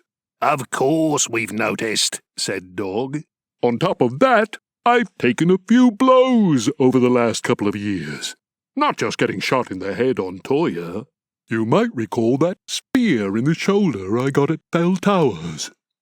Then, in Darkspike Dungeon, a Draugr Troll club got me at the same spot. Not to mention countless other minor blows. And I've never really liked fighting in the first place." "What are you saying?" Dog demanded. But Grim knew. A cold feeling clutched at his stomach. "No, don't do this, Og," he asked silently, as he saw his dreams of the future, adventuring with Rhea, Sandon, and Gurin, disappearing. "I'm saying that I don't think I'm up to the adventuring life anymore. I'm sorry." "Well, what else are we going to do?" Dog demanded. "You'll probably think it's a stupid idea, but I was thinking we could open our own inn. Find a quiet little spot to settle down." "Our own inn?" Dog asked, as he considered the idea. "Wait, with our own brewery? And our own kitchen?" He sounded quite excited now. "Exactly," said Og. "I even thought of a name. the dripping bucket. What do you think? That's a terrible idea, Dog said flatly. We want a name to remind us of the bruised bollocks or the crushed grapes. How about the flayed testicles? All right, Dog, said Og, pretending to like the name. We could call it that. Our very own inn, said Dog, settling into the proposal. How about it, Grim? You're being very quiet. Grim swallowed. I think it will be wonderful, he said. Exit. The recorder, who had been allowed the implements of his trade, completed his scratching. His sour expression revealed how the night had gone for him. He had begun it suspended in midair, center of attention, and ended it hunched over on the floor of the stage. Still, he had got his story, and he was willing to console himself with that. On the other side of the ogre, the dark elf stirred. "So, you see," said Simba, "it was actually I who defeated the dread succubus Lilith. The ogre finally admits it. I expect the truth to finally make its way into your writing." The recorder shrugged. "You played a role, I'll admit, but you're hardly the hero of the story." Simba flashed a dangerous stare at the writer. "I'm not interested in being the hero or the villain. I am the actor who stood at the very center of events and decided the destiny of the world. Put that in your books." The audience at Slain Castle began to gently boo the dark elf. Curran wandered to the front of the stage. "Maybe the dark elf is the hero of the story." He put a hand to one ear. "Oh, no, he isn't," the audience called back. "I didn't sign up for a pantomime," declared the middlehead. Ogrim Dog waved goodbye and left the stage. A little later, there was a knock on the door of the ogre's dressing room. "Come in," said Grim reluctantly. It was the recorder. "I don't want to leave things on a bad note," he said, offering a hand. It disappeared inside an ogre hand. "I just wanted to say it was a fantastic story, and on behalf of the people of Galazoo, thank you." The ogre shrugged. "You're welcome," said Og. "You think that was a fantastic story?" asked Dog. "You should hear our origin story." Wait, what? There's more? We started in the middle, remember? Now we've got to the end, but we haven't covered the first half. The recorder opened and closed his mouth several times. Why didn't you say something before? Half your story remains untold. When can I hear that? Ogrim Dog looked over the recorder's shoulder to the stage of Slain Castle.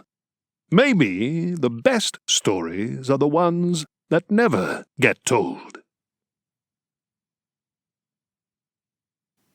This has been Ogrim Dog, Ogre's Endgame, a humorous portal fantasy, Book 4 of the Me 3 series by Jamie Edmundson. Narrated by Chuck Wagner. Copyright 2020, Jamie Edmundson. Production copyright, Jamie Edmundson.